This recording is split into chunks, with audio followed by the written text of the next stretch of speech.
the bus. The bus. The one with the free tax. Yes, before.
If you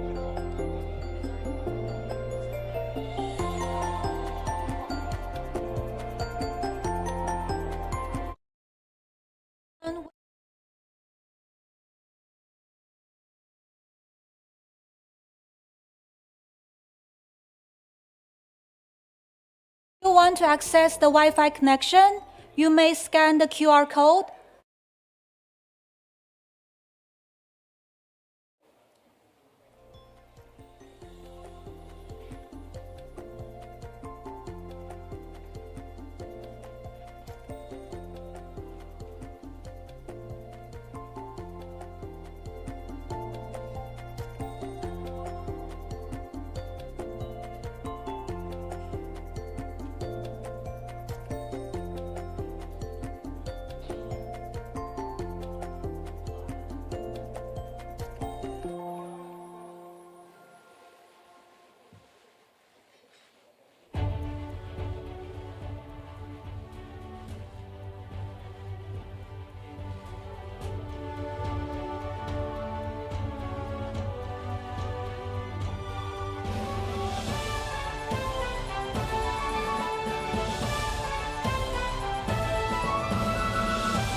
안녕하십니까.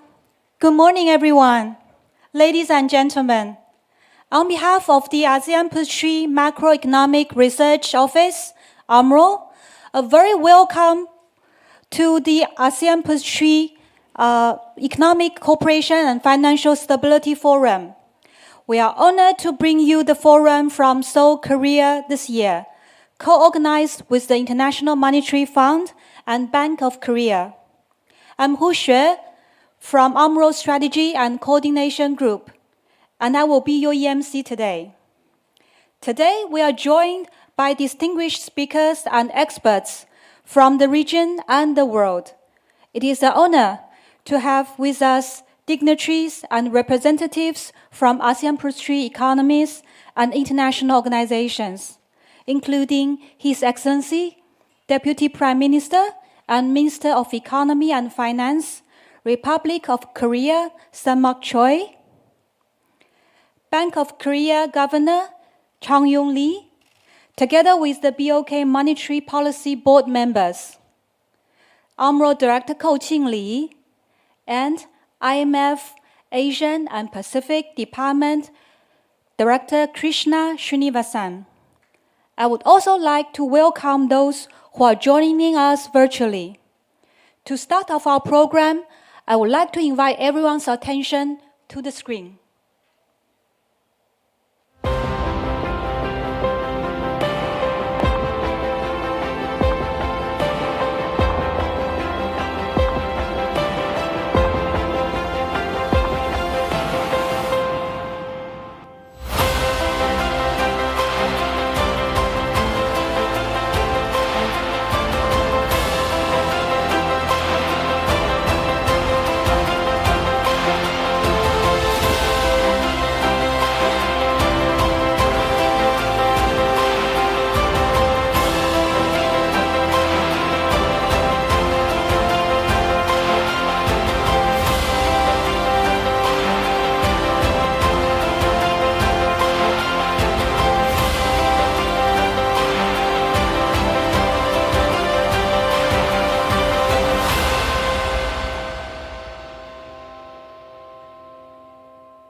Hello, everyone.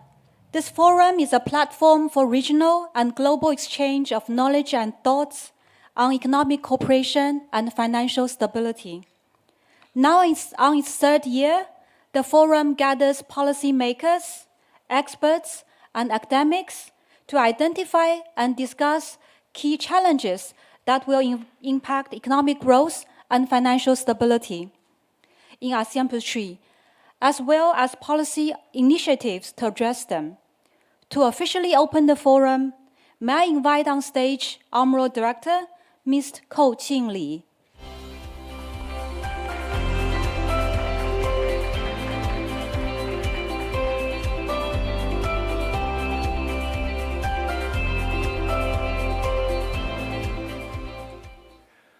His Excellency, Deputy Prime Minister Song Mok Choi, Governor Chan Yong-ri, Director Krishna, Excellencies, distinguished guests, ladies and gentlemen, good morning.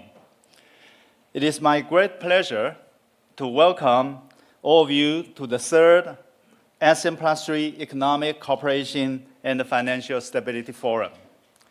This year, we are privileged to co-organize this forum with the International Monetary Fund and the Bank of Korea. This collaboration underscores our shared belief that regular, open, and insightful dialogues are key in deepening cross-border cooperation. I would also like to extend my sincere gratitude to the Korean government for its steadfast support, and to warmly welcome the Deputy Prime Minister of the Republic of Korea, Mr. Song Mok Choi, who is with us today. My gratitude also goes out to all our partner institutions for their invaluable contributions in organizing this event, and to our distinguished speakers for sharing their insights and unique perspectives. Lastly, I would like to express my appreciation to all participants, both here in Seoul and online, for your active engagement. The ASEAN+3 region stands at a crucial moment, one that demands both reflection on our resilience and a clear-eyed assessment of the challenges ahead. Consider our present circumstances. Half a decade since the pandemic and multiple shocks thereafter, our region has demonstrated remarkable resilience. Our economies have maintained robust growth, with regional GDP expected to expand by 4.2% this year, and to remain above 4% in the next 2 years. Inflation remains well contained, and our financial systems remain fundamentally sound despite high volatility and headwinds. Indeed, contributing more than 40% of global GDP growth, ASEAN+3 continues to be the engine of global growth. Yet, beneath this favorable outlook lies immense uncertainty. Shifting political and policy landscapes in major economies, persistent geopolitical tensions, and evolving global trade dynamics add layers of complexity to an already challenging environment. We must navigate these challenges with both confidence and caution. Our longer-term prospects reveal the contrast of our strengths and challenges more strikingly. While ASEAN+3 is projected to remain the world's fastest growing region, we must acknowledge a sobering reality. Our growth trajectory is moderating. We project the average regional growth of 4.3% for the remainder of this decade, compared with 5.4% between 2011 and 2019. This is not a cyclical slowdown, but reflects a deeper, more structural change that has begun earlier. Ladies and gentlemen, the region's long-term growth potential has slowed since the global financial crisis. Our productivity growth has weakened, and the pandemic scarring effects are still felt in many economies. Most of our middle-income member economies have remained middle income for decades, while high-income breakthroughs still being elusive. Even for our high-income member economies, growth has slowed. And as our internal research is showing, productivity gaps have in fact widened against the most productive economies outside the region.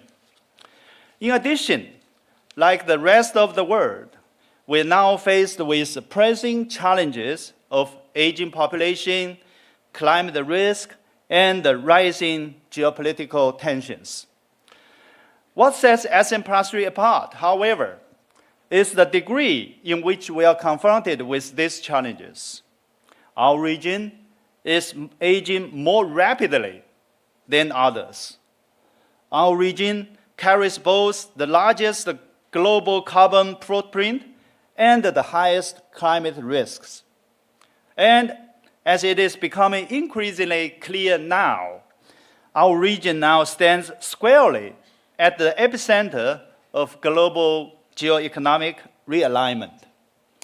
This concentration of secure challenges in our region demands not just attention, but transformation. This concentration, so what should be our response? First, we must be ready. This means rebuilding policy space and enhancing policy flexibility. Now, while our macroeconomic fundamentals remain sound, our policy buffers are more constrained than before the pandemic. Monetary authorities must maintain vigilance against the potential resurgence of inflation. Fiscal policies need to balance buffer rebuilding with growth support. We must also address financial sector vulnerabilities that could amplify external shocks. All this requires careful calibration, a delicate but necessary balance in today's challenging environment. Second, we need to reinvigorate long-term growth through new strategies that align with our current realities.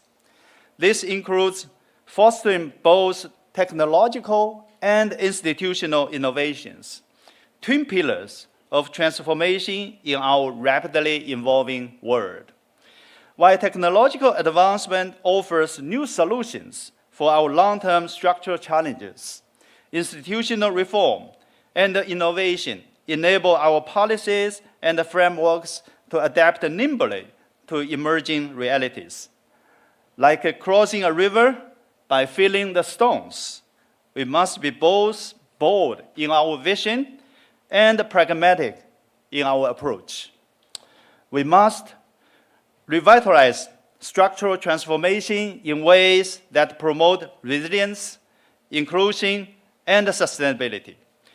The green transition, digital transformation, and service-led growth present new pathways for development that we must actively explore through continuous experiments and learning.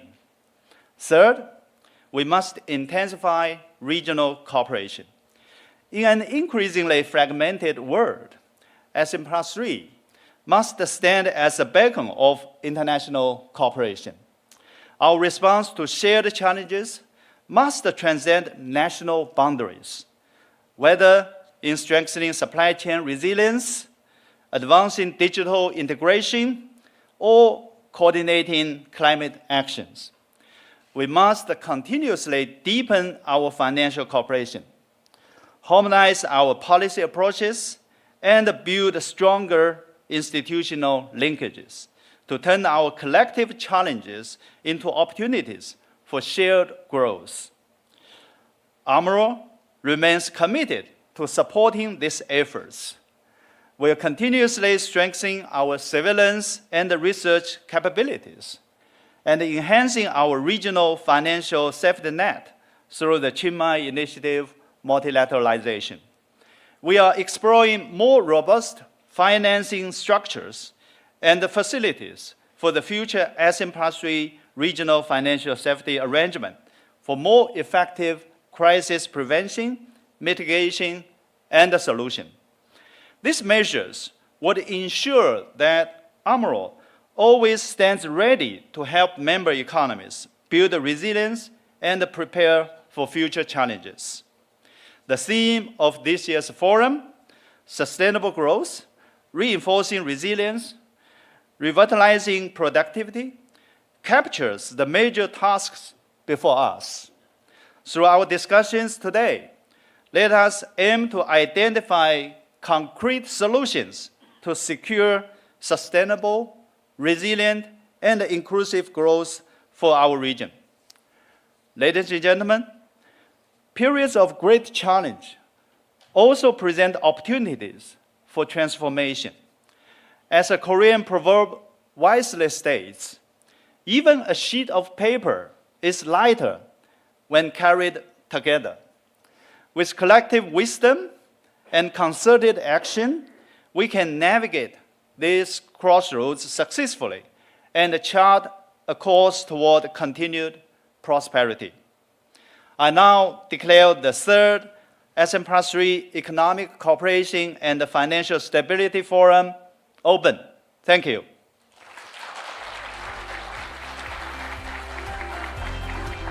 Thank you very much, Director Lee, for inspiring remarks. Director Lee offered 3 priorities for the region to adapt to the long-term challenges: be ready, revitalize long-term growth, and intensify regional cooperation. Since last year, the forum has been held back-to-back with the ASEAN+3 Finance and Central Bank Deputies meeting. We extend our heartfelt gratitude to Korean authorities, one of the 2024 ASEAN+3 co-chairs, for their invaluable support in making this event possible here in Seoul, Korea. It is now my great honor to introduce His Excellency, Deputy Prime Minister Sam-Mok Choi, to deliver his opening remarks.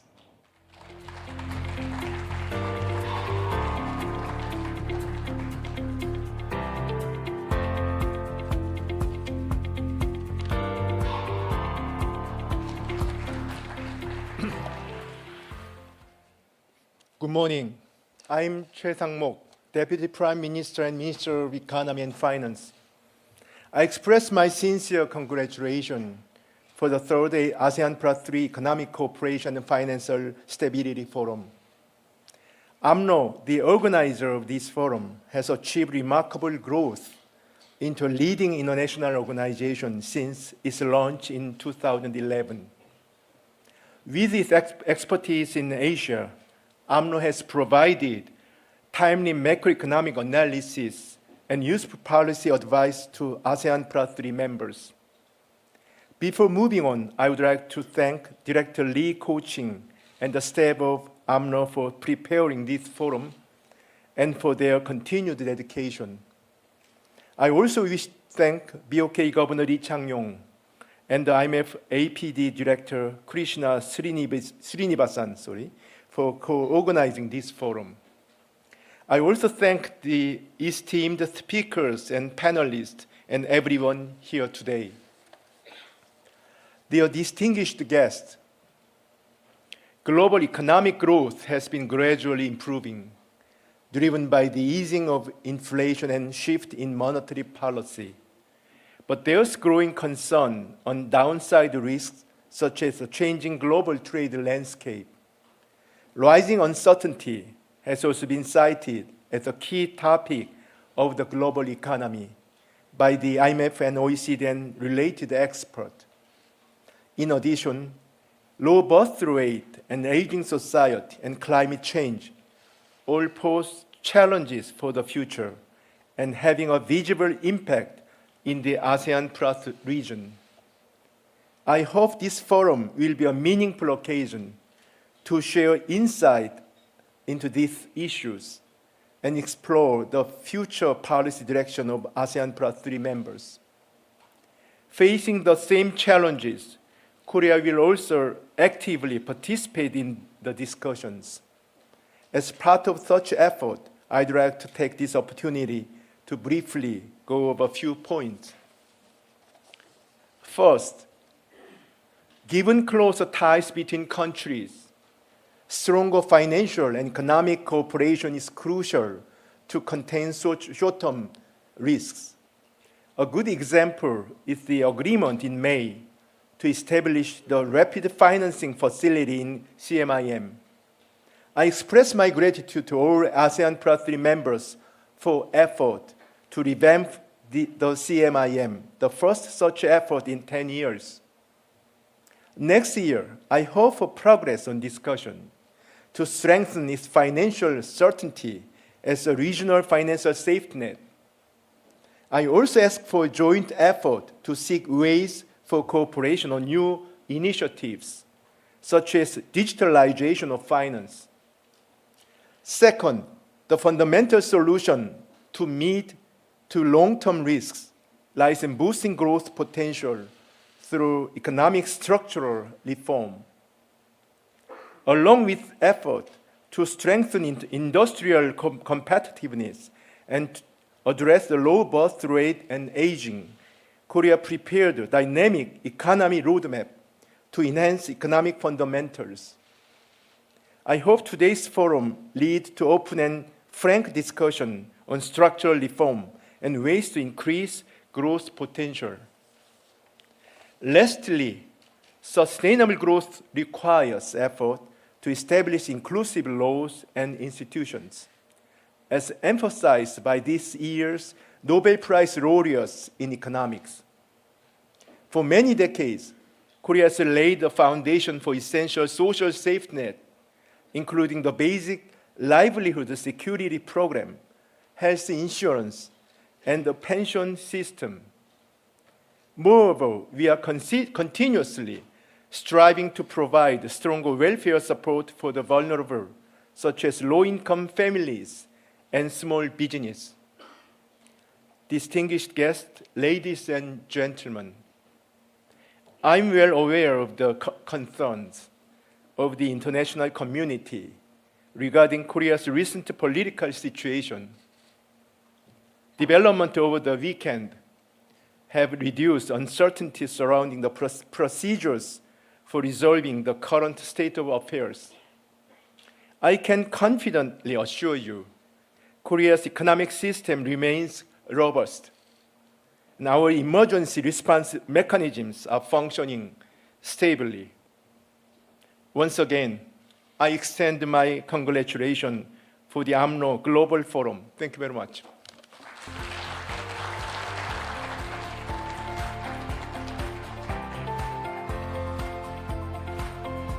Thank you very much, Deputy Prime Minister Choi.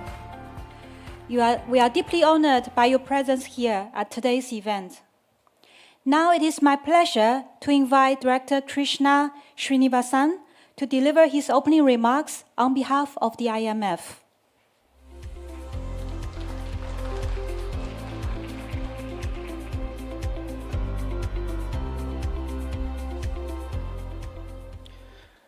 His Excellency Deputy Prime Minister Sang-Mok Choi, Governor Rhee, Director Hu-Ching Lee, and distinguished participants, good morning.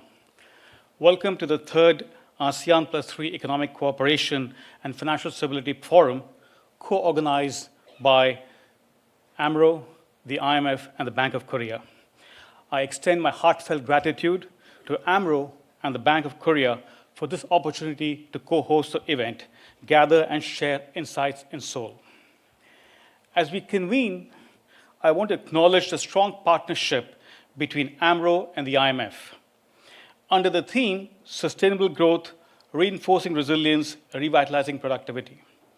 This theme is particularly relevant as we navigate the challenges faced by policymakers in our region and beyond. Let's first examine the global economy. The good news is that it has remained resilient, with growth projected to hold steady at 3.2% in 2024 and 2025. Asia remains a bright spot. Most Asian economies have exceeded earlier expectations for growth in the first half of the year, reflecting robust global demand for exports and for some countries, continued strength in domestic demand. We have upgraded our regional growth forecast to 4.6% in 2024 and 4.4% in 2025, within which ASEAN growth is forecast a robust 4.6% in 2024 and 4.7% in 2025. Asia, thus, remains the engine of global growth, contributing 60% to the global growth, far more than its share in global GDP of 40%. The observed growth resilience has also been accompanied by a steady disinflation journey. In fact, inflation is back to targets for most countries in the region. This is a significant achievement reflecting many factors, though most importantly, it reflects a decisive role of monetary policy in keeping inflation expectations anchored. Despite this good news, there's a lot to worry about and prepare for. First, global growth prospects for the medium term average at just over 3%, which is the lowest in decades. Even for Asia, the IMF's medium-term growth projection averages 4%, much lower than the 5.5% enjoyed by the region in the past 2 decades. Moreover, downside risks are growing globally and in the region. Escalating geopolitical tensions, trade policy uncertainty, and potentially tighter for longer global financial conditions could lower output significantly. Indeed, a rapid escalation of trade tariffs risks slower global growth and is detrimental to all, with Asia particularly vulnerable given its deep integration with global supply chains. Regionally, a key risk arises from China. As the Chinese economy slows, this would have material consequences to the regional growth given the exposure of so many countries in the region to Chinese final demand. We'll talk about that as we go along. To offset these risks, Asia would need to deploy policies that rebuild the region's resilience further and provide impetus for stronger medium-term growth.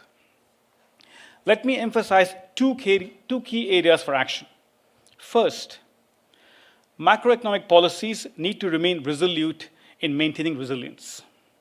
This means strengthening fiscal sustainability and improving the composition of fiscal spending. Public debt and debt servicing ratios in Asia are well above pre-pandemic levels. Reducing debt service costs is key for creating buffers against unforeseen risks. Budgetary space will also be needed for essential development spending and addressing longer-term challenges like climate change and aging populations. For monetary policy, while for most central banks, room has emerged to shift to a more accommodative stance, caution is warranted.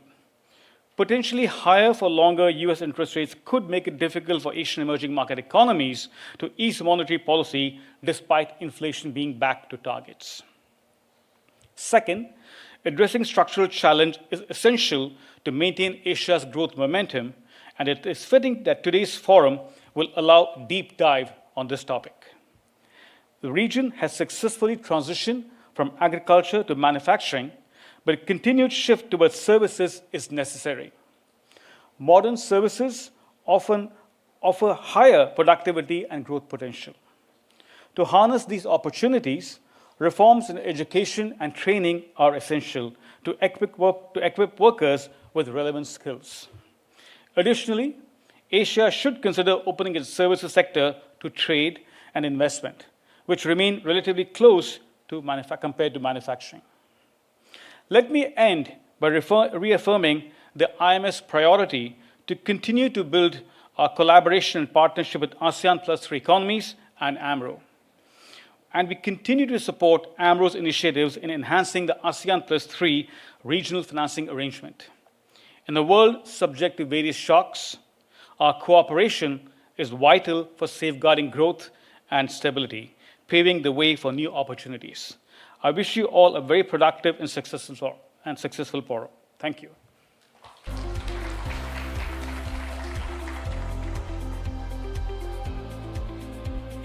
Thank you very much, Director Krishna. The enduring partnership between AMRO and the IMF stands as a testament to our shared commitment to the regional and global macroeconomic and financial resilience and stability. Now, let's turn to the recorded opening message from the President of the Asian Development Bank, Ms. Masatsugu Asakawa. Let's turn to the screen. On behalf of the Asian Development Bank, I congratulate AMRO for this third forum, and I commend ASEAN+3 members for their efforts to promote sustainable growth across the region. Our latest growth forecast for Southeast and East Asia show resilience, but downside risks remain. The region faces persistent geoeconomic risks, property market adjustment in the People's Republic of China, and threats from climate-related weather events. The long-term growth prospect for the region depends on how it meets structural challenges arising from aging populations, reconfiguration of supply chains, the adverse impact of climate change, and rapid digital transformation. Regional cooperation helps deal with many of these challenges by encouraging harmonized regulations, lower trade and investment barriers, and support for cross-border economic transactions. It can also spread the benefit of digitalization and help address the climate crisis. With a changing international economic policy environment and increasing risks of trade tensions, regional cooperation is more important than ever. I appreciate AMRO's efforts to strengthen the ASEAN+3 regional financing arrangement through the Chiang Mai Initiative multilateralization. ADB stands ready to support regional cooperation efforts among ASEAN+3 members. Our capital management reforms will unlock $100 billion in new financing to help address developing challenges, achieve a net zero transition, and promote inclusive digital transformation. We will continue to work closely with ASEAN+3 through policy dialogue, financial and technical assistance, and knowledge solutions. And we will continue our cooperation with AMRO to promote inclusive, resilient, and sustainable growth across ASEAN+3 economies. I wish you productive discussion ahead.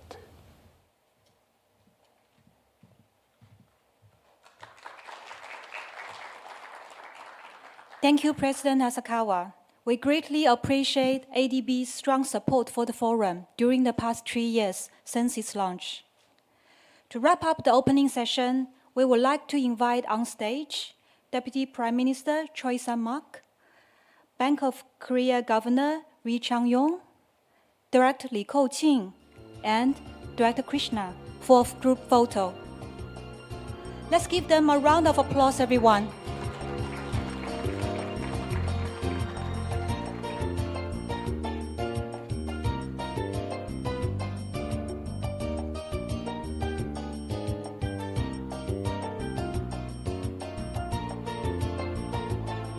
Okay, please look at the camera and smile.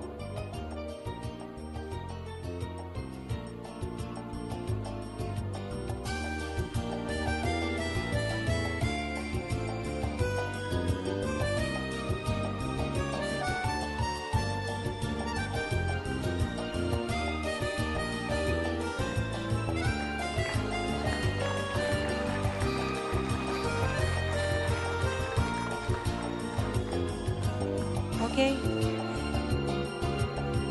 Thank you very much. You may now return to your seat.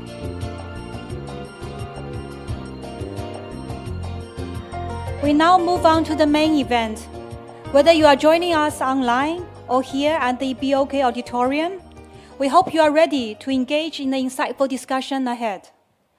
Today, the forum will address the near-term risks and challenges to the region's macro stability and outlook, while exploring solutions and initiatives to support medium to long-term sustainable growth. The program is structured into 2 sessions, each featuring keynote speeches and panel discussions. Let us begin with Session 1, Macroeconomic Development and Prospects, Near-Term Risks, and Policy Directions. To commence this session, we are privileged to have two distinguished keynote speakers. Our first speaker is Director Krishna Srinivasan. Mr. Krishna joined the IMF since 1994, has held several key positions in several departments. In his current role as the director of the IMF's Asian and Pacific Department, he oversees IMF's work across Asian Pacific economies, including the publication of the Asian Pacific Regional Economic Outlook. Ladies and gentlemen, please join me in welcoming Director Krishna.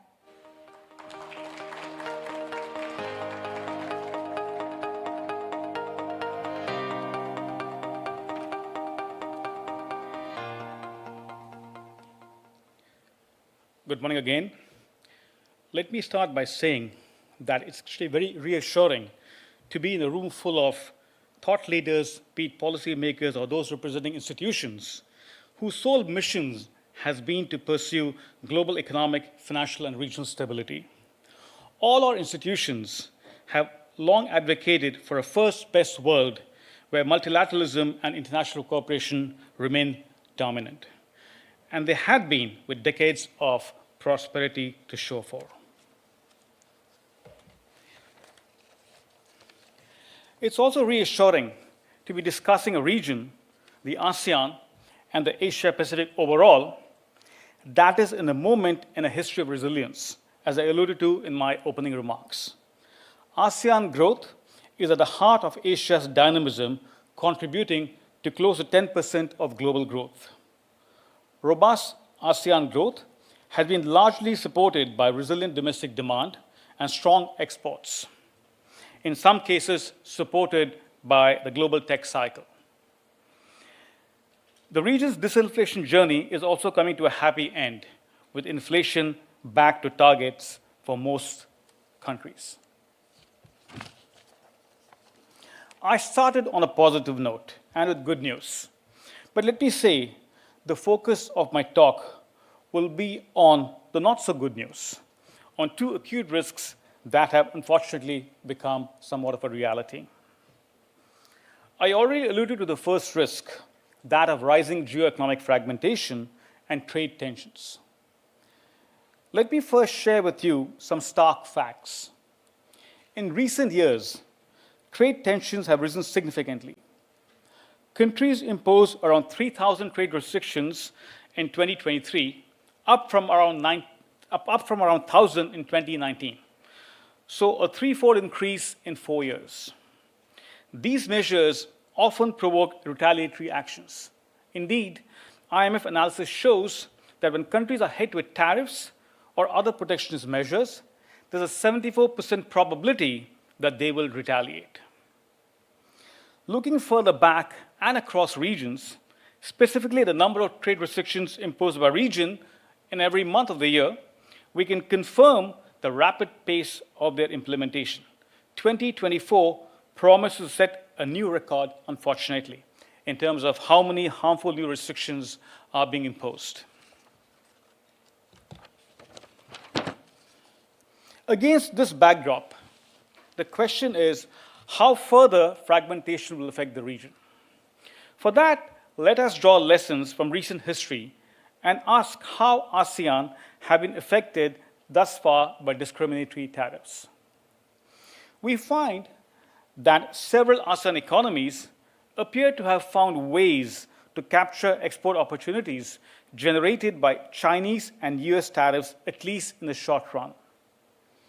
So what you show in the left-hand side chart is that ASEAN were among those Asian economies for which exports of products targeted by Chinese or US tariffs to the world grew faster than exports of untargeted products. Moreover, ASEAN economies also increased exports in targeted goods to third countries, suggesting that not only has there been gains from trade diversion, but rather some countries have also leveraged economies of scale from expanding the production of these specific goods. So the ASEAN countries have responded to tariffs by both increasing the share of the targeted product compared to the untargeted products, and they've done so across the world. So economies of scale and responding to incentives. However, is all this good? What we show in this chart is that ASEAN economies managed to strengthen global and regional integration post-2018, although there's a significant heterogeneity across these economies. So, not only have ASEAN increased its global share of inward FDI and continue to attract FDI from both US and China, but ASEAN economies have also raised their share in world exports and global value added, suggesting that they are integrating well into global value chains despite global fragmentation pressures. Inter-ASEAN trade has also increased. However, the question is, are there any restraints here? What we find is that countries that were better integrated into global value chains and applied less FDI restrictions before 2018 have been especially successful in raising the exports of products targeted by US and China tariffs. So in other words, initial conditions have mattered. Those countries which are better integrated and had fewer trade FDI restrictions have benefited from these trade restrictions between China and the US. However, the trade gains from the US-China tariffs have not necessarily translated into stronger overall exports across ASEAN countries, across all ASEAN countries. So in other words, they did well in those sectors which were targeted by tariffs. But overall export growth has not been uniformly better across the ASEAN. While some countries like Vietnam experienced strong export growth since 2018, in others, for instance Thailand, export growth slowed relative to the global average, and this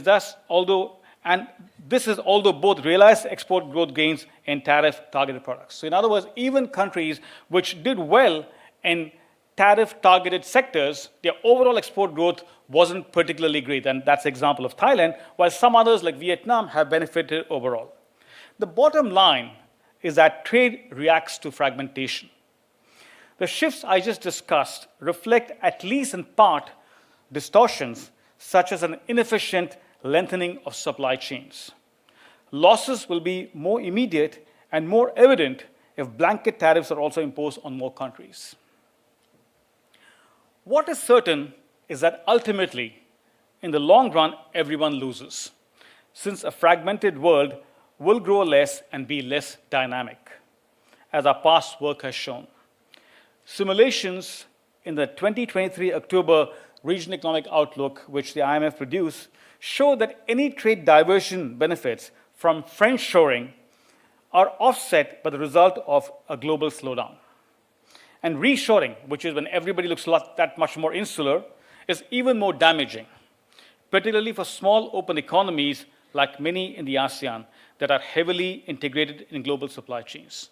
So the bottom line I want to leave with you here is that in the short run, some countries may benefit, and we have seen evidence of that, but over the long run, any kind of fragmentation, whether it's friendshoring or reshoring, leaves all of us in a poor shape, and Asia in particular, which is highly integrated in global supply chains, risks losing more.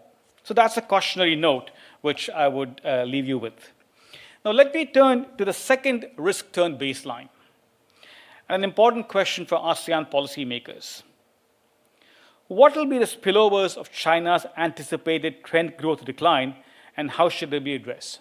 Now, if you look at the IMS forecast which we put out, we have revised down our growth forecast for China over the medium term to 3.3% in 2029, and it goes on further to 2.3% 10 years out. In other words, we have revised medium-term growth forecast for China, reflecting largely productivity slowdown and aging population, so on and so forth. Now this, when China slows, it has an important bearing on the rest of the region. In terms of exposure, the value added in ASEAN countries embedded in Chinese final demand increased in all countries substantially since 2015. So that's positive. Close to 10% of total gross value added for several ASEAN countries is being absorbed by Chinese final demand.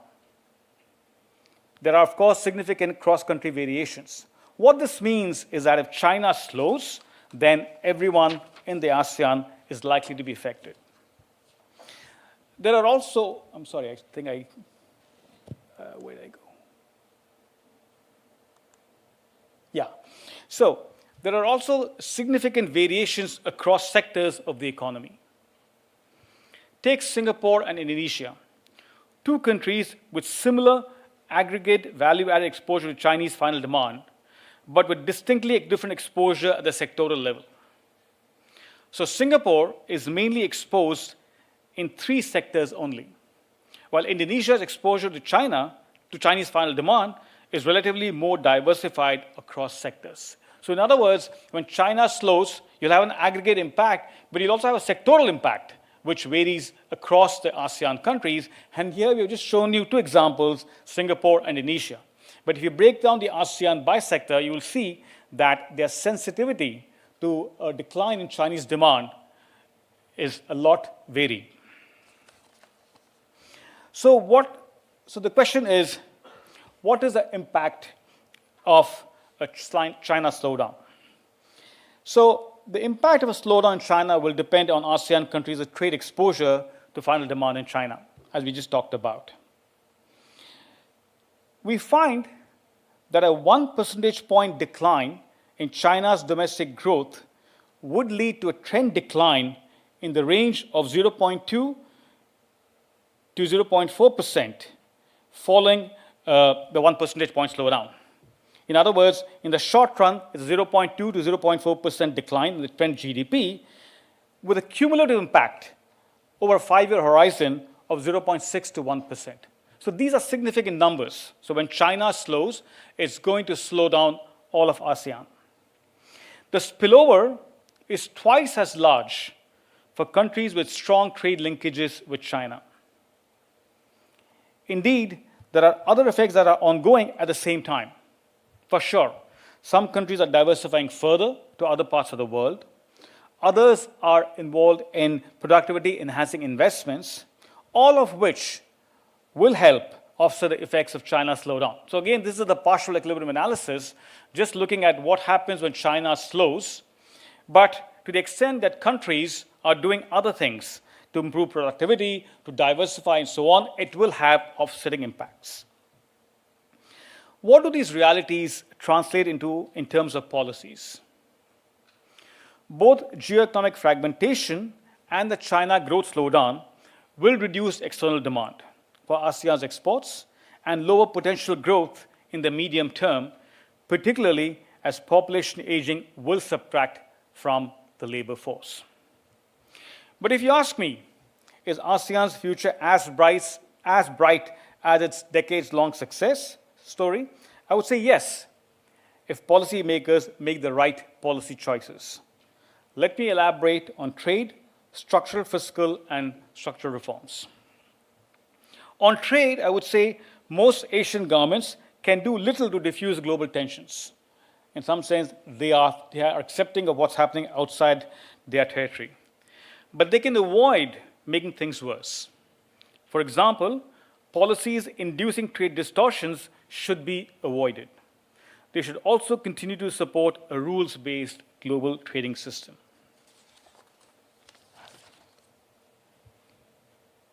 Let me talk about the fiscal first. I'll briefly lay out the challenges through three key facts.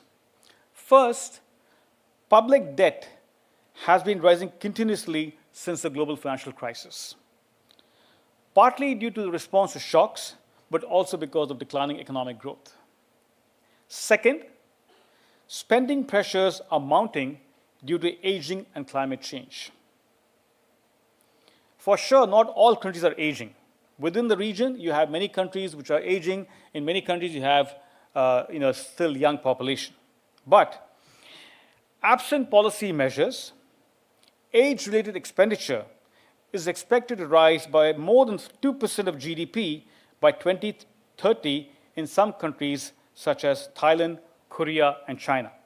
So 2% of GDP by 2030, which is not too far away. This is just age-related expenditure. Additional cost to achieve SDG goals, given climate change, are estimated to exceed 10% of GDP by 2030 for emerging and developing Asia. So you have large costs in the pipeline. And that relates to both aging population, climate change, the need to meet SDG goals, and so on and so forth. So on top of the fact that debt levels have been rising, deficits have been rising, you have to take into account these longer-term pressures. And the more dismal fact is tax revenues into GDP are low, with Asian EMDs behind their peers in other regions by about 3 to 4% of GDP. So you have a fiscal problem not just because your debt levels have risen, your deficit levels have risen, but also because you are in a region where revenue mobilization as a share of GDP has been pretty low.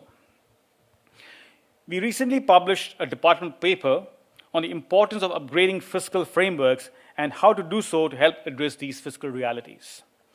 There, we took stock of existing frameworks and highlighted the need for a more comprehensive, risk-based approach to public finances. This includes strengthening medium-term orientation of fiscal plans, enhancing the capacity to manage crises and contain fiscal risks, and more effective and simple fiscal rules. In other words, fiscal policy is going to be playing a heart and central role in the evolution of Asian economies going forward. Now, moving beyond, we talked about monetary policy, but I won't belabor that. Let's talk a little bit about structural challenges for the region. On structural challenges and policies, let me conclude with yet another self-promotion. In our most recent Regional Economic Outlook, which we launched in Tokyo last month, we did a deep dive on structural change and growth challenges in Asia, where we show how production and jobs have moved away from agriculture and into industry and services. This transformation has been very important for increasing productivity and raising living standards, especially in the ASEAN economies. So what's the way forward? Economies typically transition first into industry and then to services. Most ASEAN economies are still in the first stage of transition into industry. But there are a few, for example, Singapore, Malaysia, and Thailand, that look like they are at a point where manufacturing shares typically decline. So in other words, they're further ahead on the structural transformation curve. Our analysis shows that the shift into services comes with growth opportunities. In several services sectors, productivity exceeds that of manufacturing. Hence, the growth potential is large. Asian policymakers need to put the right conditions in place to benefit from services-oriented growth. For example, Asian economies are quite open to trade in manufactured goods, but they're relatively closed to agricultural and services trade, which hampers progress. And workers who leave agriculture and manufacturing will need to have the skills to find good jobs in services. Therefore, education, training, and exploiting digital infrastructure will be extremely important. Ending on a positive note, as the IMF's Managing Director said in her curtain raiser speech, we can do better. And indeed, we, the international organizations and policymakers from our member countries, together, we can do better to gear the world into first best choices and policies, and ultimately economic stability and prosperity. I look forward to what promises to be a very interesting panel discussion on near-term risks and policies. Thank you very much.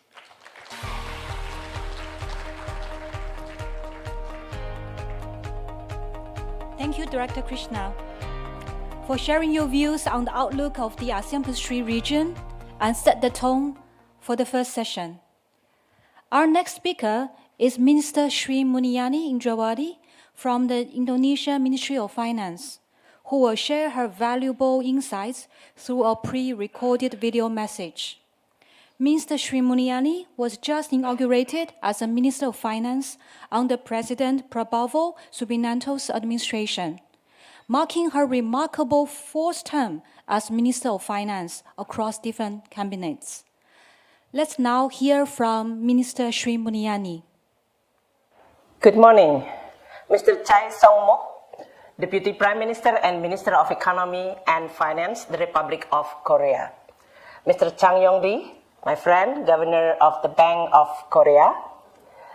Matsatsugu Asakawa, President of the ASEAN Development Bank. Mr. Kong King Lee, Director of AMRO. Mr. Krishna Srinivasan, Director of Asia and Pacific Department from the IMF. And all distinguished speakers, ladies and gentlemen. Good morning to all of you again. And it's indeed an honor for me and also a privilege to address such distinguished gathering at today's Sustainable Growth, Reinforcing Resilience, Revitalizing Productivity seminar. I want to express my profound appreciation to AMRO and the IMF for hosting this timely and also very relevant event. Your unwavering commitment to foster constructive dialogue on global economic challenges and opportunities is commendable, especially in today's very dynamic, changing global landscape. The theme of this seminar is both compelling and critical. It invites us to confront the immediate global challenges that continue testing our resilience while focusing on long-term strategies to ensure sustainable growth. The relevance of this discussion cannot be overstated as we navigate an increasingly complex economic environment which is shaped by overlapping crises and transformative shifts. And today, we stand at a very remarkable crossroad in history, a defining moment where global challenges have grown more complex and intertwined than ever before. The lingering scarring effect of the COVID-19 pandemic continued to disrupt economies and societies, while the geopolitical tension is continue escalating, reshaping alliances and also creating huge trade dynamics. A reconfiguration of global supply chains driven by strategic realignments, technological advancement, as well as geoeconomic fragmentation adds another layers of complexity to our global economy. Simultaneously, the rapid pace of digital transformation is reshaping industries, creating both opportunities as well as challenges, while exposing economies everywhere to a new risk.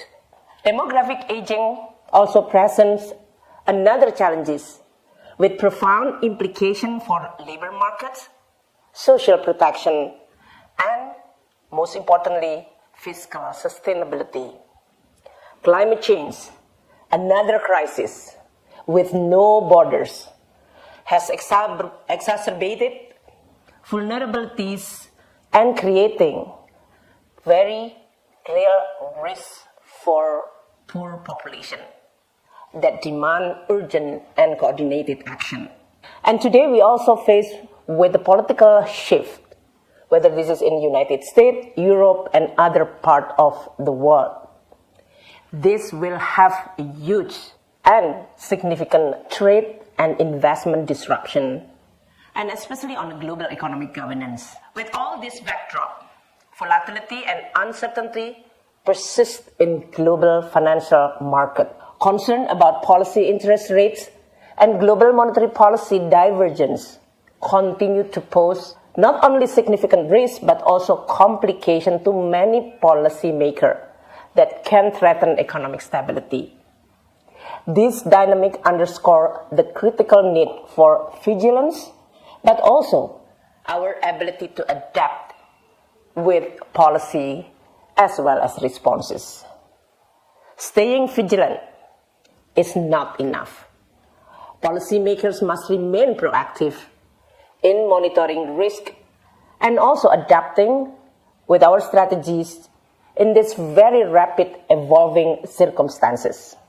Equally important is for all of us to continue rebuild and maintain policy space. Very difficult one, whether this is in the fiscal as well as monetary side. This is required and needed so that the economies have the tools as well as ability to respond with any shock today as well as in the future. Rebuilding policy buffers is definitely a very difficult political choice. It requires delicate balancing act that also ability to communicate politically as well as the ability to continue maintain a prudential policy and ability to look what is going to come. The IMF latest World Economic Outlook emphasized that the global economy requires a critical policy triple pivot. First is monetary policy adjustment that are already in motion. And the second one, which is related to my own responsibility, fiscal policy. After years of loose fiscal regime due to the COVID-19 countermeasure, countercyclical require and using huge fiscal space. The need to adopt fiscal discipline must now become the center for our attention. How to stabilize debt and rebuild essential buffers. The third pivot, and the most challenging yet also vital, is how we are going to be able at the same time, while stabilizing both monetary and fiscal policy, creating an environment so that growth will continue. How we are going to be able to establish growth-enhancing reform, boosting productivity, because this is the only path to address today's complex challenges. As the most dynamic economic region globally, ASEAN+3 has consistently contributed a significant share of global growth. This is something that needs to be maintained. However, even this region is not immune to the pressure of the global landscape change, the declining trend in the long-term growth potential across the region, driven by structural issues such as shifting trade and investment patterns, demographic or aging population, climate vulnerabilities, and also digital transformation highlights the need for collective actions. Regional cooperation has never been more crucial than it is today, as we navigate the turbulence of potential trade wars and also uncertain global geopolitics, uniting our strength and deepening our integration, and most importantly, continue opening our coordination and collaboration to tackle structural challenges. With that, we can also bolster macro financial resiliency and drive the reform which is essential to maintain and to continue support sustainable growth. This is indeed a difficult and uncertain time. Working together is our strongest pathway to stability and progress. It is difficult, but this is a must. This includes expanding regional trade, strengthening financial safety nets, and coordinating policies to mitigate shared risk. Ladies and gentlemen, allow me to turn to Indonesia's economic situation. Our economy has demonstrated remarkable resilience amidst this global uncertainty and challenges. Over the past 3 years, post-pandemic, and despite the stagnation at the global economic activity, Indonesia has consistently achieved an annual growth rate exceeding 5%, while at the same time maintaining our modest low inflation. Furthermore, the financial sector has remained stable and well buffered. Indonesia economic growth has been matched by notable advancement in social welfare. We also witnessing reduction in poverty, narrowing inequality, and improved access to education and healthcare for all Indonesians, especially the lag-behind region. This achievement is a testament to sound macroeconomic management, underpinned by a prudent and effective policy mix of fiscal, monetary, and financial sector policies. We are also, during this critical time, making a huge effort for fiscal consolidation. Indonesia post-pandemic fiscal consolidation efforts are a model of effective governance. Our fiscal deficit was reduced to below 3% of GDP or even below 2%, a year ahead of schedule. What I mean by schedule, at that time, we communicated publicly and to the market that this above 3% GDP deficit allow for 3 years. So we demonstrate a strong commitment to our fiscal discipline.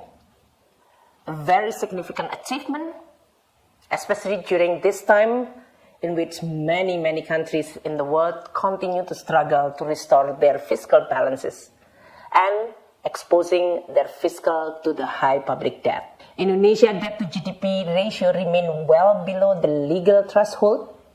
This is to ensure long-term fiscal sustainability while at the same time providing the flexibility to continue able to respond to the economic shocks, as well as supporting and advancing structural reform. This is important for us to enhance our long-term growth potential. So looking ahead, Indonesia's new administrations has outlined a comprehensive development vision that demands accelerated structural reform and strike the right balance between addressing a short-term shocks, but also at the same time build solid economic fundamental. Our transformation priorities are 3 pillars, which include food, energy, and water securities. The importance of food security for national stability is very obvious. Indonesia's vision of food security goes beyond increasing agricultural output, but it is also entitles agricultural transformation into one that is more resilient, innovative, productive and efficient, and most importantly, sustainable. Indonesia also commit to support energy transition policy with huge reserve of renewable energy potential. Indonesia continue building our policy and regulation to increase non-renewable energy. So we are going to be sustainable on the energy side as well as contributing as a player in regional and global level. And the second most important aspect of our policy priority is human capital development. Beyond natural resources, Indonesia's greatest asset is our people, a young demographic, but also need huge investment to build a workforce for skilled and adaptive labor force.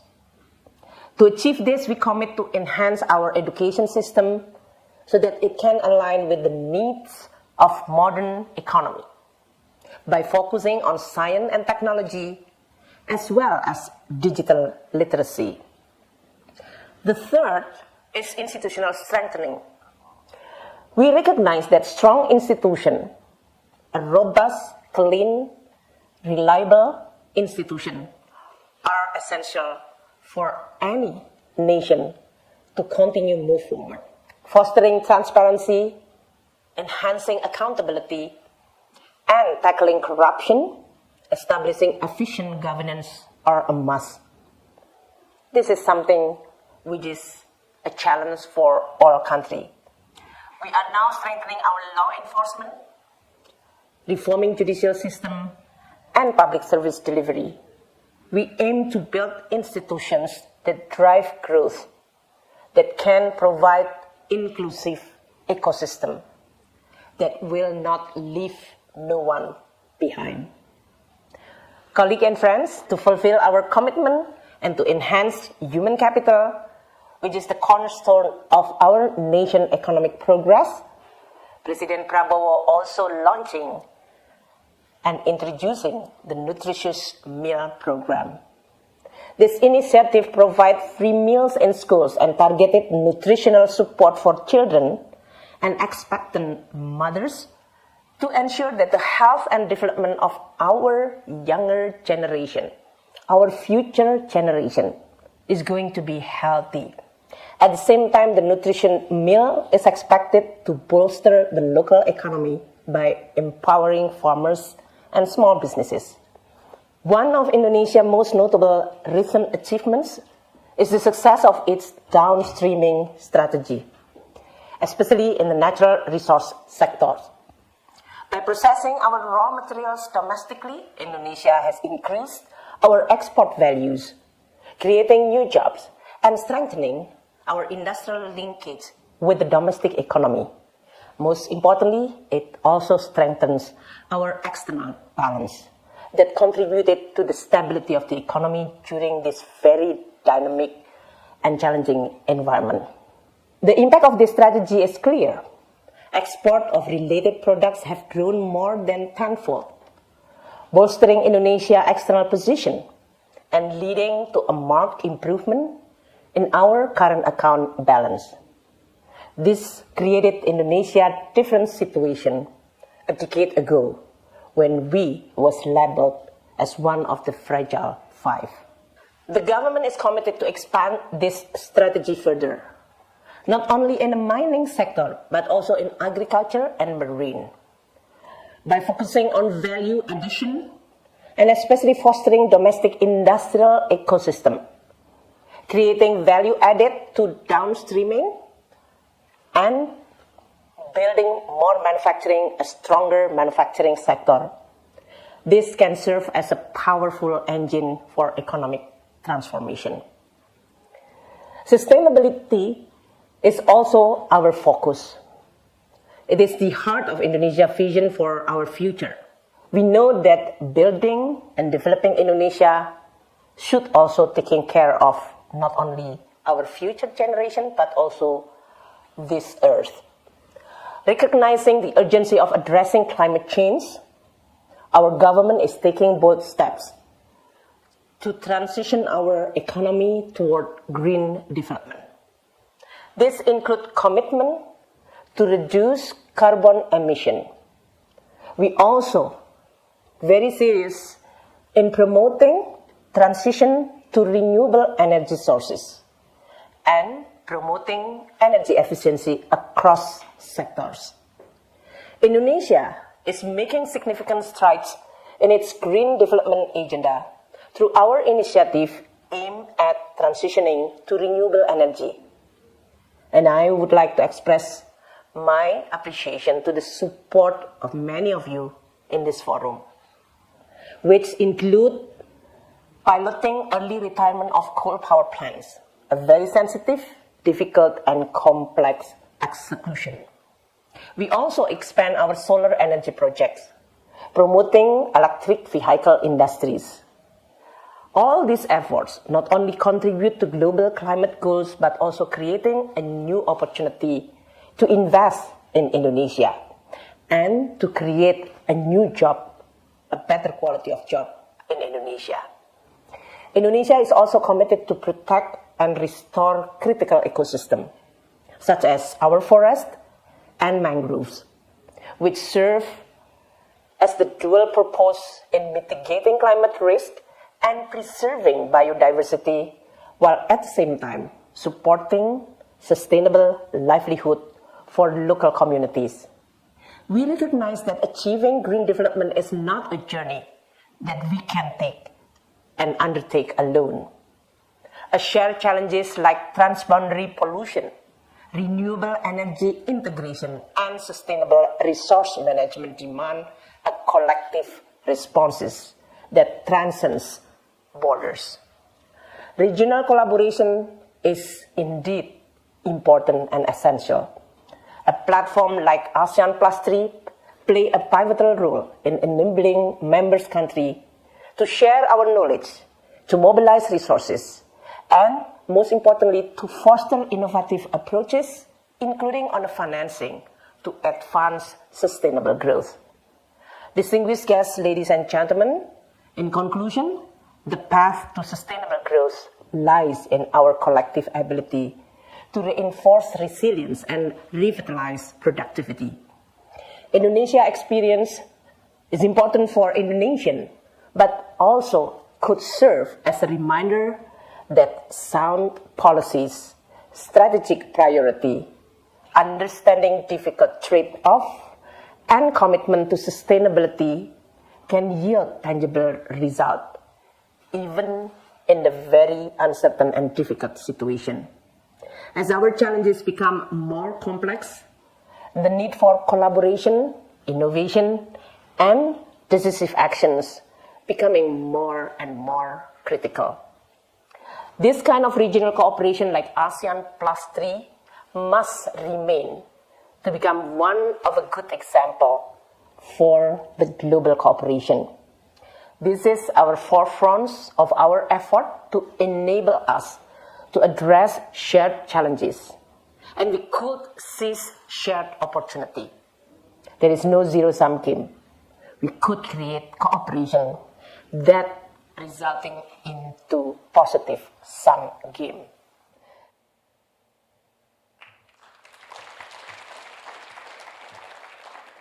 Thank you, Minister Sri Mulyani, for sharing Indonesia's perspective on the near-term risk and policy direction. Our keynote speakers have provided a very good backdrop for this session. We will continue with more in-depth panel discussion, which will follow after a short break. So for our online participants, feel free to take a short screen break, and we look forward to seeing you back at 10:30 a.m. Korean Standard Time.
Ladies and gentlemen, please take your seats. The session will begin soon.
Okay.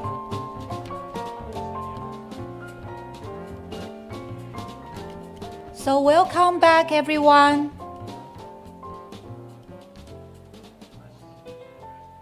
We are now ready to start our first panel discussion of the day.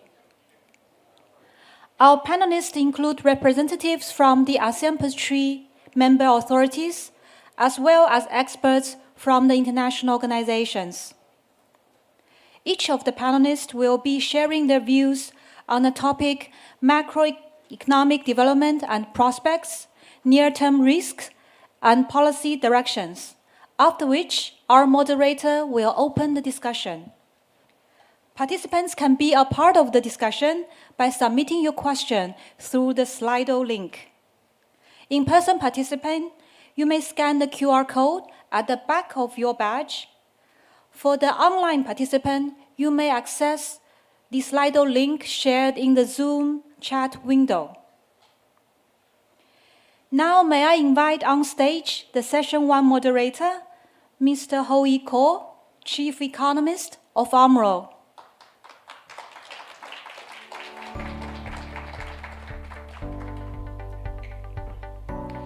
And our distinguished panel members, Albert Park, Chief Economist, ADB, Mazunisham Omar, Deputy Governor, Bank Negara, Malaysia, Sang-Yong Park, Executive Director, Season Center, Francisco G. Daquila, Jr., Deputy Governor, Banco Central Non-Philippines,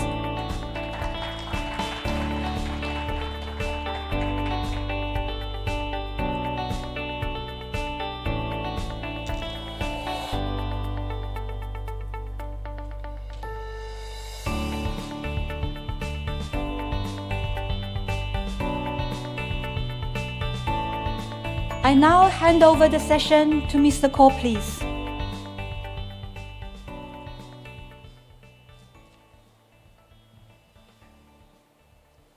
Hi, good morning, distinguished guests and colleagues. I'm Ho-Yi Ko.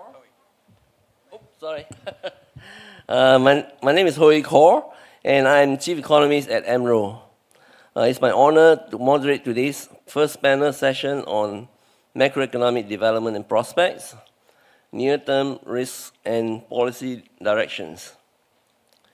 We are meeting at a very exciting time. AMRO+3 has remained resilient despite the many shocks we have experienced over the past few years, especially the pandemic and the oil price shock. Growth remains robust, led by domestic demand, with the improvement in external demand providing some additional impetus to growth this year. However, we continue to face multiple challenges. First, Trump 2.0. The re-election of President Trump has brought about the potential for higher tariffs and other protectionist measures that could affect our region. While the policy specifics are unclear, what is clear is that we will be operating in a highly uncertain environment going forward. Second, geopolitical tensions are dominating our operating landscape, leading to more volatile commodity prices and less market-driven considerations in trade and investment flows. These risks would, of course, have implications for our region's inflation and growth prospect. And lastly, we are confronting all these challenges with less room to maneuver. The region's policy space, especially fiscal, has become narrower since the pandemic and has been weighed further by the multiple challenges since then. It is definitely not an easy time for policymakers. Fortunately, we have an exceptional panel with us here today. We have Deputy Governor Mazuni Sham and Deputy Governor Dakila, who have been at the helm of policy making in navigating these challenges. And to give us broader context, we are also fortunate to have Albert Park, Chief Economist at ADB, and Xingyang Park, Executive Director of CSEN, to share with us their perspective. So to kick things off, I'm going to do a quick survey of the panelists. You only have to raise your hand and be honest. I guess the first question is, before the November 5th presidential election, how many of you honestly thought Trump would be the US president? So it's even. Actually, we had a bet also within AMRO, and there were 4 against 3, 5 against 4. 5 thinking Hillary will win, and 4 voting for Trump. And I was one on the Hillary side. What's it? Okay, the next question is, how many of you think that President-elect Trump will go ahead with a 60% tariff and a 10% tariff on the rest of the world?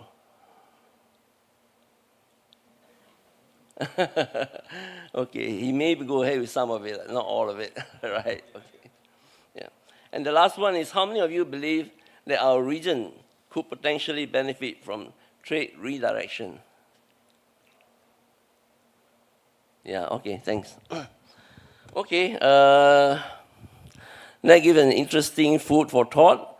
Now let's dive into the discussion. Our panelists will start with some initial remarks about the outlook in view of the vulnerabilities, especially Trump 2.0.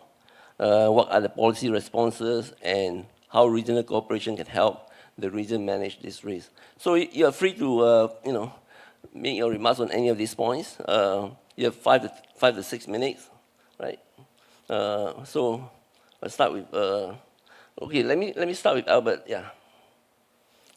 Great. Thank you very much. So last week, ADB just released its December Asian Development Outlook.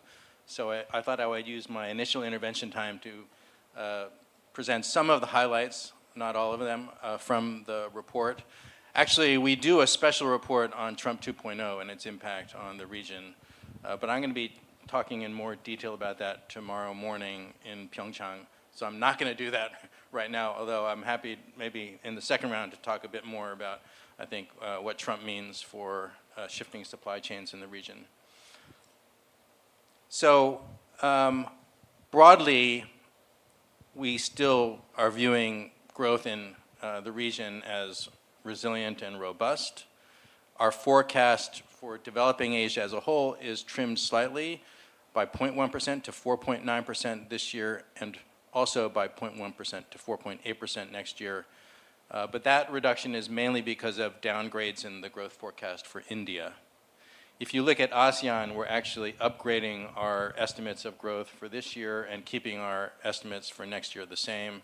And for China, we are also keeping our growth estimates at 4.8% this year and 4.5% next year.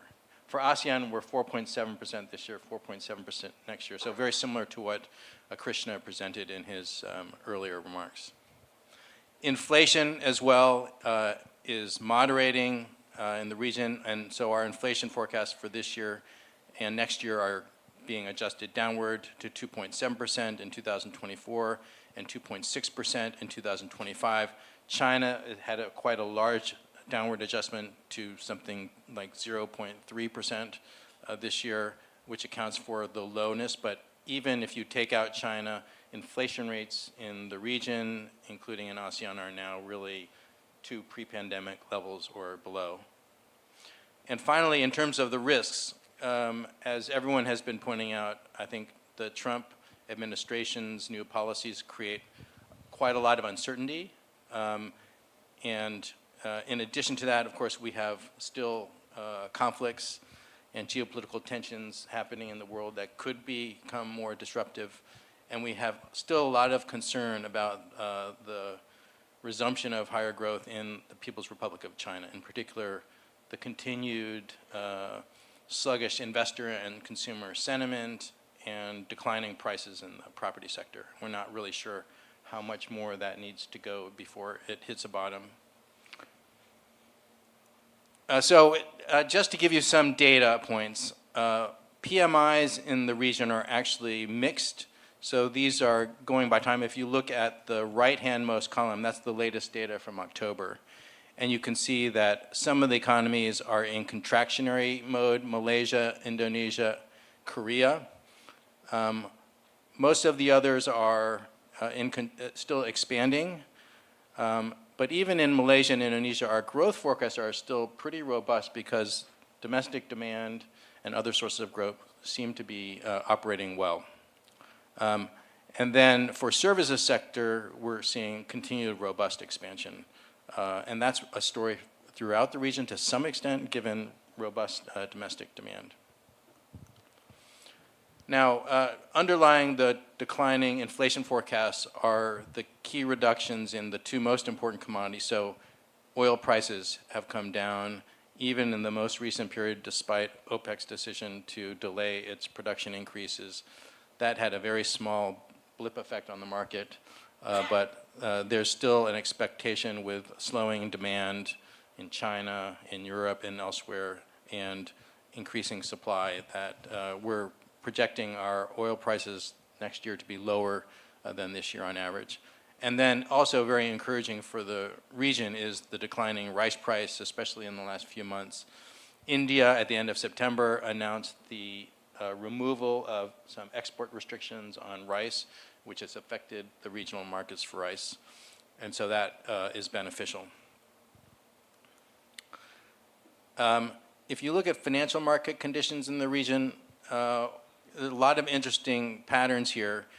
So here the green line is the US equity market, and the blue line is a composite of developing Asia equities. And you can see they were both have been trending upward last year, and then you get to these points of divergence where first you have the Fed announcing that it is going to start cutting interest rates. This sent equity markets, both in the US and in Asia, up. But then there was more bullish news on the labor market coming out of the Fed, and that's the second dashed line here in September. And that led to less confident that the rate cuts in the Fed would continue as fast as expected. And so you see a bullish US market, but then a declining market in Asia. And then you have the US election, and initially this also had a diversion effect where equity markets in Asia reacted negatively to news. In the US it was positive, but in Asia it's since recovered, so it's really kind of a wash in Asia, but it's been an increase in the US equity market. And if you look at exchange rates, since October there has been a market depreciation in many of the economies in the region, so that for the year as a whole, the average depreciation has been about 3% for the region. Okay, and then the right figure here is the change in the expected Fed rate cuts before the election in green and then after the election in blue. And you can see that there's now an expectation that although there will be a series of cuts next year, the magnitude of those cuts collectively is going to be much less than had been previously expected, reflecting a lot of beliefs about many of the Trump policies likely to be inflationary, whether it be tariffs or kicking more illegal immigrants out of the country, or more expansionary fiscal policy, tax cuts, or deregulation. This will all generate more economic pressure on inflation and then lead to higher interest rates for longer, as was mentioned earlier by Krishna.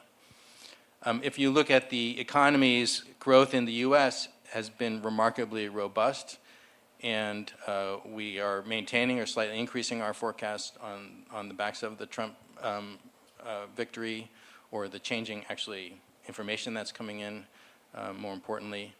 And Japan has had sluggish last quarter, so it's slightly downgraded for this year, but then slightly upgraded for next year.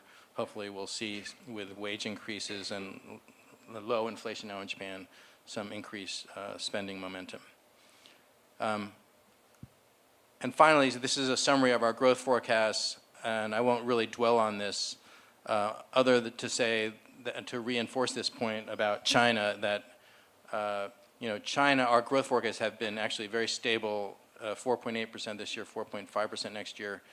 And now it's been a couple of years where growth in China, the growth rate has been slower than the region as a whole. So the center of momentum of growth is shifting to India, to other countries, to ASEAN as well. And I get asked quite a lot about our view of what's happening in China. And of course, we know that just in the Central Economic Work Conference last week, China seemed to signal that they were going to pursue more aggressive fiscal expansion focused on increasing consumption, especially related to pension benefits and healthcare benefits. But as usual, not a lot of detail. So I think we may have to wait until March to see what will happen. And of course, there's a lot of, I think, attention being paid by Chinese leaders as well in terms of how to react to expected policies by Trump. So let me stop there. Thanks. Mm-hmm. Thank you, Albert. So your forecast for the region basically is about the same next year as this year. It's quite interesting to see the forecast from the analysts and most agencies, because despite a lot of anxiety about Trump 2.0, most of the forecasts have not changed. I mean, some of it is because we don't really know, how the policies are going to be implemented, right? But at the same time, I think there's a certain optimism about the region maybe being resilient. Although the market seems to have split off, right? You can see that, in the behavior of the stock market. Maybe you can hold this for now. Sham? Thank you, OE, and it is my privilege to be here today. And thank you, AMRO, thank you, Bank of Korea, and IMF for organizing this. I will briefly touch on three areas. We have heard a lot about the prospect of the region. And second is in terms of the uncertainty that we will be facing in the immediate term. And third is that what we can, as a whole in the region, do collectively to strengthen our resilience amid this heightened uncertainty. I'll focus my remarks on Malaysia, as well as from the perspective of a central bank.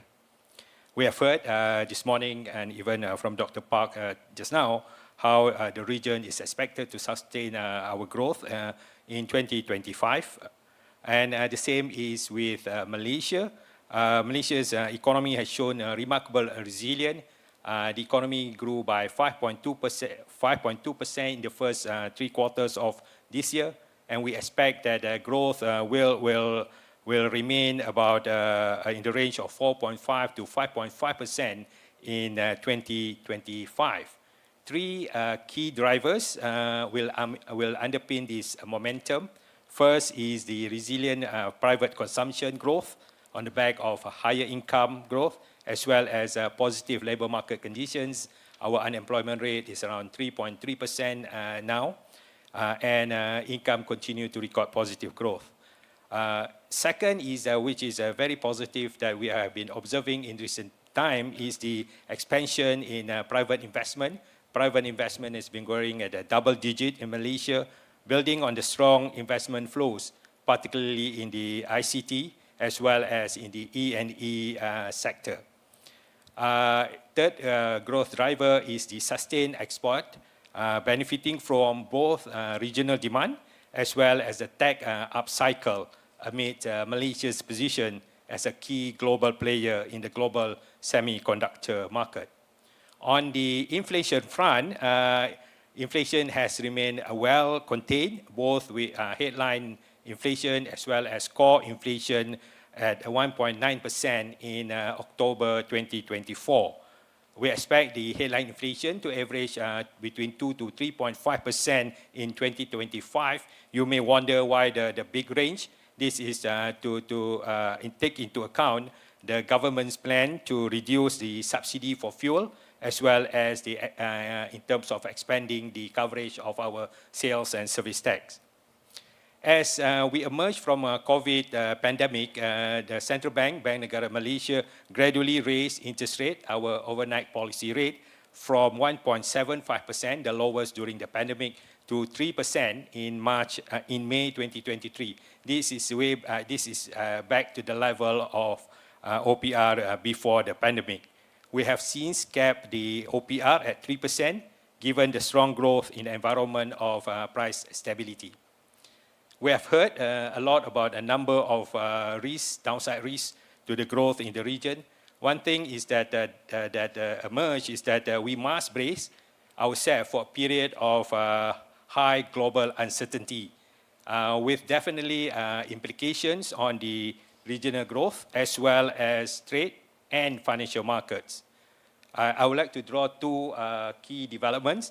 The first, which Krishna, Dr. Park, and everyone has mentioned, that is the geopolitical development, the geoeconomic fragmentation, as well as trade tensions, and how these actually will affect global trade, and the region being very highly open and trade dependent. Definitely, we will be seeing some spillover on the region.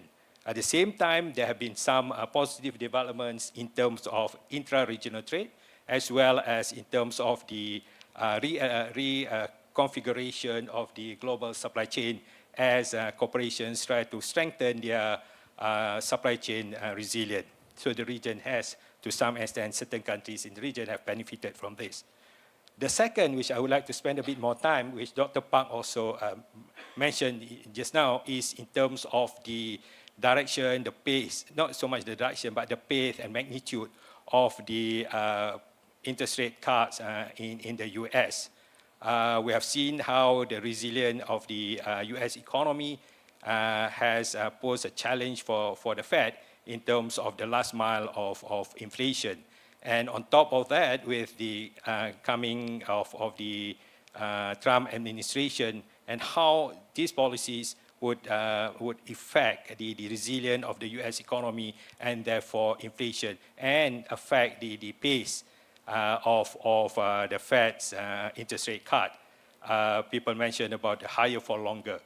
And we have seen how the Fed, the uncertainty over the Fed direction and the growth in the US and economic policy in the US have created high uncertainty and volatility in the financial markets, including in the foreign exchange market. Throughout the first part of this year, most regional currencies came under heavy pressure because of the interest rate differentials. And once the Fed started to cut the interest rate in July and the reversal of the carry trade, we have seen the exchange rate in the region started to recover. But then again, in the past few months, because of the uncertainty about the direction of the pace of the Fed and Trump, of course, how the exchange rate in the region came under pressure again.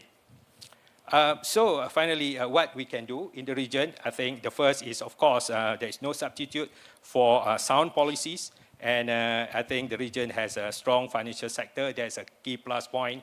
And a lot of us have monetary policy space that if we need to support growth.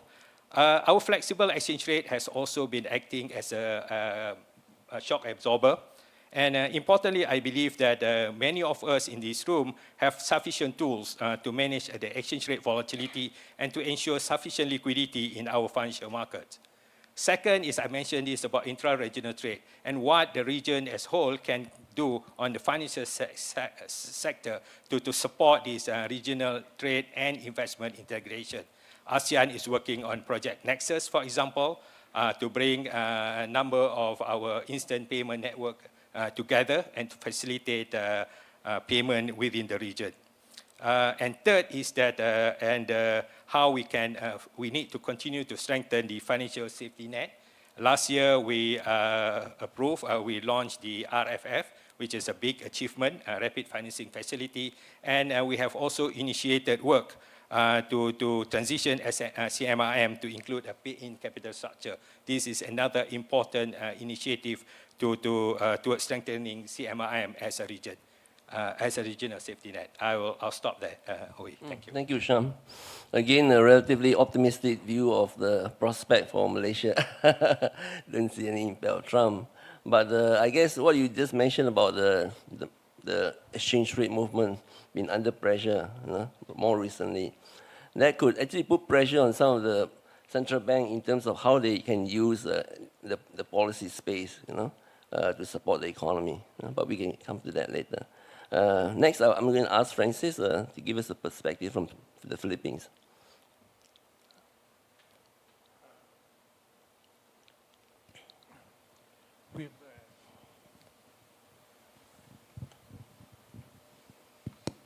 Thank you. So we've just recently had a review in our Development Budget Coordinating Committee of the growth targets. And this December, the DBCC has actually widened the range for possible outcomes on GDP growth from 6.5% to 7.5% previously. We're now looking at a possible 6 to 7%, 6 to 8% growth. And the main reason for the lower bound of the 6% as against 6.5% is precisely to take into account the possible impact of the highly uncertain global environment. Still though, we are looking at possible sources of growth, including from the recent structural reforms that have been introduced into the economy that are meant to attract investments and to promote public and private partnerships. In the case of the central bank, we've had actually two meetings where the Monetary Board has relaxed the policy stance. And the messaging is that while the general direction is still for relaxation, the pacing has to be considered very carefully. One, again, when we began the relaxation pace, we were thinking that in 2025, the Fed would be lowering by about 100 basis points. And now, in the second decision of the Monetary Board, that pace has changed considerably because the Fed would now is now envisioned to move by just 50 basis points in 2025. But even so, the main consideration for the monetary policy would be domestic inflation and how that relates to the target. So with that, actually, now during this week, the Monetary Board will be meeting on the policy stance. So I'm actually not really allowed to divulge so much about the likely directions that the board will take. But just to note that that will be based on the latest available assessment. On the exchange rate, the peso has moved along with other currencies in the region. It's actually been a story pretty much of what the movement in the dollar.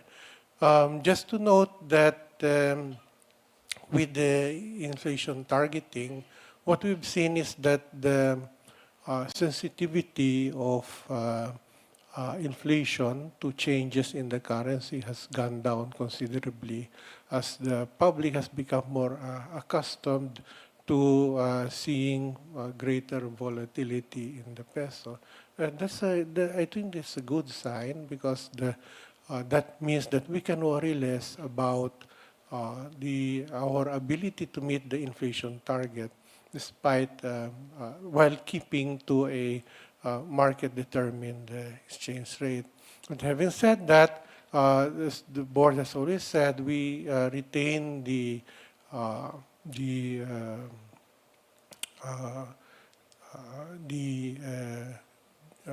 option to go into the market should there be any conditions that threaten to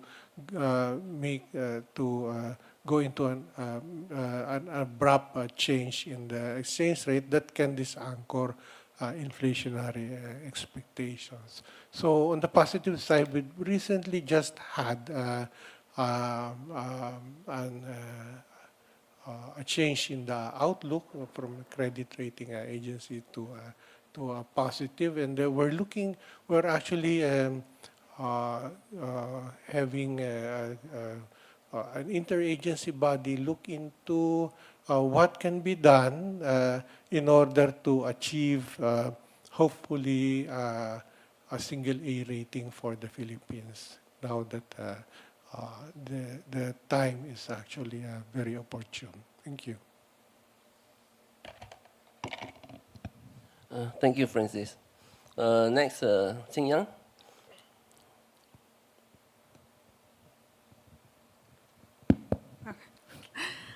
Thank you, Hui. And then also, I would like to thank the organizers, AMRO, IMF, and the Bank of Korea for organizing this excellent forum, as well as gathering many influential speakers to shed light on the issues during the heightened uncertain period. Well, I guess I kind of echo what everyone has said in the room. Monetary tightening to fight the post-pandemic inflation has led to moderation in economic growth and also job creation. But even as the major global central banks have now pivoted toward easing, the growing specter of trade tension is threatening to throw inflationary trajectory off balance again. To complicate these matters further, there has been substantial delays in fiscal consolidation plans across the region. Many ASEAN+3 economies now have much narrow fiscal space due to fairly large fiscal stimulus during the pandemic. And then also there has been a difficulty to move into fiscal consolidation given the slow the growth, the post-pandemic. In addition to that, there's growing budgetary pressures because of aging populations and the imperative of climate change. Now, these are adding the difficulties to fiscal consolidation plans, and it's weakening fiscal positions. Such an unholy combination of the geoeconomic fragmentation, massive debt hangover, and the challenges of green transition could have a potentially detrimental effects on macroeconomic and financial stability. Against this backdrop, we heard ASEAN+3 economies as a group are expected to post a fairly healthy growth of 4.2% according to AMRO, and a slight improvement next year at 4.4%. Inflation has also moderated, given that there's quite substantial declines in the fuel and energy prices, but it could actually pick up again next year. The fear of trade policy rifts and tariffs can feed into weakening business sentiment, cost-push inflation, and then growth slowdown. Recent geopolitical developments are already sending shockwaves across many regional currencies and then financial markets. Before too long, the region's policymakers, especially central banks, may need to again tame inflationary pressure, but in the face of growth slowdown. Monitoring the transmission of these geopolitical shocks through financial market channels is very important. Geopolitical tensions can lead to higher funding costs and tighter financial conditions. This could easily turn into a vicious cycle of reduced credits and then further economic slowdown. So this is what Bernanke called earlier about the it's opposite of financial accelerator, financial decelerator. Existing vulnerabilities in emerging and developing economies could be exposed by a sudden change in this global financial conditions as well, especially for those with high levels of debt and weak fiscal positions and heightened inflation and interest rates already. So we need to look at these risks of stability, especially the financial stability, more carefully. There's already signs of turn in capital flows. Also, when we have this the fairly strong currency depreciation in the region, it could also prompt the international investors to reassess the portfolio holding in their portfolio holding in Asia and then emerging market economies. That could easily again prompt a sudden withdrawal. Another risk is the weakness in fact, the advanced economies, especially Europe. In fact, European investors do have fairly significant exposure to Asian markets. We should remember there was also original sin redux. It's not necessarily the weakness in the Asian capital markets or economic fundamentals. When there is a weak fundamentals or like some financial shock to the investor side, it could also trigger the sudden reversal in the capital flows. That's what many actually already now starting to show evidence as original sin redux. So having the larger, the foreign, local currency debt, sovereign debt or corporate debt, are not really a panacea for the region to maintain the financial stability. It is calling for like a stronger regional cooperation to to strengthen the financial resilience, regional financial safety nets are going to be key, especially during the uncertain times, both regionally and also globally. Let me stop here. Thank you. Thank you, Sing-Young. I guess Sing-Young pointed to the challenges facing policymakers because of the more limited fiscal space and because of the monetary policy. On the monetary policy side,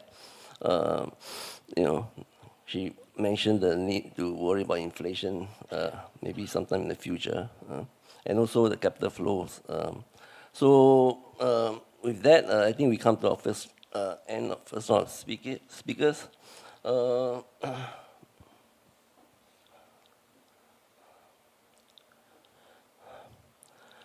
Okay, so I'd like to encourage you to take advantage of the panelists here and send us your question via the Slido link available behind your badge. To kick things off, let me pose a few questions to our panelists first. So Albert, I asked you a question earlier about the split, about the very optimistic projection, if you want to answer that first before I go into another.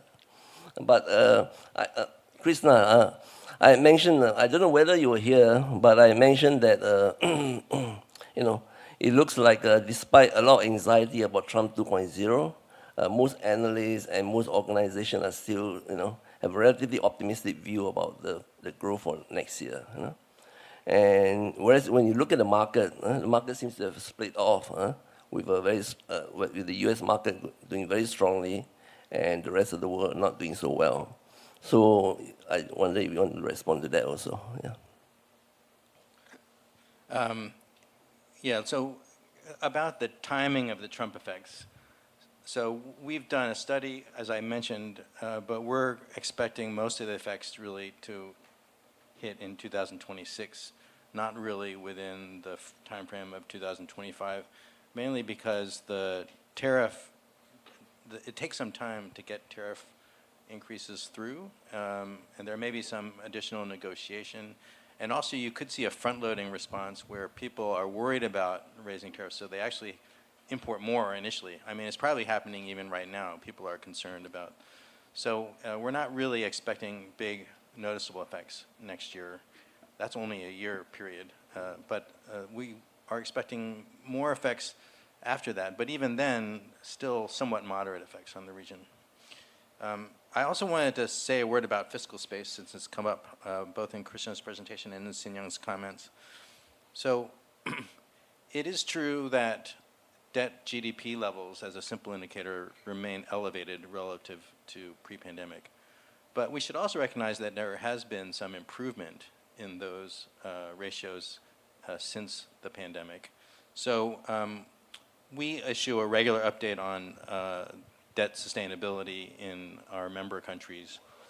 And prior to the pandemic, the debt to GDP ratio on average for the region was like 41%. And then the highest it reached during the pandemic years was 50%, which is, a very large increase in exposure. But last year, the most recent year that we've assessed, it had come down to 4.7%. So that's some progress. We still project that if there are large global shocks, growth shocks, inflation shocks, obviously more economies would become vulnerable quickly. But I think the region should also be given some credit for trying to restore its fiscal balance in the countries that are especially better positioned to do that. And of course, this masks a lot of variation across countries. Does that answer your question? That's the question you were thinking about? Okay, maybe, I don't know if Krishna wants to weigh in on the... So to your point, Hui, we have projections with these in October. We'll come out with our projections in January. I think it would be, it would not be wise to speculate what policy exactly come into play. So we had to wait to see what kind of policies are implemented by the administration before you make anything. I think one thing we learned from the previous episode was that there was some knee-jerk reaction in terms of how we internalize some of the policies which are being talked about. So let's wait to see what the policies are before we revise. On the fiscal part, I agree. The point I was trying to make, Albert, is that debt levels have risen since the GFC. If you look at Asia's share of debt, it's gone from about 25% to 38%. I'm talking overall debt. So this is a region where if you look at public debt, corporate debt, household debt, there are increases. Some countries have done worse than others. Overall, I'm not trying to scare tactic here. All I'm saying is you have a problem where debt levels went up, deficit levels haven't come down post-pandemic the way we had wanted them to, and then you have these longer-term challenges. So if you add the fact that debt levels are high, deficits were higher than we wanted, and you add these longer-term challenges, then you say fiscal space is much less there, right? So that's why I'm saying that you have to think in terms of, adequate fiscal rules so that you have greater medium-term discipline so that you can address longer-term challenges. So in terms of the fiscal, I would still be cautious. Yes, there has been some progress, but I would be very cautious. And on inflation too, I think the central banks have come back, have done a good job in terms of bringing inflation back to target. But let's see what happens to the Fed. Again, markets sometimes overreact to Fed behavior. We'll let us see how that kind of uncertainty also lends into monetary policy decision making. The question I have for you in the panel also is, we had argued that given the fundamentals have improved in Asia over the years, to what extent should central banks in the region take into account what the Fed does, or should they be looking at domestic factors in the country? And then, I think, for a long time, central banks were waiting to ease because the Fed hadn't eased or the Fed hadn't signaled sufficient easing. The question is, are central banks better placed today to act on their own rather than relying too much on the Fed? That's something which I'd like to hear the panel. Well, actually, I have a similar question for one of the panelists, so maybe perhaps you can hold off on that. But just to respond to Krishna, I think we're on the same page. I'm not saying we shouldn't still focus a lot on improving fiscal space.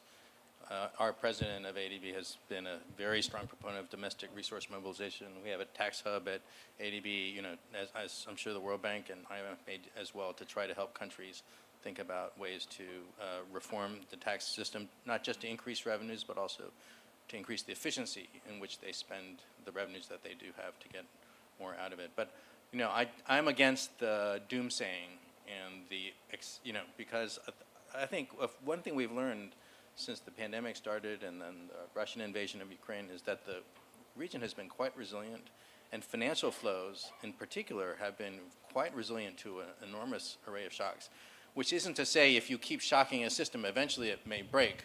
But I think if it's spaced in a way that countries can kind of recover, get their foot, I think, so I'm much more optimistic, even as I agree we should be cautious. Okay, I'm going to ask some. You want to respond to this one first? Or I was going to ask each of you a question first, and then we go to a general discussion. So for Albert, basically, my question is Trump's tariff policies. To what extent do you think it will reshape the structural landscape of global trade and investment, and whether this will lead to a permanent shift in competitive advantage across countries? And how should policymakers respond to that? I mean, the last set of tariff policy didn't actually, although I think Krishna said that it did lead to winners and losers, and that at the global level there's a deadweight loss. But how do you see this tariff policy affecting supply chain and global landscape? I think, obviously comparative advantages continue to change as capabilities of countries change, and so that certainly could happen, perhaps with an impetus coming from some of the Trump policy reforms. But I think if we look at what happened during Trump 1.0, I think number one, we saw that even Chinese exports were reasonably resilient to the shocks. They seemed to find other alternative destinations to replace a good share of the export decline to the U.S. And I think you also saw other countries in the region also handled it well in the sense that some of them benefited. Clearly, a country like Vietnam, not everyone benefited a lot, but some countries that were in a position to be competitive substitutes for China. And that actually may be a small number of countries around the world that will get the majority of that benefit, but certainly that happened. If we think about how to think about Trump 2.0 in light of that experience, first of all, I think it's important to point out that China's export reliance on the U.S. is lower now than it was when Trump 1.0 occurred. So both exports as a share of China's GDP has fallen fairly steadily, but also exports to the U.S. Has fallen even more as a share of Chinese GDP, so that now it's something like 3%, including direct and indirect export to the U.S. So I think China will weather it okay. And then, of course, just as the first time, I think other countries might have opportunities to replace Chinese exports, and also, if China retaliates, to replace U.S. exports to China, depending on how they're positioned. We know that the countries that are selling inputs to China, that China then processes and exports, they obviously get hurt more than countries that are sourcing inputs from China and exporting to the U.S. They actually could benefit. But I think if you think about what that means for the long-term comparative advantage, I think if you see strategic investments in key sectors, especially in technology, telecom, et cetera, moving to other parts of the region, that's obviously an opportunity. And if countries can really develop their capabilities through this opportunity, those advantages could persist, right? Like Malaysia's development of its semiconductor sector, if they build a certain base and improve capabilities, I think even if suddenly there was a new U.S. and Chinese administration that was very peaceful and roll back all of the tariffs, I think it would persist, right? If these capabilities are going to be meaningful. We've seen something similar in Central Asian economies with the sanctions on Russia, right? That there were surprising benefits to those countries. They developed new logistical trade routes, middle corridor trade routes that have spurred economic activity in neighboring countries to Russia.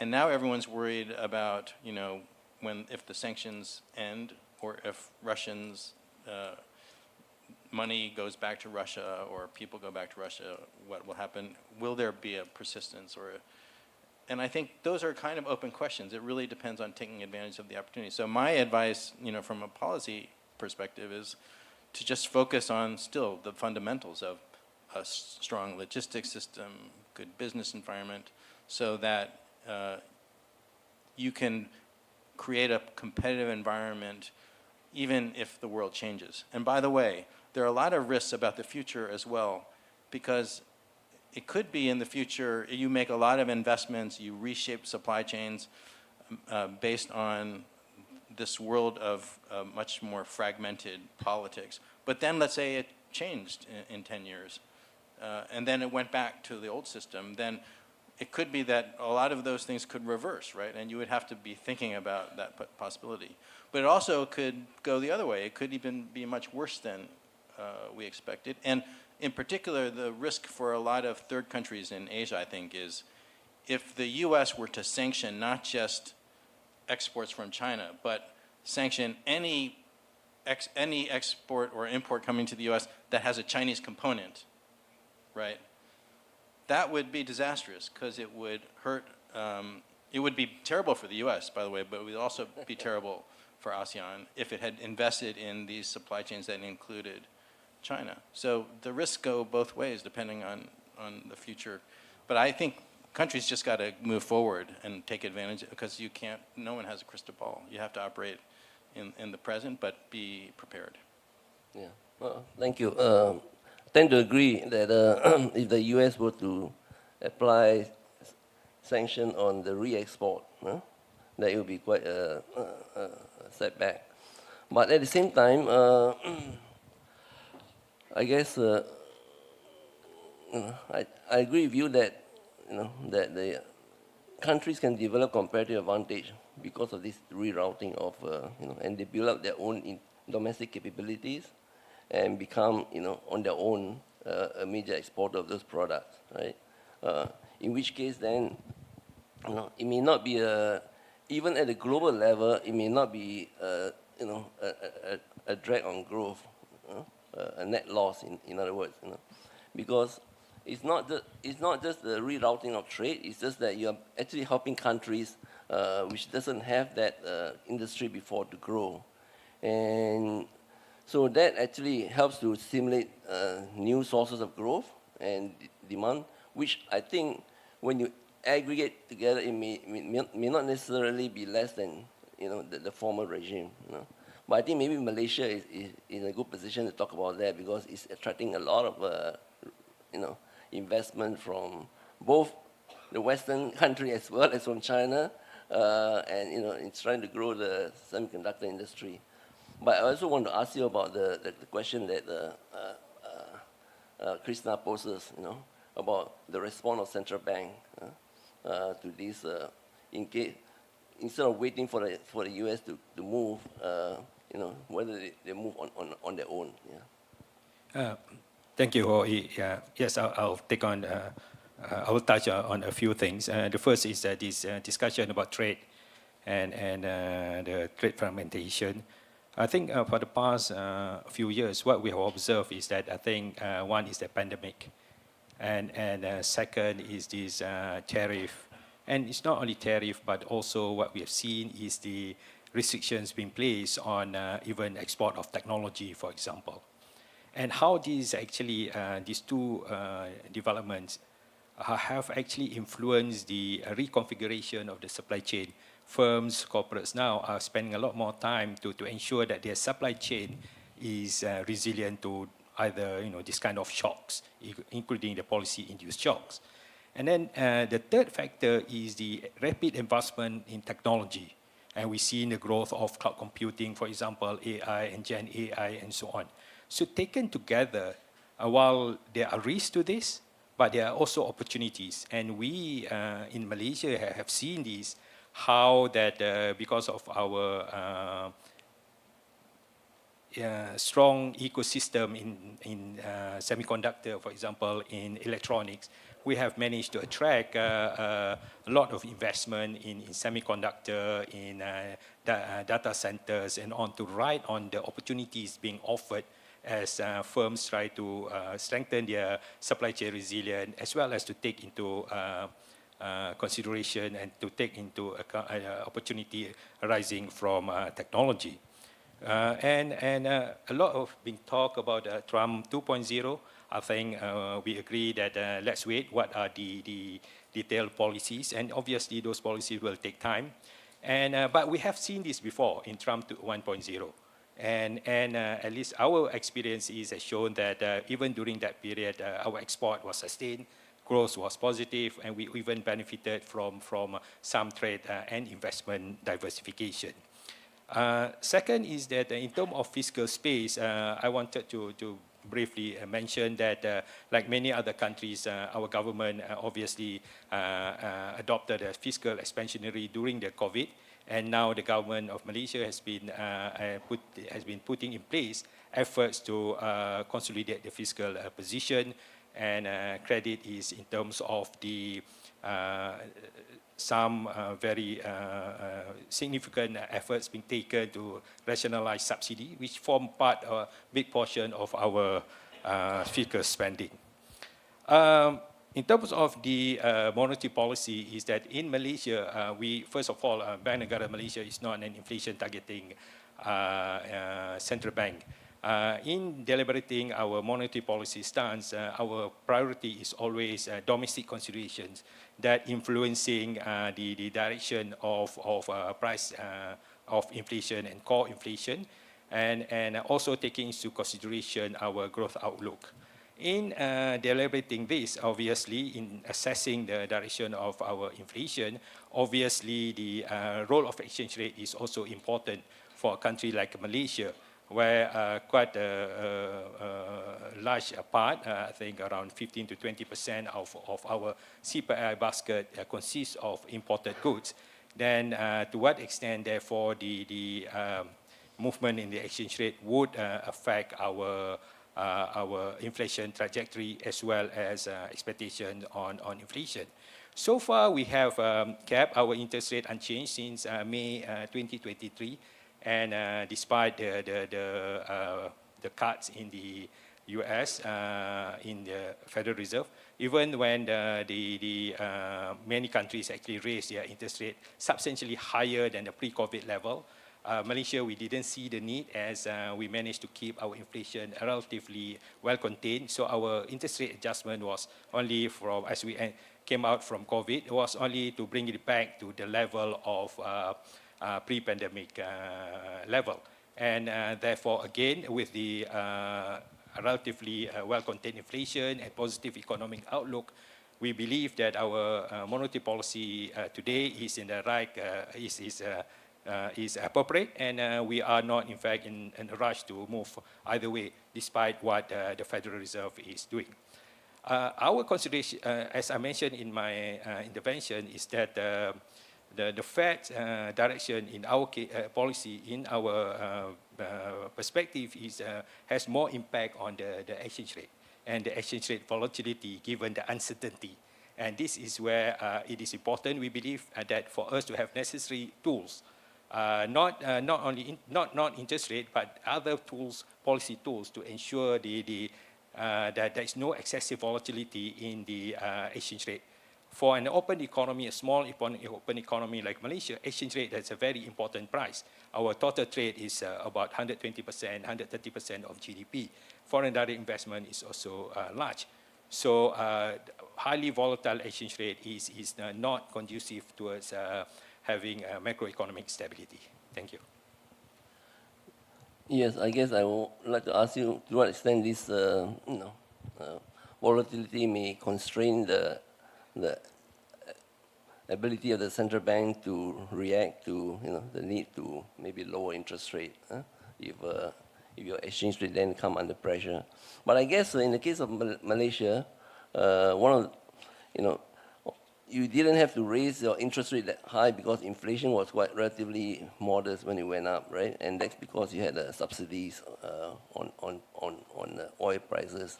But then it turns out that that becomes a fiscal constraint because it's a fiscal cost that you have to bear, right? We had expected that would unwind when oil prices come down, but it's not fully unwound, and as a result, now you have to remove the fiscal subsidy, which is quite painful, I guess.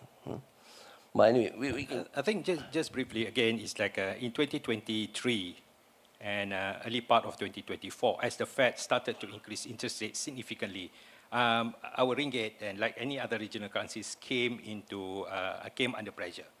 But we have not changed our interest rate. We kept our interest rate steady from May 2023 to until now, because again our growth was good, our inflation is well contained.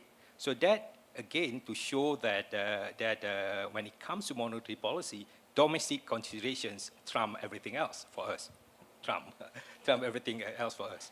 And having said that, again, early this year, we realized that the exchange rate volatility had been excessive. And that's when we introduced a number of other measures to encourage, for example, to encourage inflows. And even through our communication to indicate that we believe that this excessive exchange rate volatility has been excessive, and it doesn't reflect the economic development prospect and fundamentals of the economy. So I wanted to stress that point. Thank you. Thank you. Okay, let me move to Francis. So I guess you mentioned earlier, that your monetary policy board has recently introduced some measures so that basically you set your exchange rate based on the inflation rather than on the exchange rate consideration, if I understand you correctly.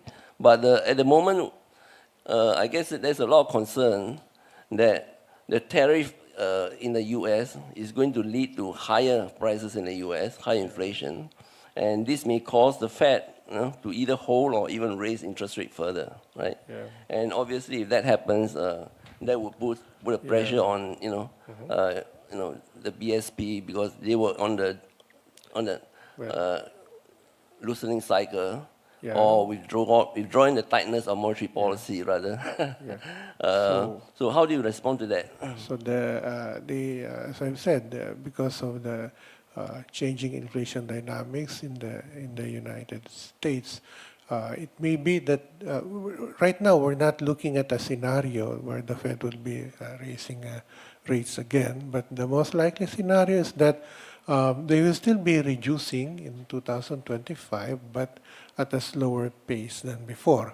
And we have taken that into account into our policy scenarios. And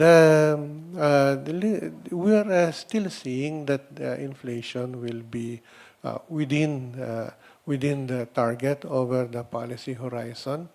Even, we've started in our communication, we've started releasing to the public both what we call the baseline forecast, which is the most likely forecast, and so-called the risk-adjusted forecast, which would be what would be the inflation outcome should the risks that we have identified begin to materialize.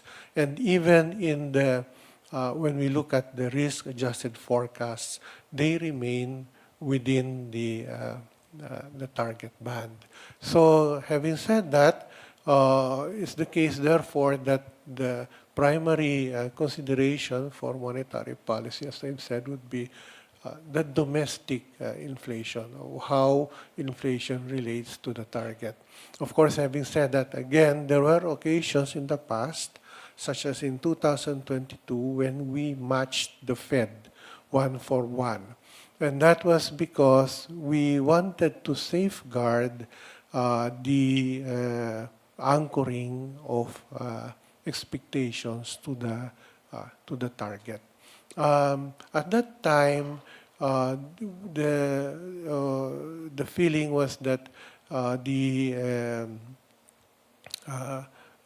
there was a risk that that can become unhinged, that anchoring, because of too rapid change in the exchange rate, which can then lead to, if there's this anchoring of inflation expectations, it can lead to further pressure on the exchange rate. And then you have now a cycle that a very unfavorable cycle that you do not want. So at that time, the Monetary Board demonstrated to the market that it's ready to act should there be any threat to this anchoring of the expectations to the target.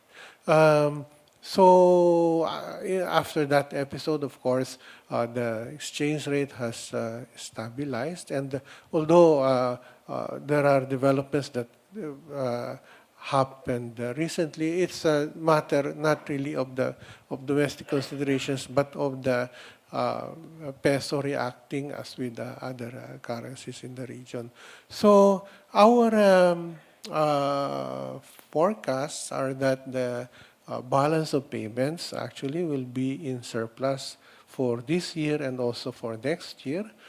The current account will be in deficit, but that's at a manageable rate. It's the current account deficit is actually more than matched up by surplus in the financial account. Also, when we take a look at the sensitivities of, say, less slowdown in the Chinese economy because of trade wars between the U.S. and China, the Philippines is actually relatively immune. If we cite some results, this is from the from Oxford Economics. It says that every 1 percentage point decline in China's GDP growth leads to a slowdown in Philippine GDP growth by just 2 basis points in 2024 and 5 basis points in 2025. It's actually we look at it, it's actually a two-way challenge. We're not that sensitive to trade wars, but we're also, perhaps the structure of Philippine industry is also such that it's not really poised to take advantage of relocation of industries. If we look at the comparative advantage of Philippines, I think it's mostly in the services sector. So that means if much of the relocation, well, Vietnam has been able to exploit that, but that is something that is not yet, I would say, not yet that felt in the Philippines. Actually, if we look at the projections in the balance of payments, you can see there are some challenges going forward because, as you said, the current account is very well manageable, but you look at the export sector, we're seeing that some, let's say, the semiconductors sector, which is the main export industry in the Philippines, is really more concentrated on rather on the traditional products. So there's a need for investments so that it will be able to take more advantage of, let's say, the shift to artificial intelligence. Also, we're seeing that the BPO sector may experience some challenges from AI going forward. So those are long-term trends that we need to be cognizant of. Thank you. So, Xing-Yang, you may want to respond to some of the issues that were raised earlier, but specifically, I guess, I want to ask you about the elevated debt, which you also worried about earlier, and how that might factor into the policy response of the policymakers in the region. Yeah. Okay. Well, currently, amid the heightened uncertainty, safeguarding price and financial stability should be an urgent priority for many of the regional economies. But monetary and financial conditions vary greatly across the regional economies, making an appropriate policy mix unique for country-specific conditions. For example, some countries with the well-anchored inflation expectations have more room to still reduce interest rates or to support domestic demand as global demand weakens. Where monetary policy has limited room due to elevated inflation, the fiscal measures that are carefully targeted and tailor-made to protect also the impact of economic slowdown and also the inflation risks that are associated with the external shocks on the most vulnerable segments in the economy. And that can also help a little bit to support the domestic demand side in the short run. But there are still the economies with the large, especially external debt that are exposed to the risks of the responding to the shocks coming from outside. And in more like urgent kind of like a case scenarios that these economies do need to focus on addressing the rising risk aversion and capital flow volatility with the impacts on their currencies. And in those economies, of course, the policies should be attuned to building investor confidence. And the timely responses based on swift assessments of multiple policy options would be key to arresting the market instability. But against the range of potential risks, the regional economies must build the financial resilience and trying to also rebuild the fiscal space and then debt sustainability. I actually felt that the example, the case that Indonesia offered, the Finance Minister Srini Mulyani was quite appropriate. The countries that have the urgent need to use the fiscal measures have to have some medium-term the fiscal path with very transparent communication and then also accountability that holds the government to follow that fiscal path over the medium term that can deal with the short-term issues more effectively without hurting the medium to longer term fiscal sustainability. But overall, I think the more fundamental the issues that the policymakers have to be mindful is that the policy responses need to be configured not only with the short-term goals, but also with the medium to long-term impacts in consideration. Most of the economies now face really ultimate challenge of navigating this major structural transformation, be it digitally driven or also the green and climate change driven. These all require a the economy-wide structural transformation with a lot of risks to macroeconomic and financial stability. This has to be in the consideration of devising even the short-term policy responses. These are quite important. Just additionally, regarding the trade risks, there are already a lot of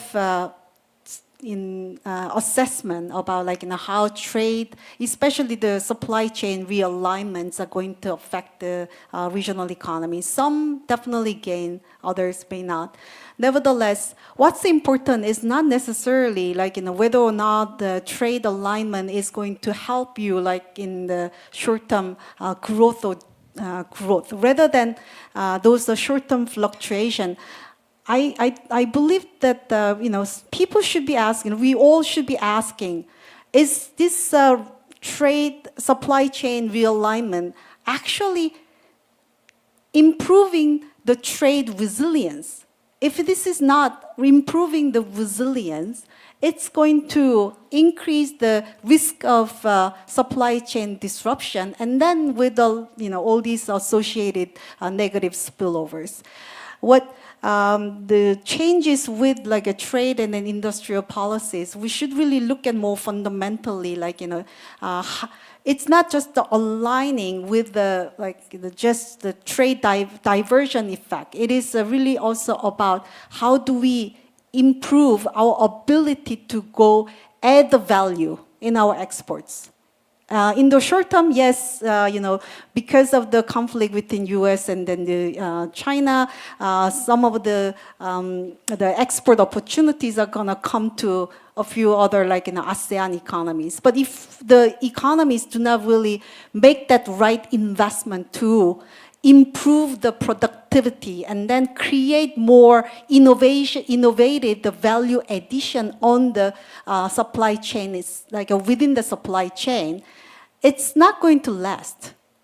So I believe that the right question is, are we really moving towards increasing the trade resilience? And then are we actually improving our value addition in the global supply chain ladder?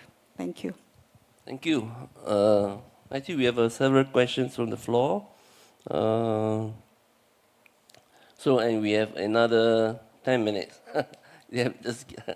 Organizer is just giving us another 10 minutes. But in any case, I guess I request that the answers be as crisp and succinct as possible. The first question is on the risk of inflation in the near future. Could be more on the supply side, supply disruption and cost push.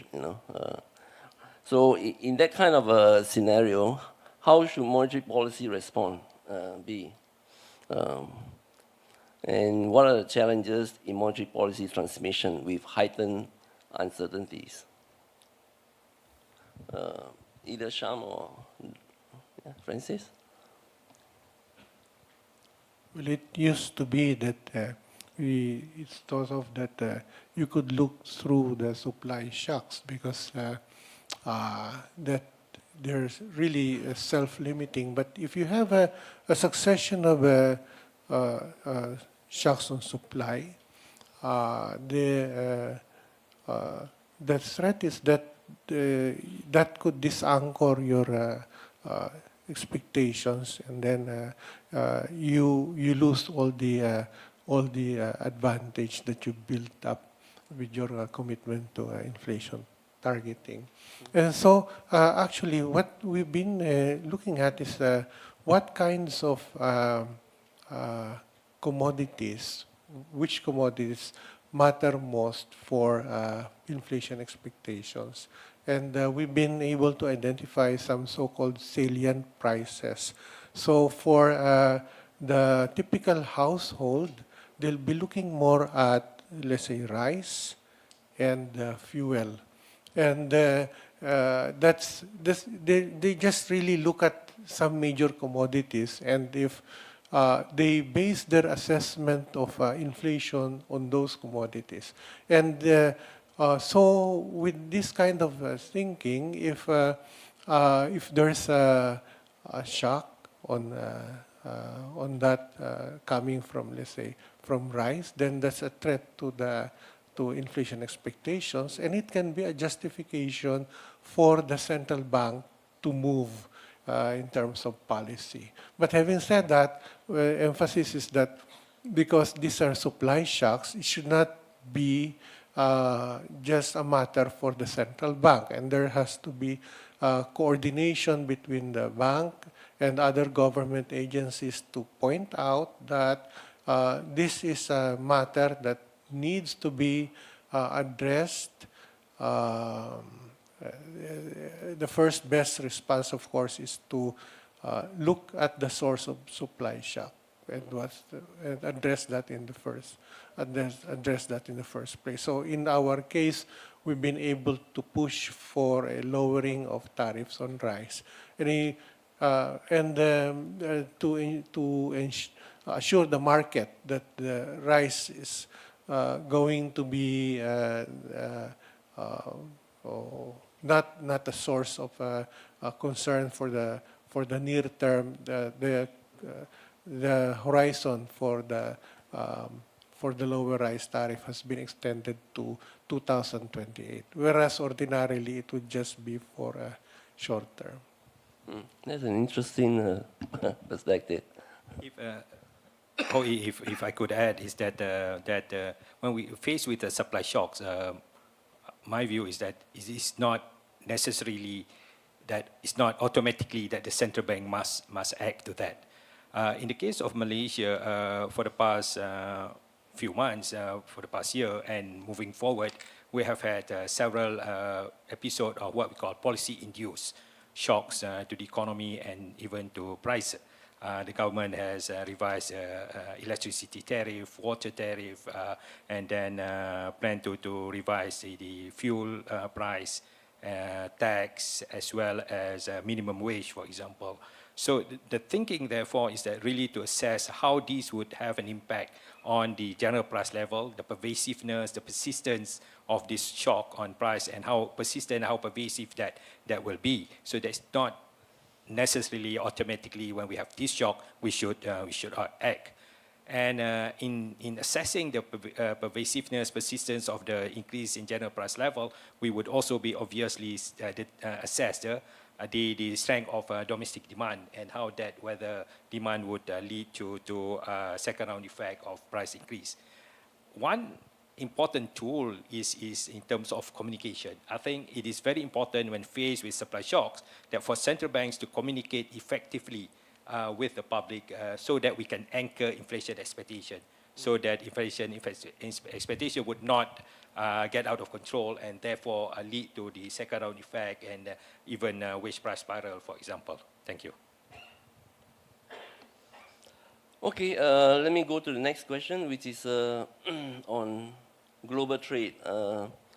If global trade is going to be lower because of the trade tension, the redirection of global trade, how does ASEAN avoid competing amongst themselves and view it as a zero-sum game? It looks like a zero-sum game where you have winners and losers, but overall, well, according to Chris, there'll be a net weight loss. And I think Sing Yang also mentioned, that this might be the case unless you are able to build in capability. So, Well, I don't think, what we've seen is that trade to GDP ratio has been very flat recently. So there's not the globalization, we haven't seen a huge decline. And GDP continues to grow globally, so there's more trade. And also within Asia, regional economic integration, I think most countries in Asia, economies in Asia have been committed to multilateral trade and investment, RCEP, et cetera. So there's still going to be gains from trade, I think, not zero-sum. You don't need to take a zero-sum view. That said, I also wanted to comment that I agree with Krishna that any barriers to trade is overall probably welfare decreasing, not welfare improving, even if it generates opportunities for certain countries. The other thing I wanted to also point out is that not all of the shifting investment and supply chains are because of geopolitics, that there's also a lot of dynamic processes at work where different countries are going through structural change, including China, where population is decreasing, wages continue to go up. It would make complete sense for a lot of activity, especially labor-intensive activity, to be shifting to other countries. And that's an opportunity as well. And I think, for instance, a country like Vietnam, we can say, oh, it's benefited from US-China trade war. That may be true, but I think under any circumstance, Vietnam is a country at a stage of development, and the price of its labor and its capabilities would have been attracting a lot more FDI and exporting more to countries. It's also a country that made a strong commitment to being part of both RCEP and TPCPP. I'm getting the name. So I mean, let's recognize that as well. That there are these structural processes that I think are also creating opportunities, and that's more in line with where the real capabilities and comparative advantages are. In some cases, trade diversion may jumpstart these, but some cases, I think Sin Young is right that you better have a plan to have real capability if you want these kind of benefits to last. okay, I think we come at almost the end of the session, but we have one more question. We run out of time.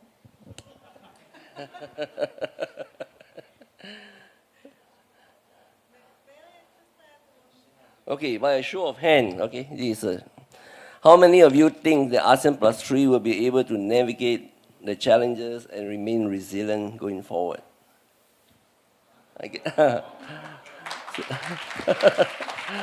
So on that optimistic note, we end the session.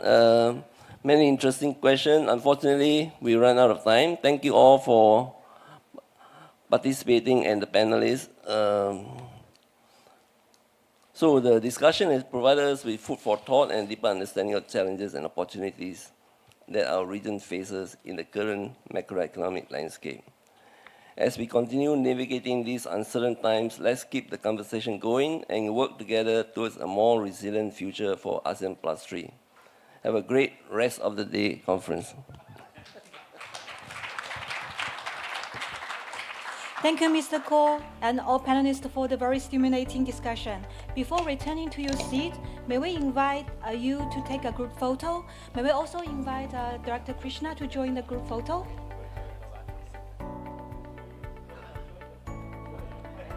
Yes.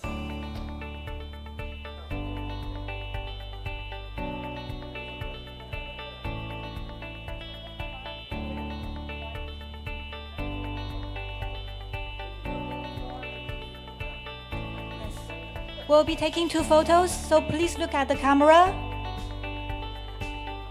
Oh. Take 1, please. Smile. Take 2.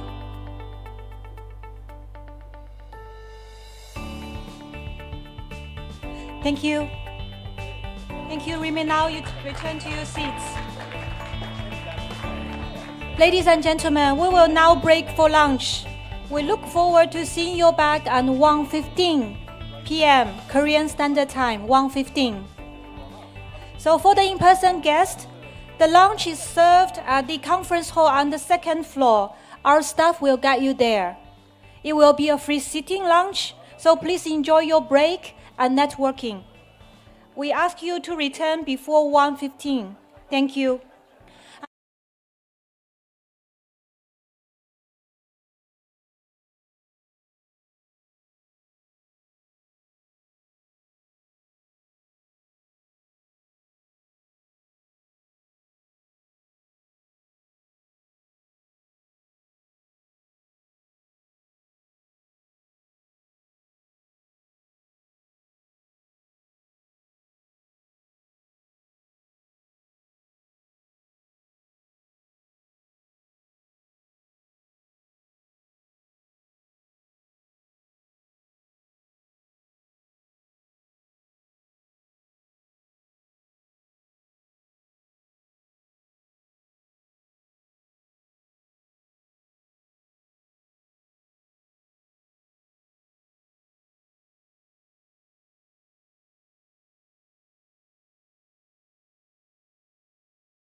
Welcome back, ladies and gentlemen.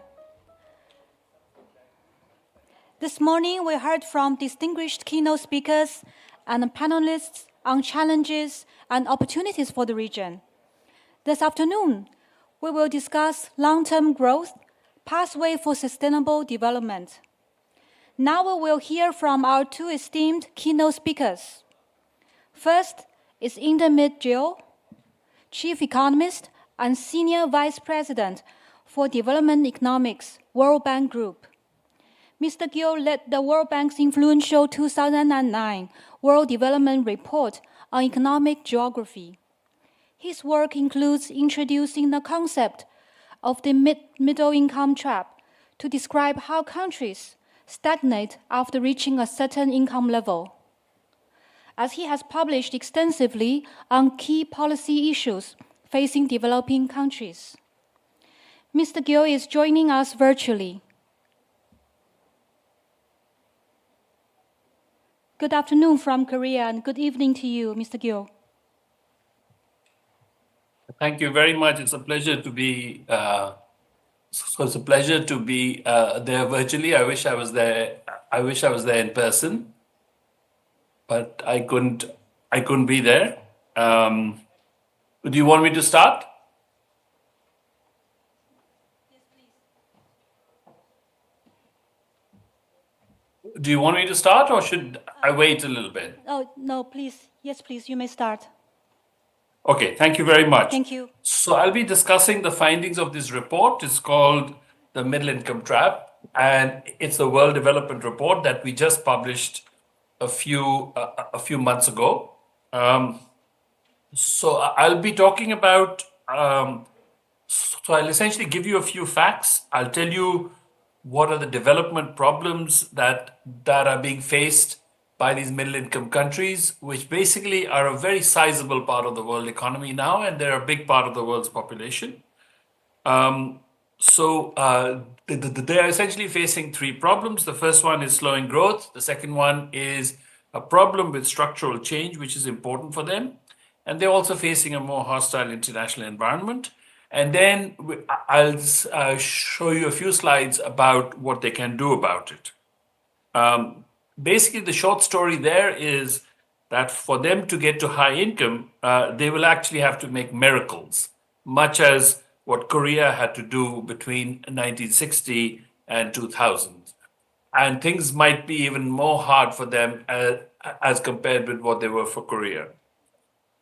So just to give you a quick sense of the countries that we are talking about, there are these four groups of countries that we use at the World Bank. The first one is our low-income countries that have per capita incomes of less than around 1,200. Then you've got lower middle-income countries that have per capita incomes between 1,200 and about 4,500. And then upper middle income countries that have incomes between 4,500 and around 14,000. So the World Bank's definition of what constitutes a high income is a very frugal one. It's just about $14,000. And if you compare that with the GNI per capita of the United States, for example, it is less than 1/4 of that. It's more like 1/5 of that, right? Okay, so these are the four types. Slides that I show you will largely be about the middle two groups, and there are about 50 countries in the lower middle income group. These are countries that include India, and then there are about 50 countries in the upper middle income group. These are the countries that include China, right? China at the upper end, and of course it also includes a lot of countries in the region, including Indonesia, which has just joined the upper middle income country group. Okay, so let me get to now. All these countries have big aspirations, right? So if you look at the the 5-year plans for China, if you look at the Prime Minister of India's vision of developed India by 2047, and so on. If you look at Vietnam, Indonesia, South Africa, all of them have plans. They want to get rich, right? And their definition of rich is not it's not always the same. And it's not always very ambitious, by the way, but it's a very reasonable expectation that they don't want to remain middle-income countries forever. They want to become developed economies. So here's the problem. The problem is that if you look at the growth of middle-income countries, especially if you exclude China, you actually see that that their per capita income, they have not really been catching up to the United States at all. So if you look at the per capita income of the median middle-income economy outside of China, you see that that ratio has not changed from about 15%, right, over the last 8 years. Now, if you look, the problem is really this, which is that even if you go back to 1970, you find that this ratio actually has not changed. If anything, it has come down a bit. And the main story there is just China, in the sense that if you include China, you see that middle-income countries have grown from about 10% of 10% of US GNI to about 20% of US GNI. Okay. But as you see over here, this stagnation is a serious stagnation, and this was something that I was actually surprised by when I looked at this, because we include over here the period between 1990 and 2015, which is considered the golden age of economic development. So when you look at this more closely, basically what you sort of see is that, so if you take all of the countries that were essentially, that were middle income, back in 1990, and see how many of them became high income by 2023 or 2021 here in this case, right? And essentially what you see is that 34 countries became high income. That seems like a good thing, in the sense that about one country every year becomes a high income economy on average, right? In 34 years, 34 countries become high income. The trouble is, when you look at these countries, you find 2 or 3 things. The first one is many of them are very small. These are countries like Panama and Uruguay and Trinidad and Tobago and so on. The second thing is that you also find that many of the others have very special circumstances. These are countries that belong now to the European Union. And not everybody has the same privilege as these countries, in the sense of belonging to the most powerful association of nations ever assembled, which is the European Union, right? And then there are some others that actually found a lot of oil and timed their reforms to coincide with high oil prices and so on. And so you have those countries too. Outside of those countries, there's just a very small number of exceptions, right? And one of them, of course, is Korea. Korea is perhaps the most remarkable development story of the last 50, 75 years. Okay, easily more impressive than any other country. So I'd like to show you a few slides about Korea too. So what we do in the World Development Report, as you sort of see, most world development reports have these 3 sections. The first one are facts, and we talk about what are the problems that middle-income countries are facing. Those are the 3 chapters there. And then after that, we get into trying to interpret these facts using theories. And the theory in this case that we try to sort of bring into play is the theory of creative destruction, which was actually started by Joseph Schumpeter back in the 1940s, but it has developed since. And there are 3 generations of this theory, and we summarize those in the report. We think that this theory is particularly well suited to explain what is happening in middle-income countries and why they find it hard to shift, right? But the main thing that we get from this is that you actually find that middle-income countries have to make 2 shifts, not 1. They have to make a shift in growth strategy, first from just from investment to investment plus what we call infusion, which is learning how to do things better, learning from abroad, essentially bringing in new technologies and ways of production, as well as new products and all from outside, and diffusing them into the economy. But that's not enough. The second push then has to be to add strategies that lead to greater innovation as well. So as you go from low income to lower middle income to upper middle income, the growth strategy becomes more and more complex. And I'll show you some slides on this one. And then what we end up doing over here is that we end up looking at the 3 markets here. In this case, the 3 markets that we look at are capital, human capital, labor, and energy. Okay. The third section, of course, is to try to come up with some solutions to this, and we try to come up with some elements of strategy, right?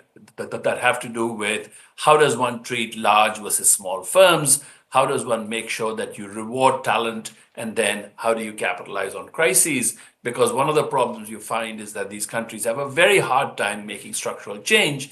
It's because of very deep-rooted interests that often do not want this structural change because they've done well in the older structures, and they tend to be the weakest in times of crisis. So those are the times that one actually has to use to think. So the rest of the slides just actually flesh these things out a little bit. The first one, like I said, growth in middle income is slower. The second is that it's different because it requires not just multiplying, but metamorphosis. You actually need to sort of change the structures and not just grow them. And then finally, I'll show you a couple of slides that indicate that growth in middle income countries is getting harder. So we did a lot of analysis to see what are the likelihoods of growth slowdowns, and we find that the likelihood of growth slowdowns are actually 3 times as high in middle income, defined as between 5% and 25% of US per capita incomes. And we find that this is much higher than for low-income countries, which are to the left of the red bar, as well also as high-income countries that are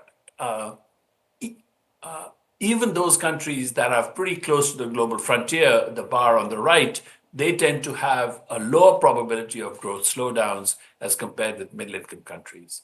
The second thing, this is an important chart, which actually shows that if you found that if the per capita income that these countries had, or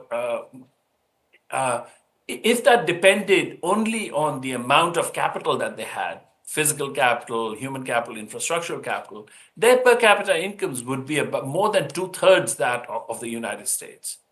In fact, their per capita, their GDP per worker is less than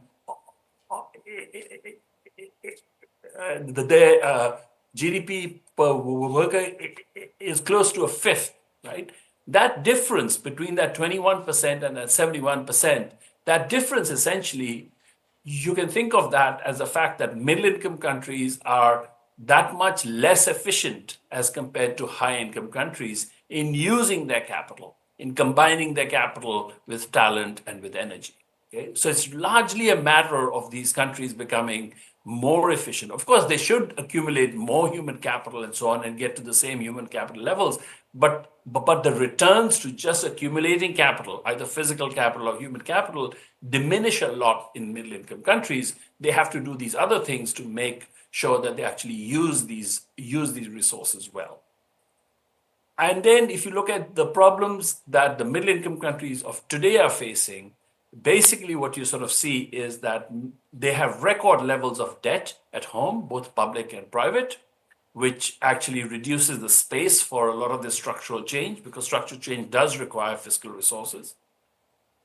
But the chart on the left also indicates that to the extent that growth in middle income requires learning from abroad, it means that you need to have a lot of trade, you need to have FDI, etc. You need to have a lot of international economic relations. And the prospects for this are actually declining, largely because of the countries of the G20, the larger economies, they have become much more protectionist. So the smaller economies, the 150 or so small economies, about 100 of them being actually middle-income economies, for them, things are much, much harder. Things are likely to be much, much harder, right? And if you look at this chart over here, where we calculated the potential growth in the world, what we basically sort of see is that the global economy is slowing. If you look at the first decade of this millennium to the second to the third, you see that advanced economies' growth rates have actually, growth potential has about halved compared to the 2000s. And then if you look at emerging markets and developing economies, you see that potential growth rates have declined from about 6% in the first decade to about 5%, to about 4% in this decade. And this is not just because of China, it's across the board. And then as you sort of see, besides the fact that growth is slowing down, the risks are actually multiplying. Okay? So for all of these reasons, these countries will have to do a lot. In fact, the way that we put it, they would have to make miracles, right? And like I said, they would actually have to sort of do these two successive transitions, not one. The first is infusion, acquire modern technologies and diffuse them widely, right? And the second one is build homegrown competencies that actually, so that domestic firms can become global knowledge creators as well, right? So let me show you. So here's the reason why. So you sort of see that for low-income countries, you can actually get a lot of growth just by investment. But then you look. So as countries move into middle-income, low middle-income countries, they need to have what we call a 2I strategy, not just investment, which is a 1I strategy, a 2I strategy of investment plus infusion.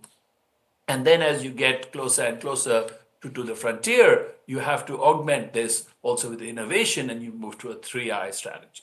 So for example, we would recommend a 2I strategy for countries like India. We would recommend a 3I strategies for countries like China. This is just the same thing. And I just wanted to show you the slide because that while we talk about 1I, 2I, and 3I in fairly stark terms, in reality for big countries like India, there will be sectors in which they would have to move to innovation relatively soon. Okay, now the three practitioners of a good strategy of moving from a purely investment-led strategy to one that combines investment plus infusion, and then also sort of goes on to invest plus infusion plus innovation is South Korea. And if you sort of see over here, is you see the GDP per capita in constant 2015 dollars, you sort of see this go up massively in the case of South Korea, but it has also gone up impressively for countries like Poland and Chile. And so we look at these countries, we look at the experiences of many countries, not just the successes, but also the failures to see what has been happening. And if you look at Korea, you really do find a very, at least ex post, a fairly deliberate strategy of first infusion. That's a picture of a team that has gone from Samsung Electronics to NEC in Japan. And essentially what happens is that South Korea learns how to make televisions and other electronics better from abroad. But very quickly, what happens is that these countries realize, Japan realizes that South Korea is now actually becoming very, very competitive. And these arrangements become harder and harder to actually set in place. And so as a result, you actually sort of see on the right side, you see that the infusion subsidy that the South Korean government was providing firms like Samsung shifts then to innovation subsidies, where they're encouraged to actually start to do much more R&D at home and so on.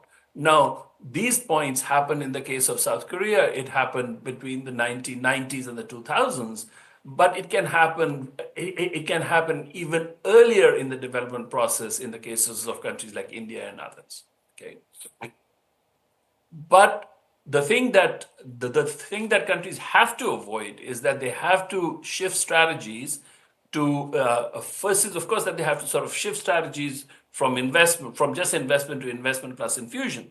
But there are temptations that one actually tries to skip the process of infusion, because the process of infusion tends to be a very difficult one, both for workers and for enterprises and so on, because it can actually lead to greater inequality and things like that. So Brazil, actually, which became a middle-income country back in the 1970s, found they decided to try to skip that process of infusion and move directly to innovation. And what, in the case of Brazil, what that meant was spend a lot more on R&D that will benefit domestic enterprises. But the other thing that they did was to make sure that these enterprises were shielded from foreign competition. So they put up barriers to FDI as well as to trade. And that is the net sum of that exercise. So while Korea opens up and actually learns from abroad, shifts to infusion, Brazil tries to shift directly to innovation, and you sort of see that the typical Korean worker back in 1980 had about 20% of the productivity of a US worker, while a typical Brazilian worker had about double that productivity at that time, about 45%. And fast forward to 2020, you see that the typical Korean worker now has a productivity of nearly 2/3 that of a US worker, while in the case of Brazil, Brazil has actually fallen behind, and its productivity per worker is about a quarter of that of a US worker, right? The same thing happens in the case of Poland. Poland actually does much better simply because it brings in a lot of new technologies through FDI and so on. Of course, it was helped in this by the European Union through the accession to the European Union, but it actually did that even before it joined the European Union and through its association agreements. So then we try to sort of say, okay, how does one apply theories that actually explain that try to give us a clue on how to accelerate this process in a sense? And we, so as I said, we use the theories of Joseph Schumpeter, and but first, the main problem that you sort of see that you see in middle-income countries is that they have essentially inefficiencies in the way that they use capital. So, for example, here you find that a lot of capital, in the case of India, for example, is locked up in firms that tend to be tend to be low value-added firms, right? So instead of low value-added firms or low productivity firms exiting the market, they tend to hang around, right? And as a result, they tend to hog scarce resources, in this case, talent and capital. In the case of the US, which is that green line over there, you see that firms grow, but firms grow because a lot of other firms actually exit the industry, okay? And they free up these scarce resources. So in some sense, a country like the US actually has a much more efficient enterprise sector. It's not just the fact that the markets in India are small, it's the fact that firms in India are artificially small, and they're artificially small because of a tendency that that you have actually a lot of socialist countries they actually like small firms because small firms provide a lot of employment. They also like very, very large firms because those are seen as the commanding heights of an economy. Many of countries like Mexico, India, and so on still have the vestiges of those socialist attitudes. Okay, so the other thing that you find that these countries tend to have less talent simply because they're poorer countries. They don't have as many people in they don't have as many they don't have as many students in higher education. The quality of secondary education is poorer and so on. But you also find that they also use the existing talents well, most notably in keeping women out of occupations for which they're actually qualified. And then finally, the third thing you see is that many of these countries also actually have far more expensive electricity, and cheap and reliable electricity, cheap and reliable energy has been an important part, an important ingredient of the success of all countries that are today's high-income economies. What you find is that in the case of low middle income countries as well as upper middle income countries, electricity tends not to be cheap and energy tends to be expensive, but they also use energy resources much, much more inefficiently as compared to high income economies. Okay? So for all of these reasons, what we end up doing is that we end up using the theories of creative destruction. We end up using three vintages of it. The first vintage is Schumpeterian. The second vintage is the second vintage has been developed more since the 1990s by Aghion and Howitt and others.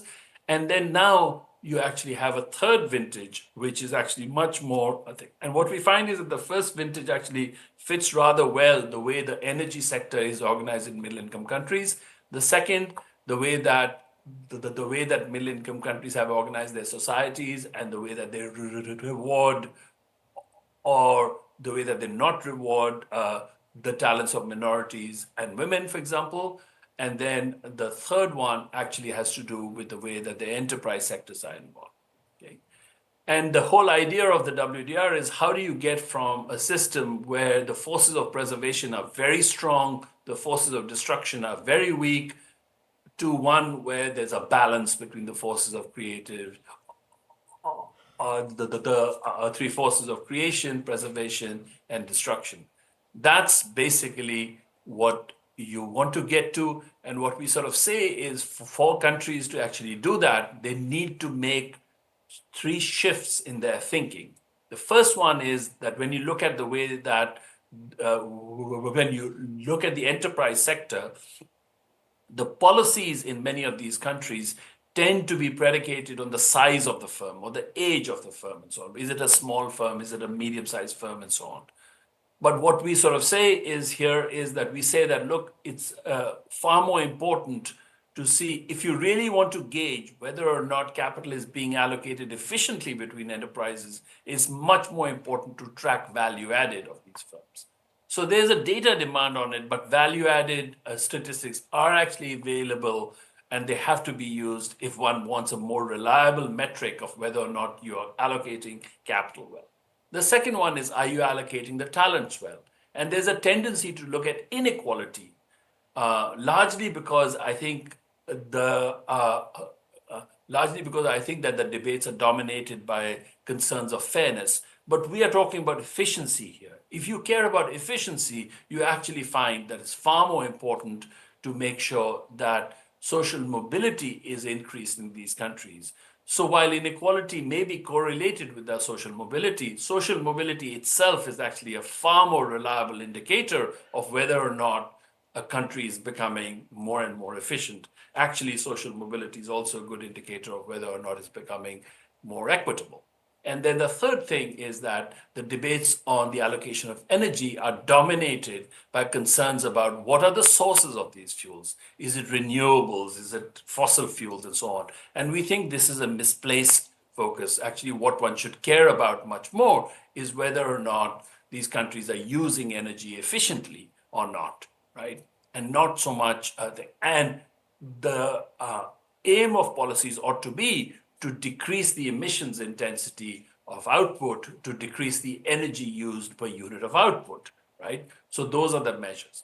All of these things require different and better data, and these data are harder to get, but we believe that for these countries, if you don't get to the proper data, if you don't supply the private sector with data that actually look at all of this stuff, then you will be sailing into these stormier seas blind, right? You would be sailing into them without a good compass.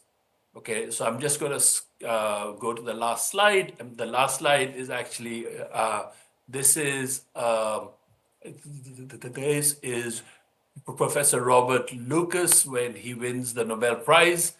And one of the articles that I think that all of you should take a look at, because it's available on the web now, is this 1993 article called Making a Miracle.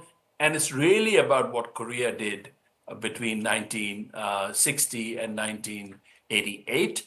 And I think it is, so I think it's an excellent article. And I think it really actually summarizes the problem that middle-income countries face today, that they would actually have to make miracles for them to do what Chile did or what Poland did, leave alone what Korea did.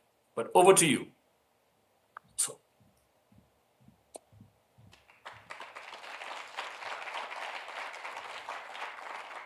Thank you, Mr. Gill, for staying with us. I know it must be midnight in DC, so thank you for staying up and be with us. You made a very interesting presentation on the middle income trap, which sets the backdrop of our discussion for session 2. Our next keynote speaker, who will join us through our recorded video speech, is Mr. Simon Johnson, the 2024 Nobel Prize laureate in economics. Mr. Johnson is a professor and the head of the Global Economics and Management Group at MIT Sloan School of Management. In 2024, Mr. Johnson received the Nobel Prize in Economic Science jointly with Darren Acemoglu and James Robinson for studies of how institutions are formed and affect prosperity. So let's now hear from Mr. Johnson. Hello, my name's Simon Johnson. I'm a professor at MIT Sloan School of Management in the United States, and I've been asked to speak to you for a few minutes about a topic of my current research, which is technology and global inequality in the age of AI. AI, of course, being artificial intelligence. Now, I don't know about you, but I hear a lot of optimism about AI and all the wonderful things that it will bring. So some people say no one will have to ever work again.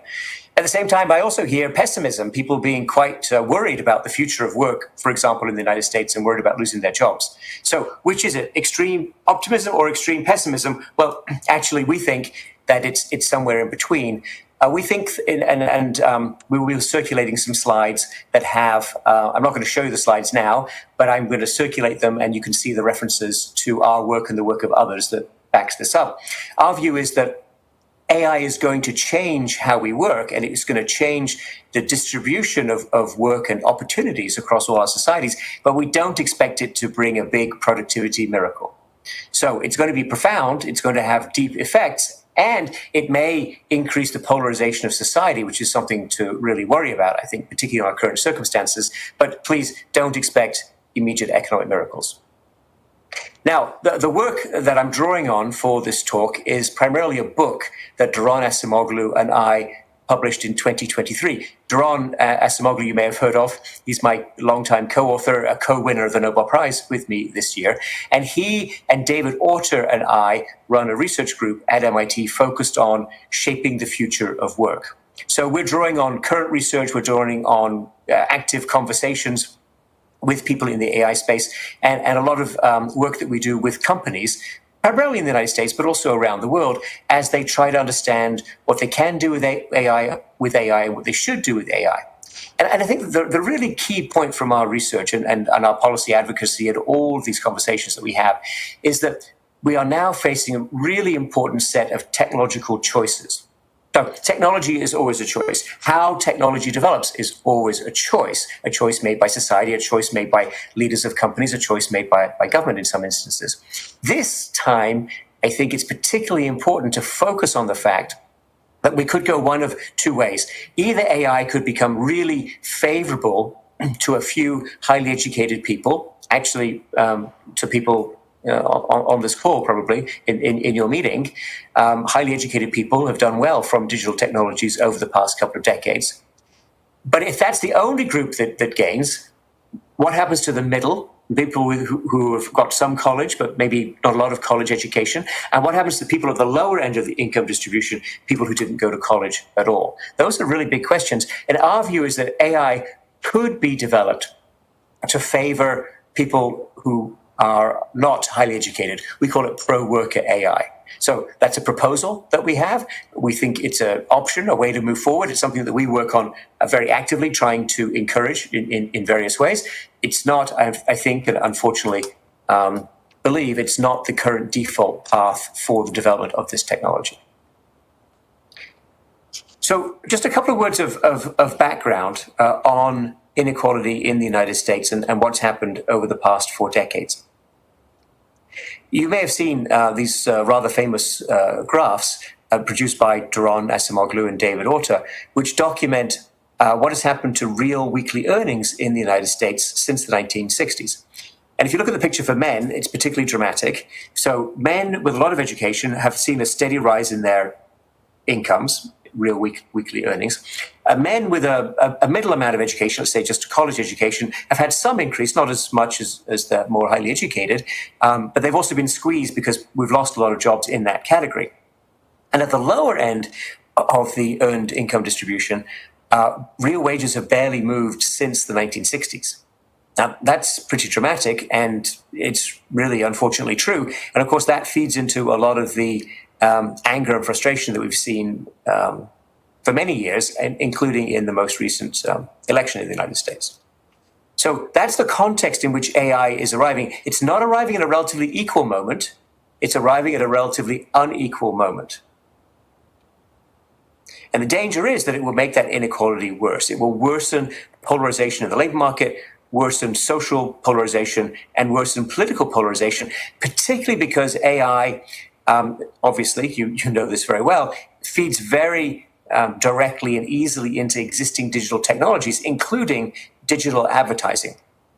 A lot of this advertising already pursues you around the internet and across social media. It's going to become more intrusive. It's going to know more about you, and it's going to grab your attention by maybe making you angry and engaging your emotions. It's not good for you and me, but perhaps we can deal with it. It's really bad for children, terrible for children, actually, and it's very bad for democracy because it's the exact opposite of what you need in terms of reasoned debate and listening to facts. But that is, unfortunately, very much part of the AI landscape, which we wrote about in our book, Power and Progress, which we see evolving now. There are proposals to tax digital advertising quite heavily. We've made one of those proposals. I don't think that's going to get traction anytime soon in the newly configured American political situation. I should also say that we're very concerned about what will happen to global inequality. Now, on this topic, there's much less known. I think the field is wide open for careful study and all kinds of investigation. But of course, as you know very well, a lot of people and countries have done better in recent decades by becoming involved in manufacturing in various ways around the world and selling into global supply chains. Well, if factories become more automated, and we are some distance away from AI really having a transformative effect in manufacturing. But it's coming, and I have very smart colleagues at MIT who work really hard on accelerating the day when that comes.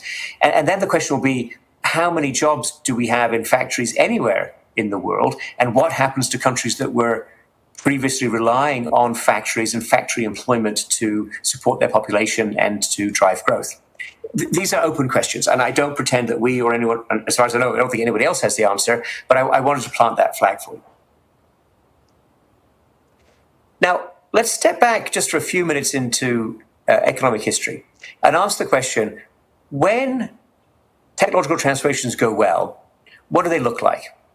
Well, to be clear, there's always automation in any industrial society. In fact, if you go back before industrialization, there were forms of automation. Automation means, of course, we're replacing people with machines. I don't think you can do anything about that. I think that's a natural part of the process of technological development. It's certainly not something we're trying to block right now. However, when automation is combined with the creation of a lot of new tasks for humans, particularly tasks that demand expertise, that's when you get better labor market outcomes for more people. And the reason is quite simple. That automation, bringing the machines, replacing the people, reduces the demand for labor. There may be spillover effects in other parts of the economy, but you can't always count on those, and they haven't worked out very well in the last 40 years. New task creation means people are now doing things that they'd never done before. And you've got to pay them to do those things. You've got to pay them to get into the labor force. You've got to pay them to acquire those skills. You've got to pay them to stay with your company rather than going to someone else's company. Now, when Henry Ford, for example, came to Detroit in 1900, all American cars were made by hand. It was an artisanal industry. They were making 20 or 30,000 cars a year with about the same number of workers. In 1929, so 3 decades later, Ford and GM together were making 3 million cars, and the American auto industry employed 400,000 people. Now, most of those people were doing things that humans had not done before. A lot of those tasks required expertise.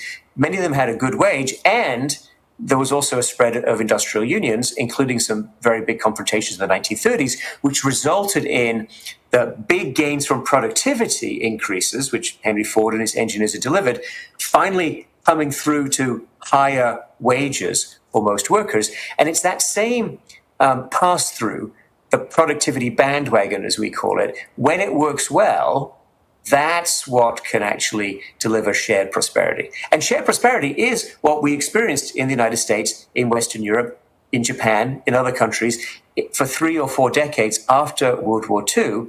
And the mechanism for the sharing of the prosperity was exactly what I said. It was higher productivity, more task creation, pressure from trade unions, higher wages. Now, all of this, of course, raises the question, what will AI do over the next 20, 30 years? And keep in mind that we're already in what I described at the beginning as a very unequal situation. If we have this conversation in 1980, I think we would have been much more optimistic about the effect on society of new technology. But this is not 1980, it's 2024. So we've had 4 decades of increasing polarization. And in those 4 decades, the polarization was mostly due to automation. It was partly also due to globalization and the way that played out. And we're talking about what happened within the United States. We give that a secondary position, but it's still significant. And it was due to the decline of trade unions. So this is the moment when AI now arrives. And of course, AI is an automation technology. I think that's quite obvious. You're replacing people, not the physical labor of people, but the mental labor of people, the thinking of people. Now, AI is not yet ready to do the most creative tasks, although some forms of AI are already incredibly helpful to scientists in their laboratories. I'm thinking of AlphaFold, for example, which was rewarded with a couple of Nobel Prizes this year for chemistry. But what AI is really going after, what it can really be used for, is tasks that have a routine content, routine element of white-collar work. So one CEO I talked with described these jobs. It's not a very nice term that he used, just to warn you, but he's the CEO, and this is how he thinks about things. And here it is descriptive. He called them cut and paste jobs. So people who are cutting and pasting material, they're doing something similar every day.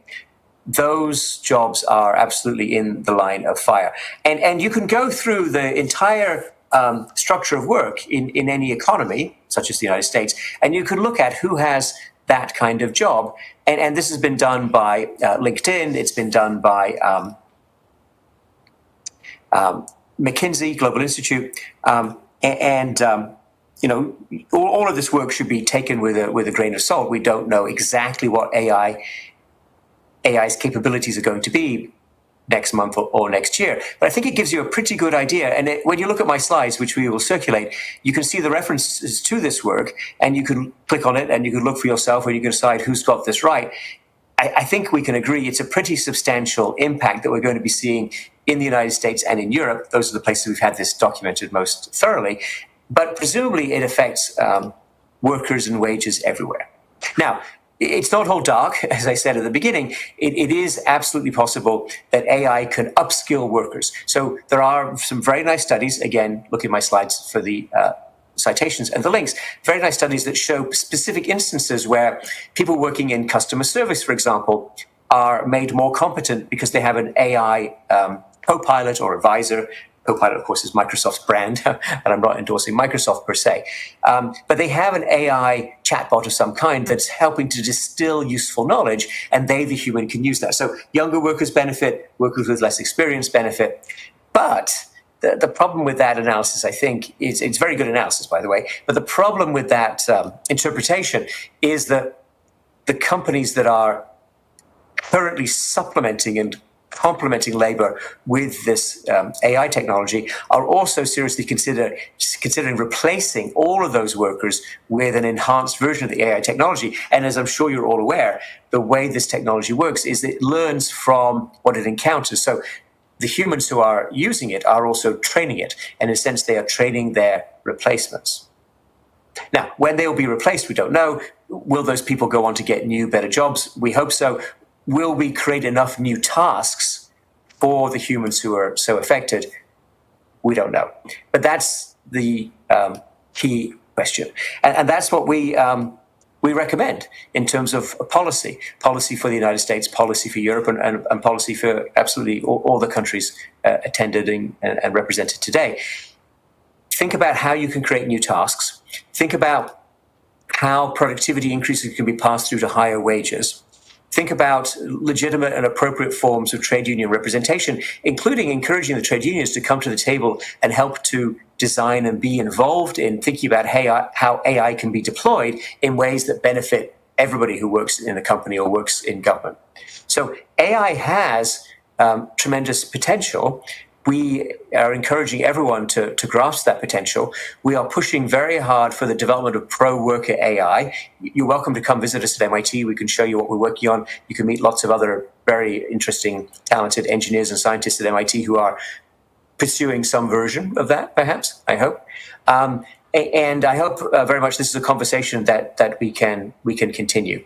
Our book, Power and Progress, is available in about 20 languages. It's available around the world. I'm also happy to send you free copies if that would make it easier for you to read or you'd like your staff to read them. We really just want to facilitate this conversation and prompt more discussion about the future of work, how to get more good jobs everywhere in the world, because I think that is the top priority, and that's a very serious challenge that we face today.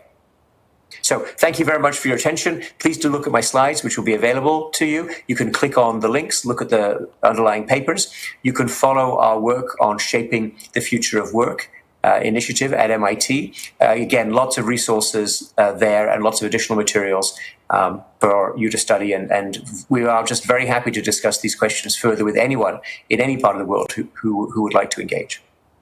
Thank you very much.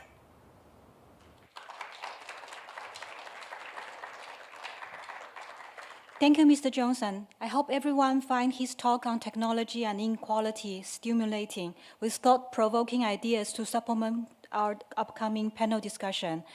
His presentation will be made available to you through emails later. May I now invite on stage our moderator and speakers, Rupa Duttagupta, Deputy Director, Asia and Pacific Department, IMF.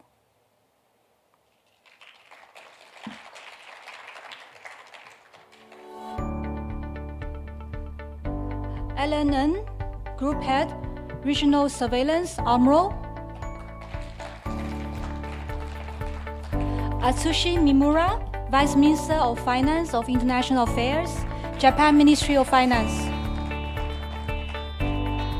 Jayawadi Chanand, Assistant Governor, Corporate Relations Group, Bank of Thailand. Our panelists will be sharing their views on the topic long-term growth, pathways for sustainable development, after which our moderator will facilitate the discussion. Once again, participants can submit your questions through Slido, either by scanning the QR code at the back of the badge or access the Slido link shared in the Zoom chat window. I now hand over the floor to our moderator, Ms. Rupa. Thank you very much, and thank you for the introduction. Good afternoon, everybody, and thank you for joining this session. As we have heard from our two previous keynote speakers, sustaining strong medium-term growth is probably the single most priority for many policymakers, but there are many roadblocks on the way. We heard Dr. Indermit Gill talk about the challenges of being stuck in the middle-income trap unless there is more innovation, more allocative efficiency, greater infusion of technologies.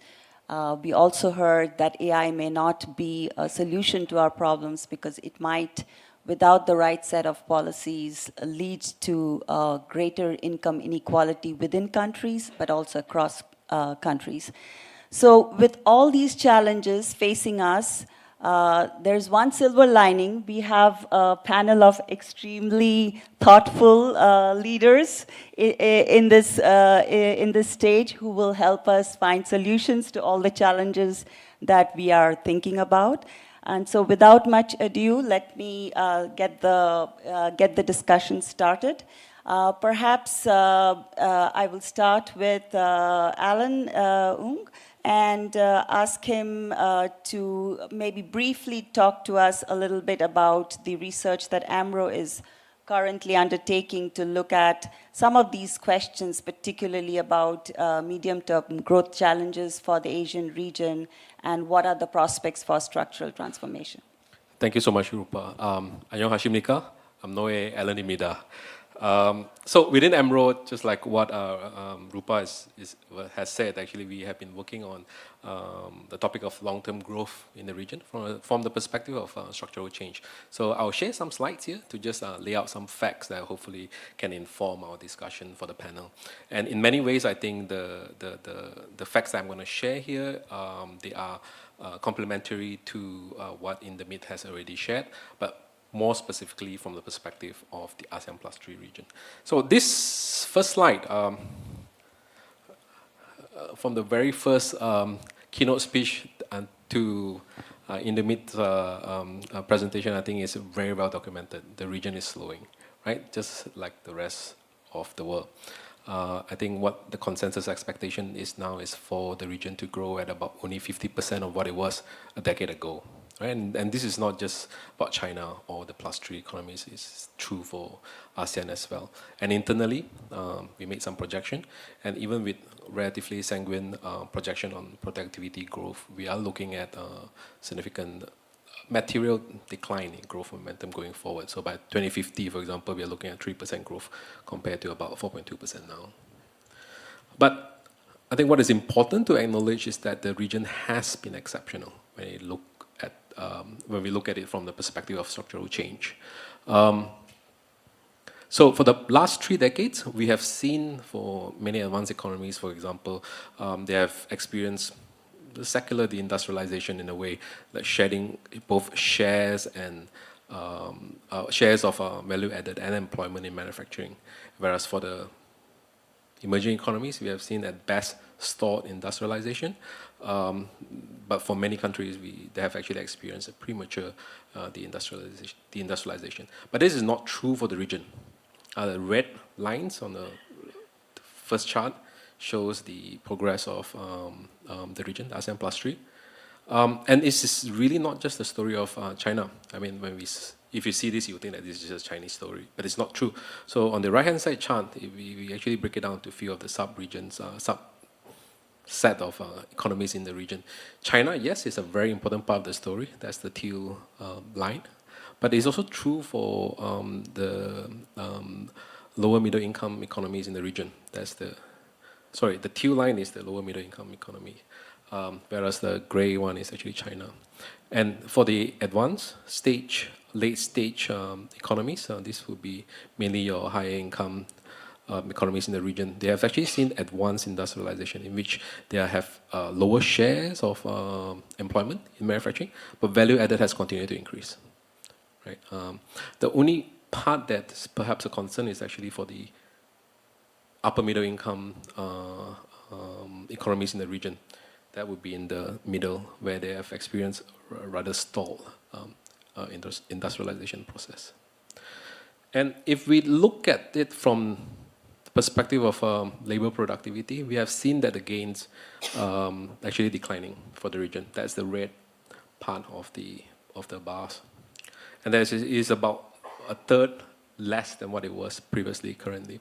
And again, this is not just a story of any particular economies. If you break it down, we can see similar stories. And we look at productivity gaps. I think we've seen varieties of this chart just now. When we look at labor productivity across different sectors in the region, the gap is still really wide. You can see that, for example, China has made significant progress. That's true. But the gap itself is continuing to be very wide.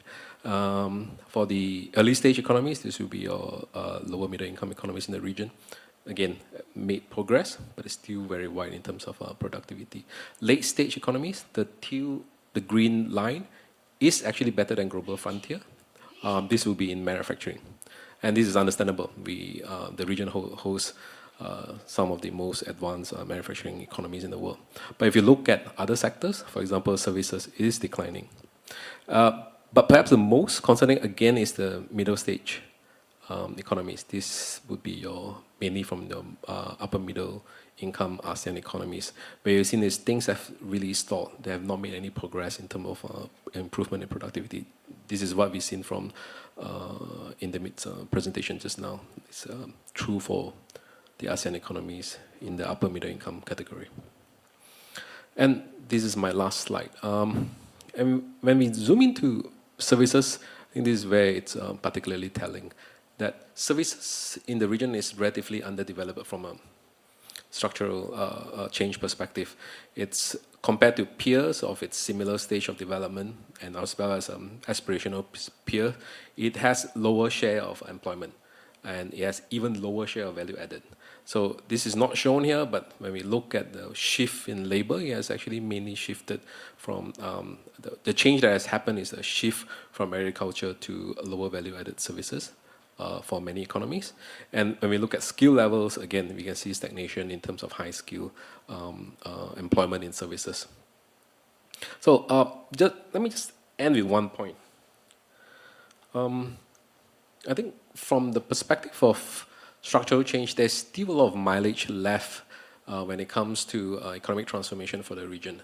Let me just give you some data points again. It's not in any slides, but share of agriculture employment. So for lower middle income economies in the region. So we don't have low income economies in the region anymore. I think that's a very important fact to acknowledge, at least not now.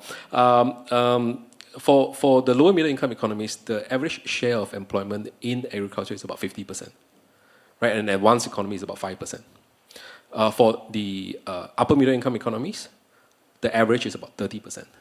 Even for China, it's more than 20%. In fact, there is more people employed in agriculture in China than in manufacturing, right? Currently, at least. What this implies, if you look at it from a Arthur Lewisian kind of a perspective, there is still a lot of room for development from the structural change perspective. The advanced economies in the region is slightly different, but as I've shown you just now, when we look at services sector, there is that room for improvement as well. So let me end here. Thank you. Thanks, Alan, and thanks for noting a glass half full picture. Our analysis in the IMF also shows that there are some sectors within services that hold a lot of promise, which was mentioned by Krishna this morning. So that resonates with what you said. There is still scope for more development. So obviously, productivity slowdown is a big challenge. But on top of that, some secular trends, such as population aging, is also impacting long-term growth potential. Maybe I will ask Vice Minister Mimura about what he thinks about these challenges and how can policies overcome those kind of constraints. Thank you. Thank you very much. First of all, I'm very honored to join this honorable forum, so thank you very much. And it's a great honor to participate in this roundtable. So yes, we are now living in the world of what many people call combined crisis, and actually Alan just made a very good description of where the ASEAN+3 economy is located. Some bright spots, but also some difficulties and ongoing changes in the trend, in the economic structure and so forth.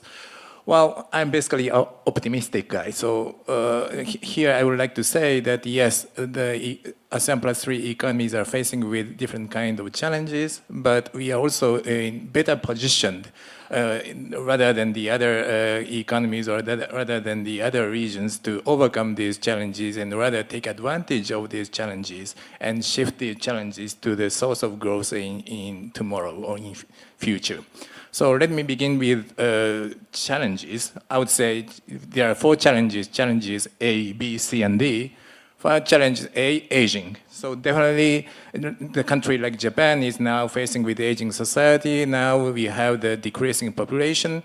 China is approaching the same phase, and other ASEAN+3 economies will also enter into the same aging phase of population in future sooner or later. And of course, aging society leads to different kind of difficulties. We will have less productivity growth, and then we will also have difficulty in our fiscal structure because we will have less resources because of the lower potential growth, and also we will face with bigger expenditure needs to save for social securities and house financing.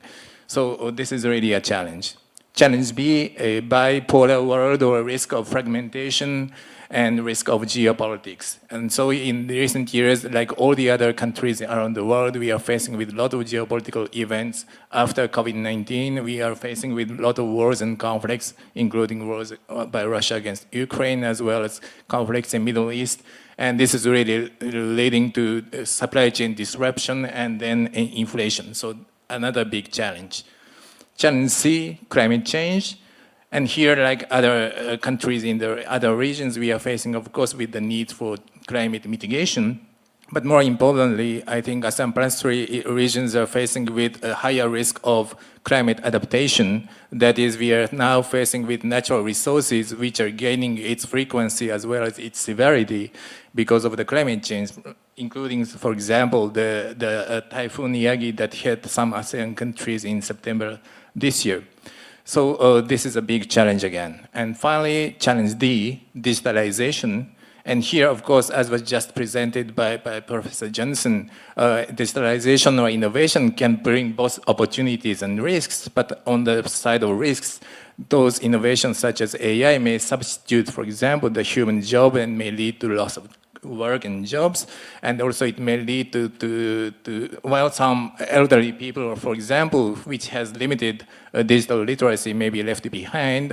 Also some other countries with less IT infrastructure or technology may also be left behind. So innovation or digitalization may lead to widening inequality both within and across borders. And of course, we have different kind of new financial assets or technologies coming in, such as virtual assets, cross-border payment technologies, as well as CBDCs, for example. And while it may also provide some opportunities, it will also bring additional risks, such as money laundering, terrorist financing, capital outflows, and also cybersecurity risks. So challenges, but as I mentioned at the beginning, I think ASEAN+3 regions are better positioned in taking rather advantage of these challenges and shift these challenges to the source of growth. Let me take ABCD one by one. First of all, aging, of course, it poses some difficulties, but also it leads to many kind of business or investment opportunities. For example, in Japan, we have lots of investment going on to save for human resources. If you go to casual restaurants in Tokyo now, you have very rare restaurants where human beings take your order. Rather, you need to buy some tickets from the vending machines, or you have some QR code that take your order. And in some cases, you have automated wagons that brings you the food you have ordered. And in the manufacturing sector, we have all kinds of human resources saving investments, such as factory automation, factory automation. So different kinds of investment opportunities, and also in the financial market, we also see lots of new business opportunities because now many Japanese people are beginning to do some kind of financial asset management. They are really shifting from savings to investment to prepare for their retirement. So lots of business opportunities or investment opportunities coming as a result of aging. As for B, by a polar world, yes, we are facing with supply chain disruption, and we now have a lot of countries or economies and companies around the world to try to diversify their supply chain. And we have lots of trends like China +1 or Mexico +1 and so forth. But I would say ASEAN countries are one of the most popular destinations of this +1 supply chain. And by the way, this China +1 trend is not so harmful for China either, because it is not substituting China with other countries, but it's just China +1, where the business activity in China in many cases remain intact. So lots of opportunities from the supply chain diversification. On climate, again, we have lots of investment opportunities arising from climate change, such as needs for quality infrastructure resilient against natural disasters. We also have lots of opportunities for sustainable financing and so forth. And also I can tell you that ASEAN+3 countries have strong competitiveness in different kinds of green products. For example, China has strong competitiveness in EV batteries or solar panels. Japan and Korea has strong competitiveness in semiconductors, and many ASEAN countries have rich natural resources such as critical minerals. So again, huge opportunities. And finally, on digitalization, again, semiconductors, critical minerals are very important stuff in digitalization. ASEAN countries are leading the world in developing cross-border payment channels, for example. And more importantly, digitalization, while it may give the risk of substituting the work for countries like Japan or China who are seeing the population decreasing, it's a huge advantage even. And so to sum up, I think we are facing the challenges ABCD, but ASEAN+3 countries are much better positioned to shift these challenges ABCD to opportunities ABCD. I would stop here. Thank you so much.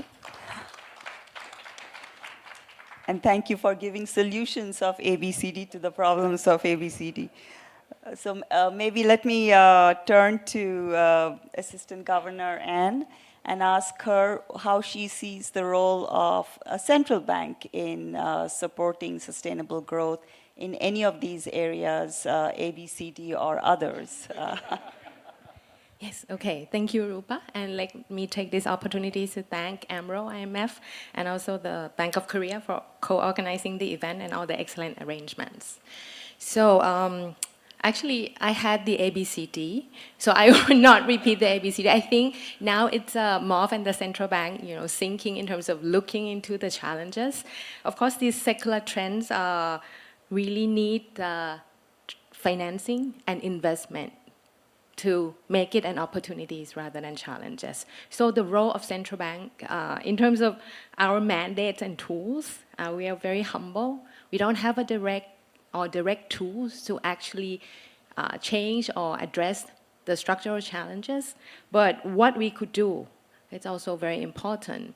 And I think the role of the central bank is to promote resiliency. I think it's one of the key themes of this event as well. In terms of resilience or creating resilience, to me, there's basically 3 components.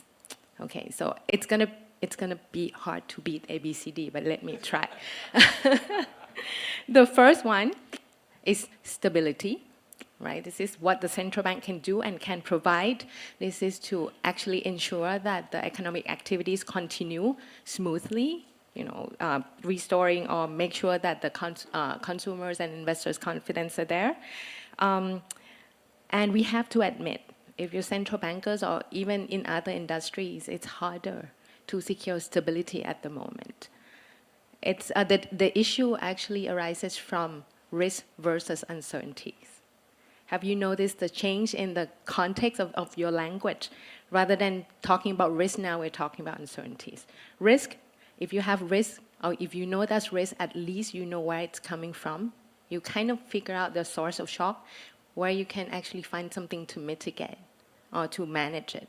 But for uncertainties, it's very difficult, right? And it makes the policy design much harder. So I think in terms of central bank, in the higher or rising uncertainties, what we need is robust policy. We're not talking about appropriate policy at some point in time, but robust policy means the policy needs to be able to actually withstand the uncertainties or variety of outcomes. That's one. And to get that, I think we've heard DG Omar talked about integrated policy framework this morning. To make the policy robust, I think you need a package of policies, not only single policies. And monetary policy is not the only game in town. We've heard that before. And the next thing to create the robust policy is also central bank communication, which has also been raised this morning. For us, or for me, the communication is now the key, and it should not be the source of risk itself. With rising uncertainty, it is harder to base the policy design on only past data. You've been hearing about data dependent, but the data coming out recently has changed quite drastically. So I think personally, actually the governor also, my governor also said that he rather be outlook dependent. And also we could be humble on this, but we would do, as a central bank, less forward guidance because it's harder and harder to give a good forward guidance to the market, even though the market loves forward guidance. But I think that could also be the source of shocks going forward from monetary policy side. The second thing, the first one is stability. I cannot, ABCD, but first is stability. The second one is financial immunity or buffers.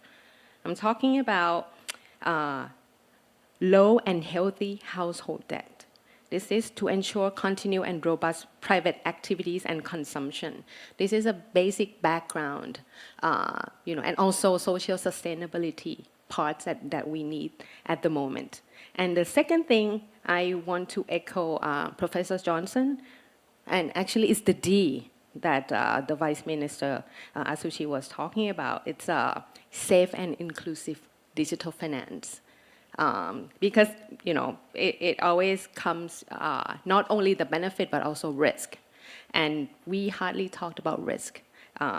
In terms of safe, it is for risk from fraud and scams and cyber threats that should be well managed to maintain trust, and so that the benefits of financial innovation can be reaped sustainably. This makes it necessary to enhance financial and digital literacy, cybersecurity, and regulations to protect consumers and maintain trust and ensure market stability. This is for safe. And for inclusive, it is in a way that new financial innovations could lead certain group behind, both in terms of access and risk pricing. In this regard, bridging the digital divide and enhancing digital literacy among marginalized groups is crucial. Central banks can support data sharing, especially in financial sector, and address the AI biases that Professor Johnson was talking about. This is to ensure that technology benefits all and mitigates risk. Last, the word is option. So central banks should enhance financial infrastructure that provide private sector with efficient and practical options to adapt and transform. One is the climate transition, on which Thailand is quite, I have to admit, we're quite behind, but let me share our 2 cents on this in terms of our lesson learned. For a country that has been manufacturing based and has moderately ambitious goals for climate change, infrastructure on climate finance, like guidelines, disclosures, taxonomy, should also be promoted in parallel with encouraging financial institutions to provide various tangible products on transition finance. This is as an option for the firms to choose their appropriate pace for their own transition. Another good example of options that central bank can provide has also been mentioned, which is the channel and format of digital payments for the firms and especially for cross-border connectivities that go along with more diversified format of trade and investment. So central bank, I would like to stress that we have humble but important role to pave ways towards longer-term sustainable growth and lowering inequality that we have seen examples and analytics from our keynote speaker. Let me stop here. Thank you so much, AGN. And clearly, the central bank plays a very important role, not only to maintain stability, but policy certainty, which in turn invites investors to feel bullish about the economy. And you've laid out your own ABCDs, which are excellent. Perhaps in the same line, I would ask Mimura-san how he sees the role of the Ministry of Finance in this regard. Probably along the lines of my ABCD. First of all, with regard to the problem arising from aging, so the issue of fiscal sustainability or fiscal consolidation, clearly, as the aging society will lead to more difficult budget situations, the major role of the Minister of Finance is really to maintain the fiscal discipline and also try to maintain some financing system for social security and also health system. So definitely that should be the major role of all ministries of finance around the world or in the regions to face with this aging society. On B, bipolar world, so diversification of supply chain, I think here the Minister of Finance can even have lots of work together with, for example, the aid of international organizations, including multilateral development banks. Let me just share one example. For example, Minister of Finance Japan is now improving the initiative called RISE, Resilient and Inclusive Supply Chain Enhancement Initiative, together with some other countries, including Korea.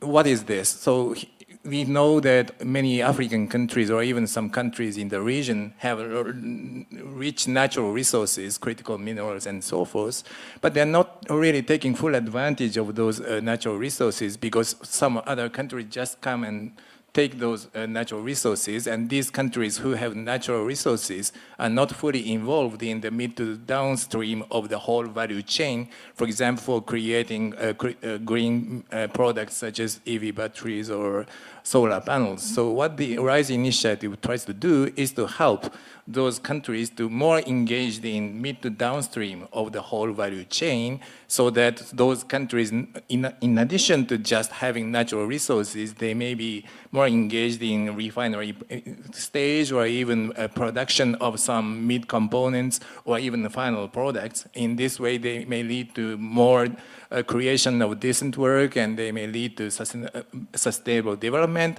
while also addressing the climate issues. So in this way, the Minister of Finance can really help to diversify the supply chain. On climate, first of all, the Minister of Finance, together with central banks and financial authorities, we have lots of role to play in promoting sustainable finance. And also as part of adaptation finance, we believe more and more we are discovering the need for filling the insurance gap in the region to better respond to natural resources. And here, for example, ASEAN+3, we have now as a fourth pillar of financial cooperation in the ASEAN+3 finance track, we have decided the financial cooperation pillar of RDF, DRF, sorry, disaster resources financing. In this way, the Minister of Finance can pretty much contribute to filling this insurance gap. And of course, DRF is an area where the public sector can somehow lead to filling the insurance gap, but also some private insurance companies also has lots of work to do. And here, together with the private industry, we may also, the Minister of Finance may also be pushing for the need for filling the insurance gap in the sector. So in this way, we have also lots of work to do, or lots of things that we can do to address the challenge, climate change. And lastly, digitalization. Of course, this digitalization may provide lots of risks such as AML or CFT risks or cybersecurity and capital outflows. Definitely, the Minister of Finance has lots of work to do in this arena.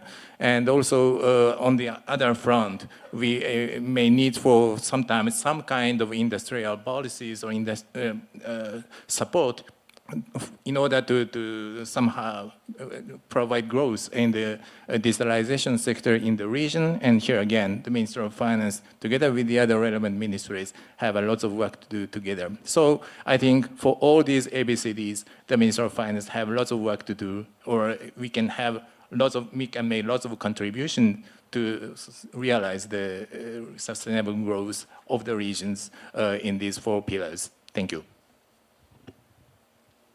Thank you so much. That was a rich menu of possibilities and tasks that the Ministry of Finance can definitely take. You mentioned industrial policy.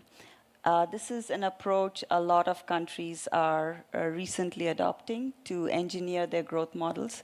Let me ask Alan, I know that you are also, AMRO is also doing some work on this area. But what are the trade-offs involved in such an approach? Right. So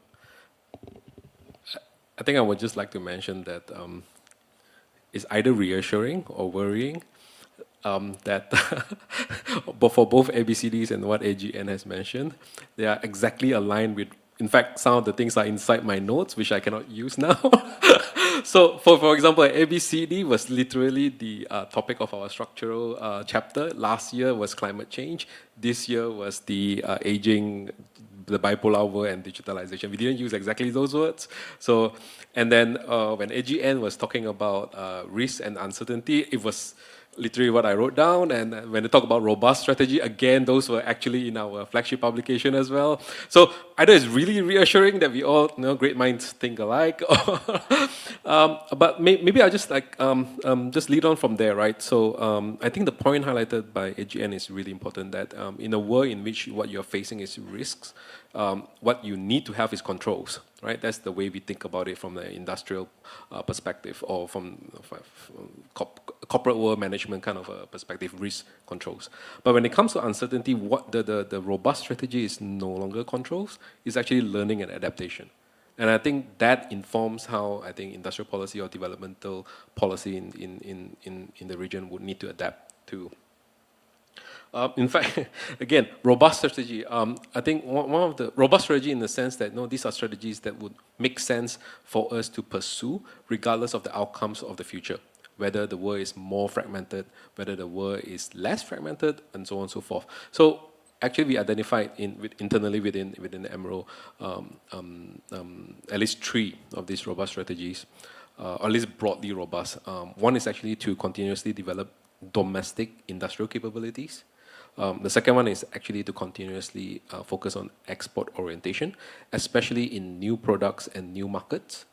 Even when the world is being more fragmented, I think it's important for us to strengthen external ties. The last one is actually services-led development, and not just high value-added services. Services sector development itself is very crucial because it's actually is shown, I think, quite persuasively that it's actually more inclusive, it's more gender balanced, and so on and so forth. I think on industrial policy, which is the first robust strategy I mentioned just now, to actually enhance our domestic capabilities, I think it's very important for us to acknowledge that within the region, industrial policy is not new, right? We have used industrial policy for a long, long time. Japan, Korea, and so on and so forth. We call it by different names, and it typically is more broadly conceptualized. It's not just about subsidy or tariff and so on. It's much broader re-engineering of structure of the economy. We call it, sometimes we call it industrial master plan, sometimes we call it economic transformation policy, innovation policy. Thailand calls it BCG, nothing to do with the consultancy firm. I think one key things now is to really ask ourselves, for many of the economies, I just give you one example, it's actually on the upper middle income economies in the region. I think one of the most important things that we need to ask ourselves is this: what has worked before, can it still work now? Right? So FDI promotion has worked quite well before for many of the upper middle income ASEAN economies, right? It led to quick industrialization, export-led growth, and so on and so forth. Now that you have transitioned to upper middle income, is that strategy still relevant, or do you need to adapt more? All right. I think it harkens back to the point raised by Indermit on, well, you have the first I, investment. I think now what we need is actually infusion and innovation. So now we might in ASEAN, some economies in ASEAN, we might be facing a renaissance of FDIs of some sort, given the reconfiguration that is happening. So FDI promotion, getting more FDI might be a necessary condition for better growth, more development of the domestic economy. But I don't think it's a sufficient one, given the stage of development that most of the economies are in now. The question is, how can we domestically develop our industrial capabilities beyond just attracting FDI? Which part of the value chain do we want to actually attract within our economies? I think labor cost competitiveness might not be the best way to go, and unlikely going to be able to lead to transition to higher income if we are just focusing on that. I think those are some of the key areas, and think for industrial policy that we will need to focus on. Let me end here. Thank you. Thank you, Alan. Maybe in the interest of time, I will ask one more question, and this is open to anybody. And after that, we will take questions from the floor. Please send your questions online, and I will start asking them. Of course, all of these priorities that have been mentioned by the three of you, there are economies of scale of doing them together. So I haven't heard anything about regional collaboration or cooperation or the role that it can play. Maybe I can start with you, Adrian. Where do you think, since there is already an ASEAN+3 space, but where can there be more bang for the buck? Okay, so let me start with the spirit of the ASEAN+3 a bit, because it's happening tomorrow. I think when you look at the economic diversity of ASEAN+3, there's distinctive features. Why you think putting all the countries where the level of economic development could be quite different, and also when you ask in terms of their priorities, you see the diverse views from them. Sometimes when we work together, it probably takes time to reach consensus. However, if you look at ASEAN+3 on the other side, there's also big benefit of the diversity. Of course, we have intra-regional trade activities that could actually be promoted even more because of the diversity, especially through the robust value chain. And also, we can increase resilience of the economies from shocks. So that's why I think we still have room for ASEAN+3 to actually weather through the uncertainties together, and then trying to achieve sustainability or sustainable growth. I think a couple of things.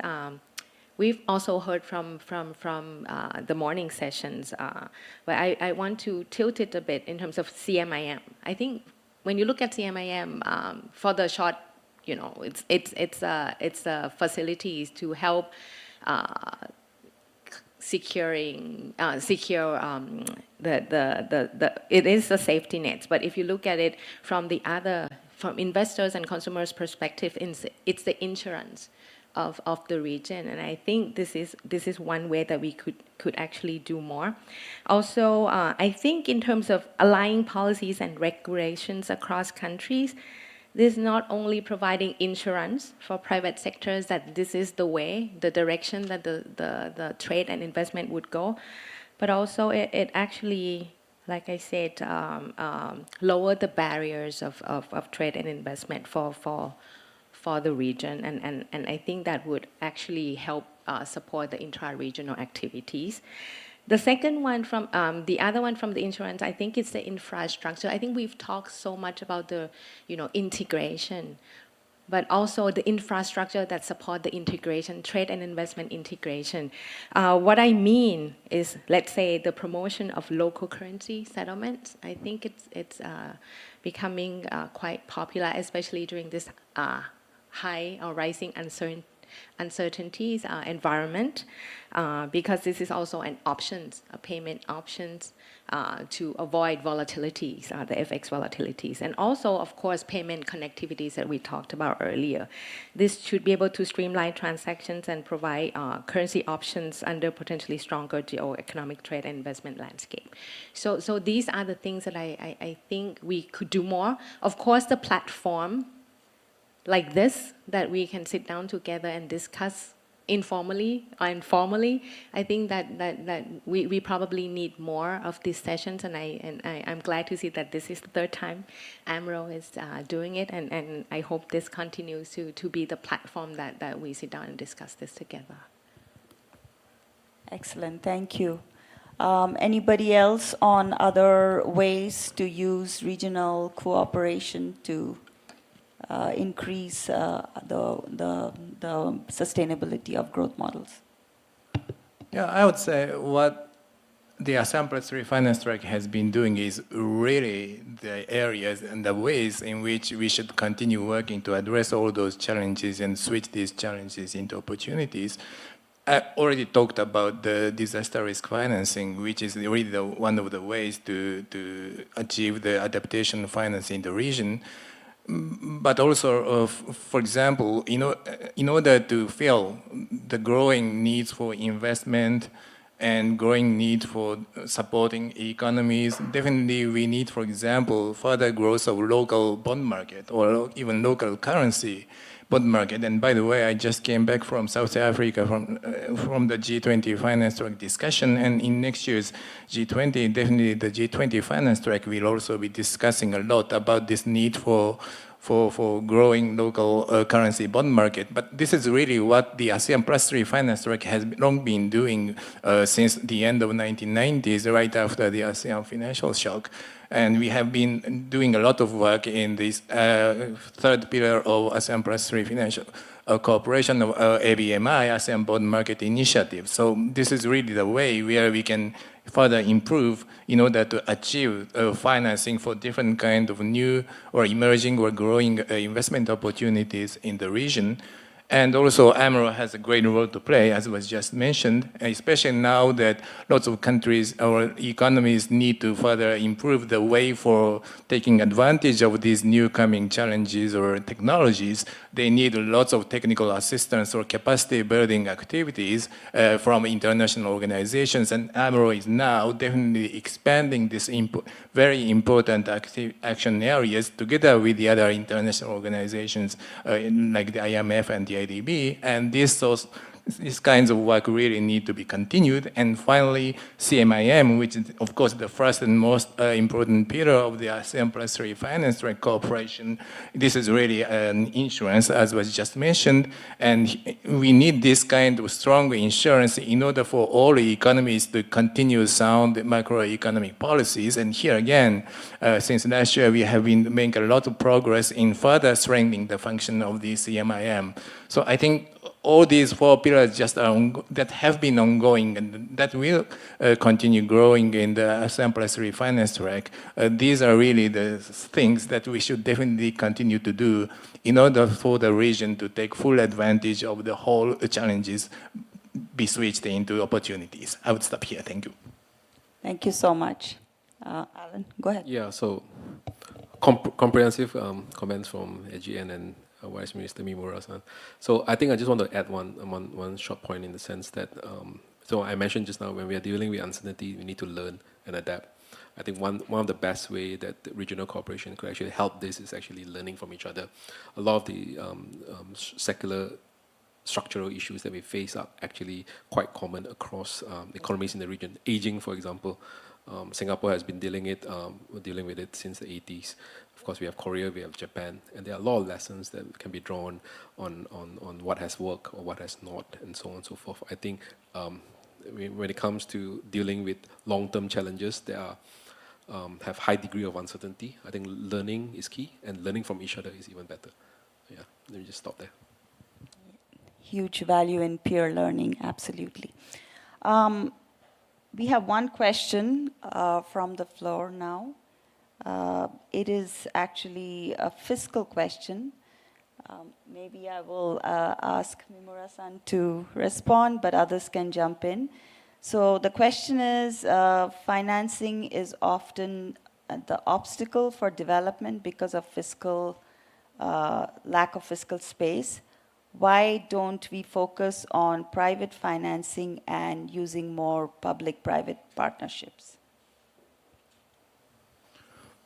Definitely what is really needed. So of course, all the public sector are facing with very limited resources in terms of the budget, not just in developing or emerging economies, but many advanced economies, including my country, are facing even bigger problems in terms of the fiscal continuity or consolidation issues. So definitely it is very true that we try to make maximum efforts for private capital mobilization.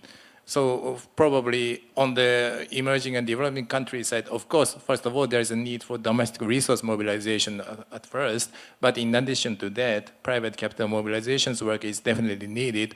So we as the public sector or as the Minister of Finance, we should really consider in which way we should make the most efficient use of our limited public resources. In some cases, that may be some kind of grant or some kind of capital contribution, but in some cases, that can be some kind of providing some guarantee or insurances. We may think about different kind of financial methodologies that will allow us to make the maximum use of limited resources. But definitely the further work for private capital mobilization is really needed. And in order to do that, we will need different kinds of institutional efforts as well. For example, if you would like to attract some private capital investment, you need more disclosures, and you also need to think about, for example, making the pool of bankable or investable infrastructure projects, for example, as much as possible.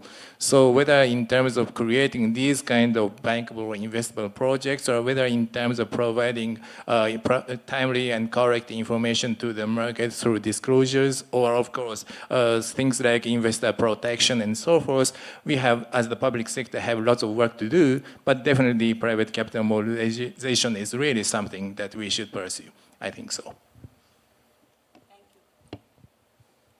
I do not see any more questions on the online format, but if Rupa, maybe I can just add on Of to course. that point.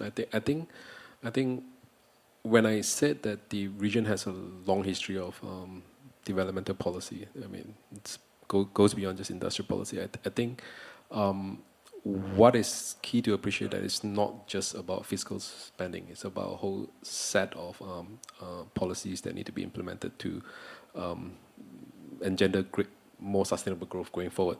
I mean, a key example is actually the development of the financial system. Right, it allows for better mobilization of savings. A lot of economies in our region have high level of savings. How do you better mobilize that savings for the right kind of capital formation? The banking system might not be the best place to mobilize all savings for the kind of activities that would lead to higher growth and so on and so forth. Hence, capital market is key. Risk capital, how can you mobilize it better and so on. So that requires effort. Policy commitment, but not so much fiscal firepower in a sense. Right? Another thing is that I think a lot of the experience that we had in the region is that a lot of the problem lies in asymmetric information, or at least coordination problem between the private sector, the academia, and the public sector. So allowing for coordination, better exchange of informational flow, and so on. Japan is a key example of this, and Korea as well. That can be done, and that would actually reduce any form of inefficiencies that could occur. So there are many ways in which developmental policy can be crafted that might not necessarily require fiscal resources. But of course, public spending is key. Infrastructure needs fiscal spending, and so on and so forth. Yeah, I just want to echo Alan a bit and give an example of Thailand. I think in terms of developing financial system to mobilize fund, I think it needs the national approach a bit. It's not only fiscal policy, or definitely not monetary policy. In Thailand, we try to establish infrastructure funds for a long time, and we can't really get it going because of the nature of infrastructure investment that is very long term, and there's not very many investors that are willing to actually put their money in a longer term project, except the insurance companies. But the problem is the regulations on insurance companies in Thailand that limit their investment or exposure of investment in the project, in this a little bit more risky project. So that's why I think it's not only, so just giving an example, it's not only financial policies or fiscal policies, but also you need other, like the national approach, the whole governmental approach on this as well. Absolutely. I mean, a holistic approach that is consistent internally is probably there is no silver bullet, but one has to think of it from all angles. Let me invite if anybody from the field, from the audience wants to ask a question or make a comment. Unfortunately,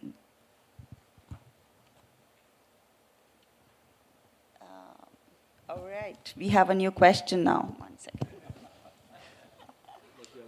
Yes. So a key debate in structural transformation involves whether resource reallocation could be primarily driven by market forces or guided by government, strategic government intervention. So what are the specific roles that governments and markets should play in driving structural transformation? So the roles of government and the roles of the private sector or the markets. Alan, okay. No, that's a tough question, but probably both public and private sector have a role. Of course, in some cases, the government or the public sector should provide some guidance or some kind of a national-wide strategy in which areas or in which technologies or in which subsectors or sectors they would like to allocate their limited resources in their country, depending on the economic and social situation of each country.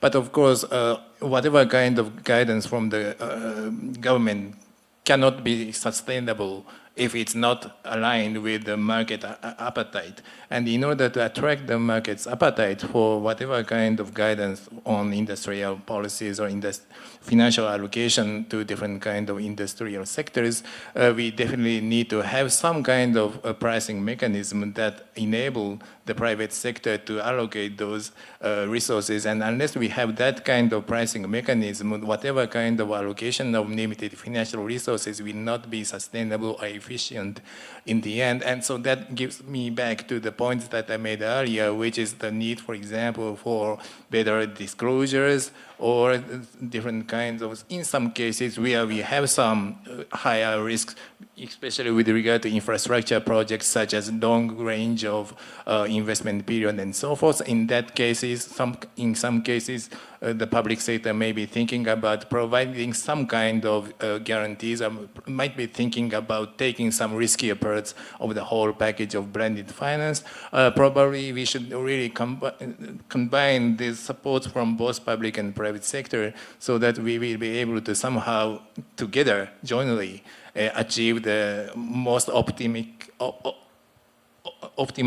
allocation of the limited resources to some most important and efficient sectors in achieving sustainable growth.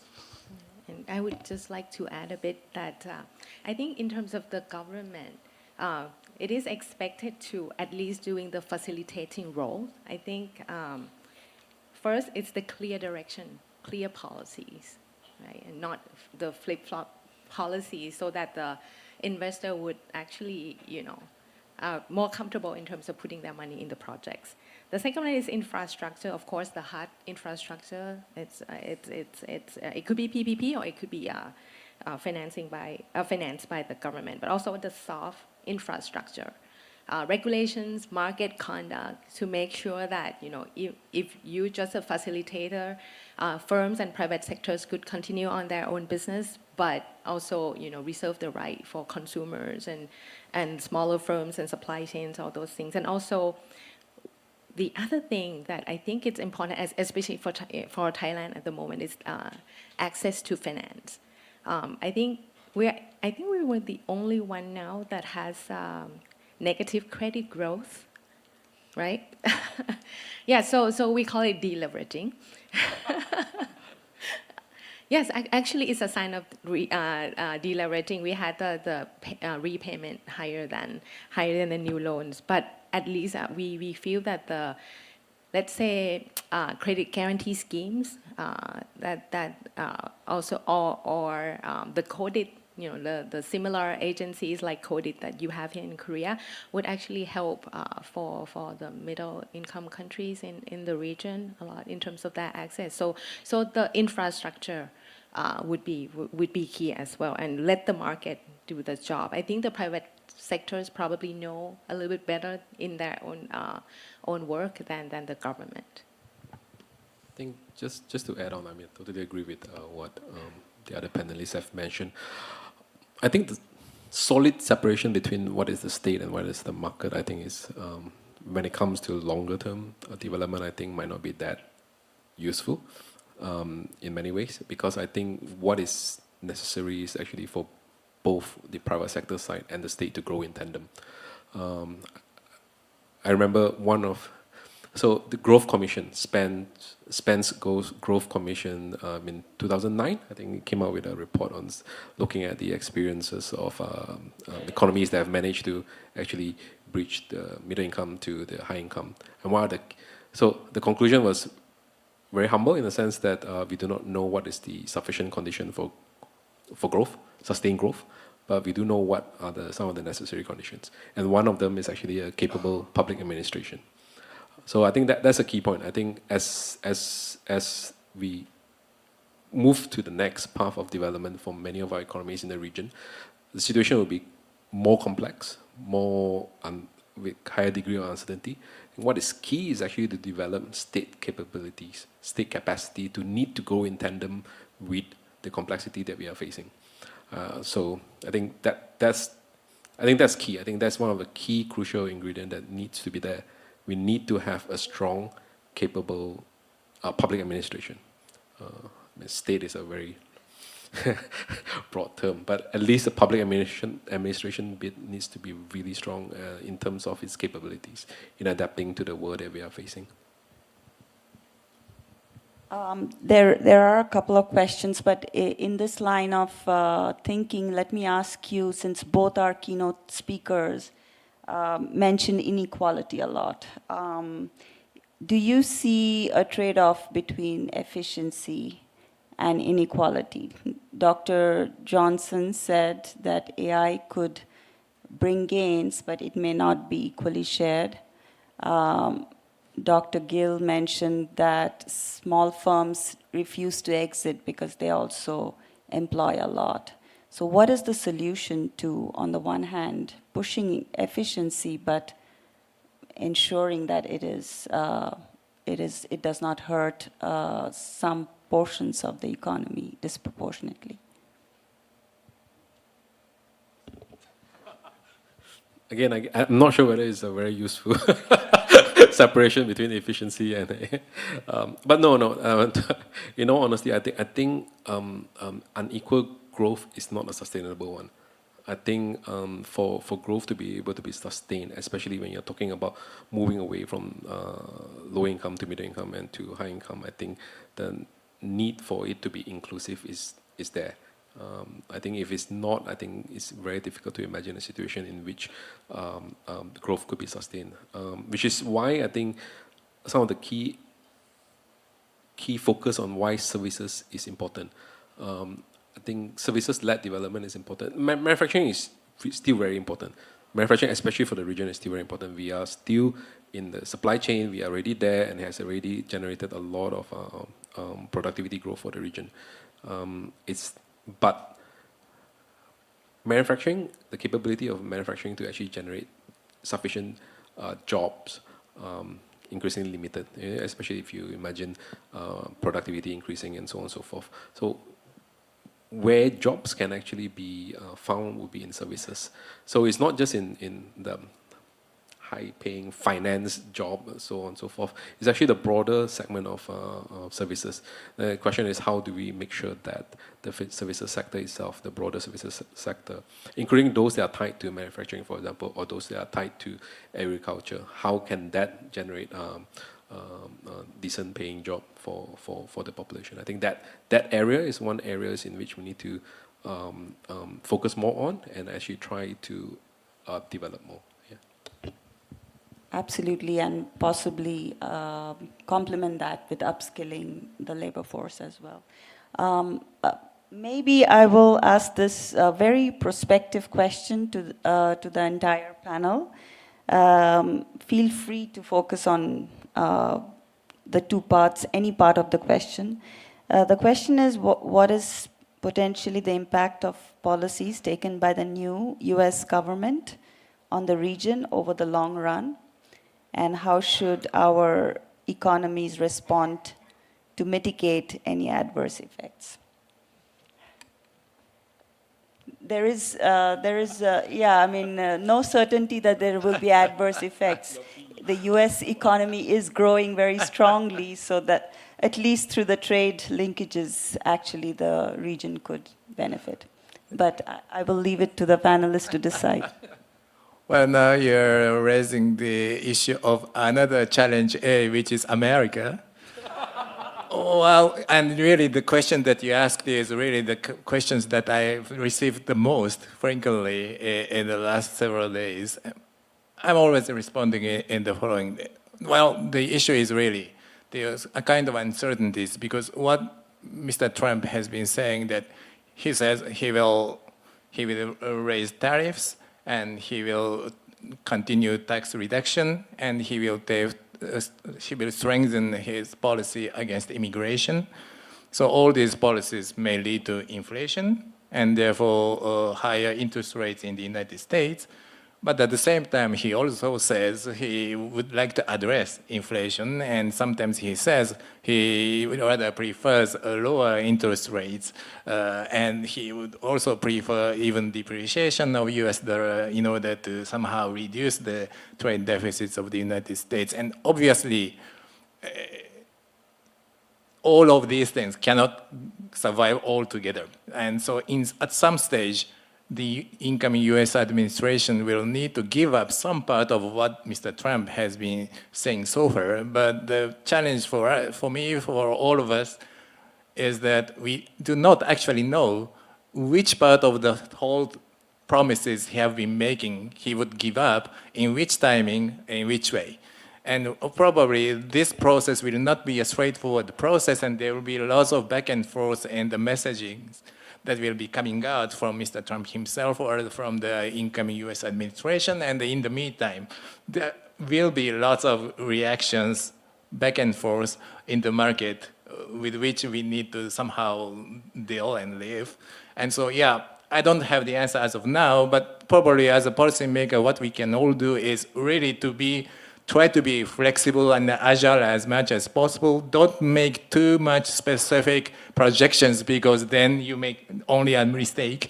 And so don't try to be too specific, but just stay agile and flexible. And of course, sometimes I really think the economies in this region sometimes may have a room for cooperating together, collaborating with each other to send some kind of joint or collaborative one-voice message to the incoming US administration.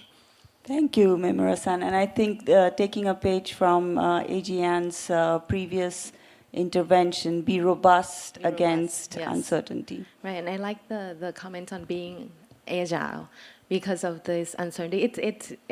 It would take a while for us to see how the policy turned out, but I think from what we see now is the volatility in the financial markets, and I think that's where the policymakers will also have to try to address. I think, like I said, going back to integrated policy framework, it's probably not only FX intervention, but maybe other longer-term policies in terms of the developing financial system, a stronger financial system that would be able to better cushion the volatilities that also would work. I think that's what we can also do now. Just a quick one. in response to the question, I think, again, it goes back to the point of uncertainty. Right? When we are dealing with uncertainty, I think what we need is actually to continuously learn and adapt, especially when it comes to longer-term challenges, including what potentially a more fragmented world will be like.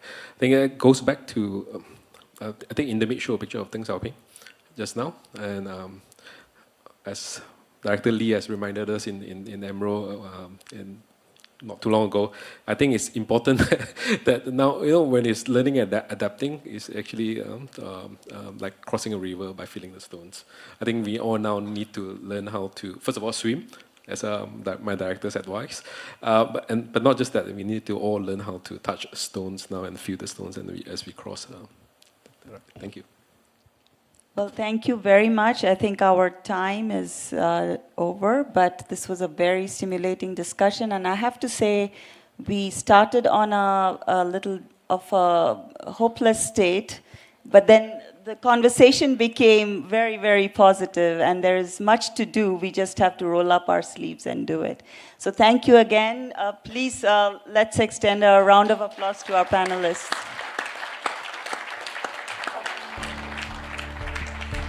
Thank you, Ms. Rupa and panelists, for this very engaging and lively discussion for the afternoon session. So may we invite you all to the group photo? And also, may we also invite on stage Deputy Governor Min-Soo Kwon of Bank of Korea to join the group photo?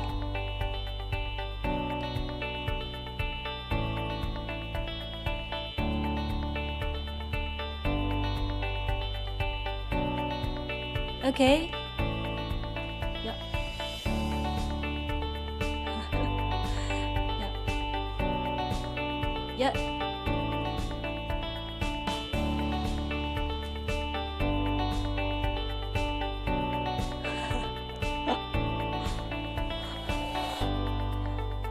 Okay, thank you.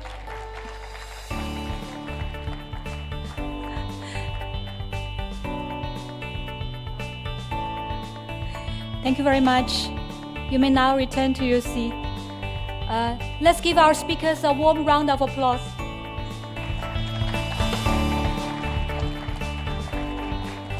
Ladies and gentlemen, we have witnessed the extensive exchange of ideas on critical issues faced by our region during the very fruitful 2 sessions today. So we have now come to the last segment of our program. Here I would like to invite Deputy Governor Min-Soo Kwon, Bank of Korea, to deliver the closing remarks.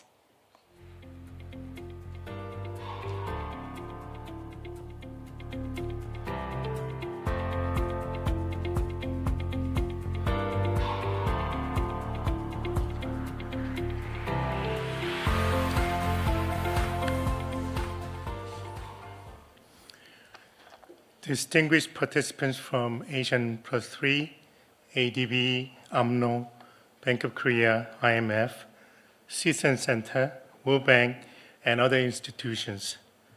It is time for us to close this forum.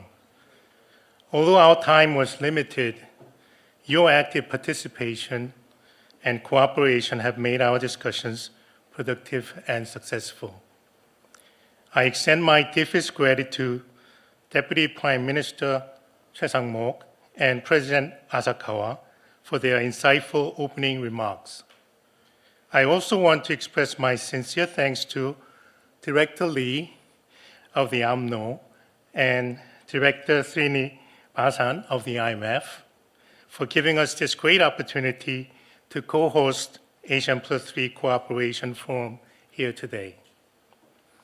I also thank Minister Indrawati of the Indonesia Ministry of Finance, Chief Economist Gill of the World Bank Group, Professor Johnson of MIT for their keynote speeches.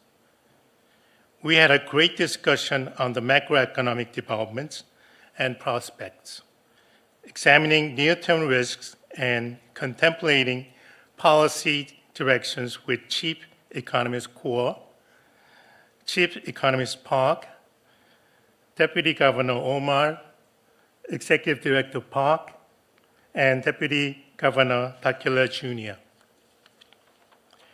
We also engaged in another productive discussion on long-term growth, exploring pathways to sustainable growth with Deputy Director Dutta Gupta, Group Head Ng, Vice Minister Mimura, Assistant Governor Chai Anand.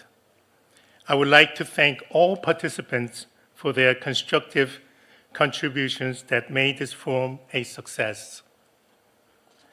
As discussed today, Asia's growth has shown slight positive surprises, particularly among emerging markets, and Asia remains a key driver of global growth. However, we must acknowledge that near-term risks are tilted to the downside. With high uncertainty stemming from geoeconomic fragmentation, trade tensions, tariffs, changing in global supply chains, and weaker external demand. Given the region's close interlinkages, higher tariffs may impact Asia through various channels. As for Korea's situation, Korea is expected to be influenced by these downside risks as well. In November, the Bank of Korea revised its growth forecast for this year and next year downward due to slower than expected export growth.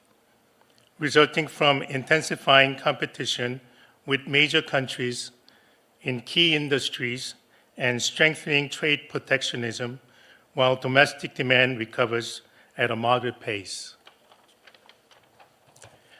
On top of these external risks, I fully recognize the concerns that political uncertainty may place additional pressure on the Korean economy.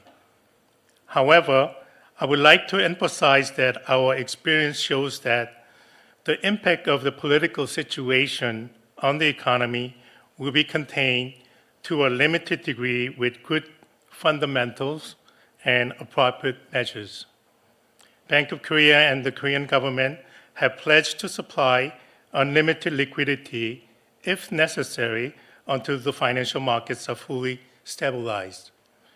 And they are committed to taking all necessary measures to stabilize the market. Looking back to last week, in the foreign exchange market, while the USD and Korean won exchange rate remains weaker, it has not shown sharp fluctuations, and the foreign currency liquidity situation remains favorable. Korea has experienced similar political instability twice in the past, in 2004 and 2016. During both of these times, the volatility in foreign exchange and financial markets was limited and managed stably. Therefore, Korea's growth is likely to be more impacted by structural factors such as changes in the global value chain and demographic shifts. Korea is committed to overcoming the current instability while steadfastly pursuing medium to long-term structural reforms, such as strengthening industrial competitiveness, advancing the foreign exchange and capital markets, and addressing structural challenges. I am grateful for the opportunity to convey this message directly to the economic experts of the Asia region. In terms of the policy priorities, many participants may agree that monetary policies should be calibrated to address inflation trends specific to each country, while fiscal policies should focus on growth-friendly consolidation. Additionally, it is essential to closely monitor financial vulnerabilities and implement structural reforms in a well-sequenced and targeted manner. Regional policy cooperation is essential to maintain financial stability and sustainable growth. One important issue will be our collective efforts to strengthen the Chiang Mai Initiative multilateralization as a regional safety net on the global financial safety nets. We will discuss this further starting tomorrow at the ASEAN+3 deputies meetings. Stable and transparent trade policies will be crucial, and we need to cooperate to mitigate the costs and risks associated with geoeconomic fragmentation and climate change. I hope that in addition to its surveillance role, AMRO will continue to offer valuable insights for regional economic cooperation and development as a leading think tank in Asia. I would like to express my sincere gratitude, especially to those who have placed their trust in the safety of Korea and made the journey to join us today. I wish you all the best and a safe journey home. Furthermore, I hope that our ASEAN+3 colleagues visiting Pyeongchang will have the opportunity to engage in fruitful and meaningful discussions. Once again, thank you very much. With that, I hereby declare the forum officially closed. Thank you. Thank you very much, Mr. Kwon. Ladies and gentlemen, this brings us to the end of the third ASEAN+3 Economic Cooperation and Financial Stability Forum. Before we wrap up, we would like to invite you to take a short survey and give us your feedback on the forum. The QR code will be displayed on the screen. Of course, we will also send you the survey link through the registered emails. Once you have submitted your feedback, you will receive the link to the speakers' presentations. Here, we would like to express our heartfelt gratitude to all speakers and panelists and our participants here in Korea and online. Thank you for being a part of the forum, and the replay of this event will be made available on AMRO's website, www.amro-asia.org.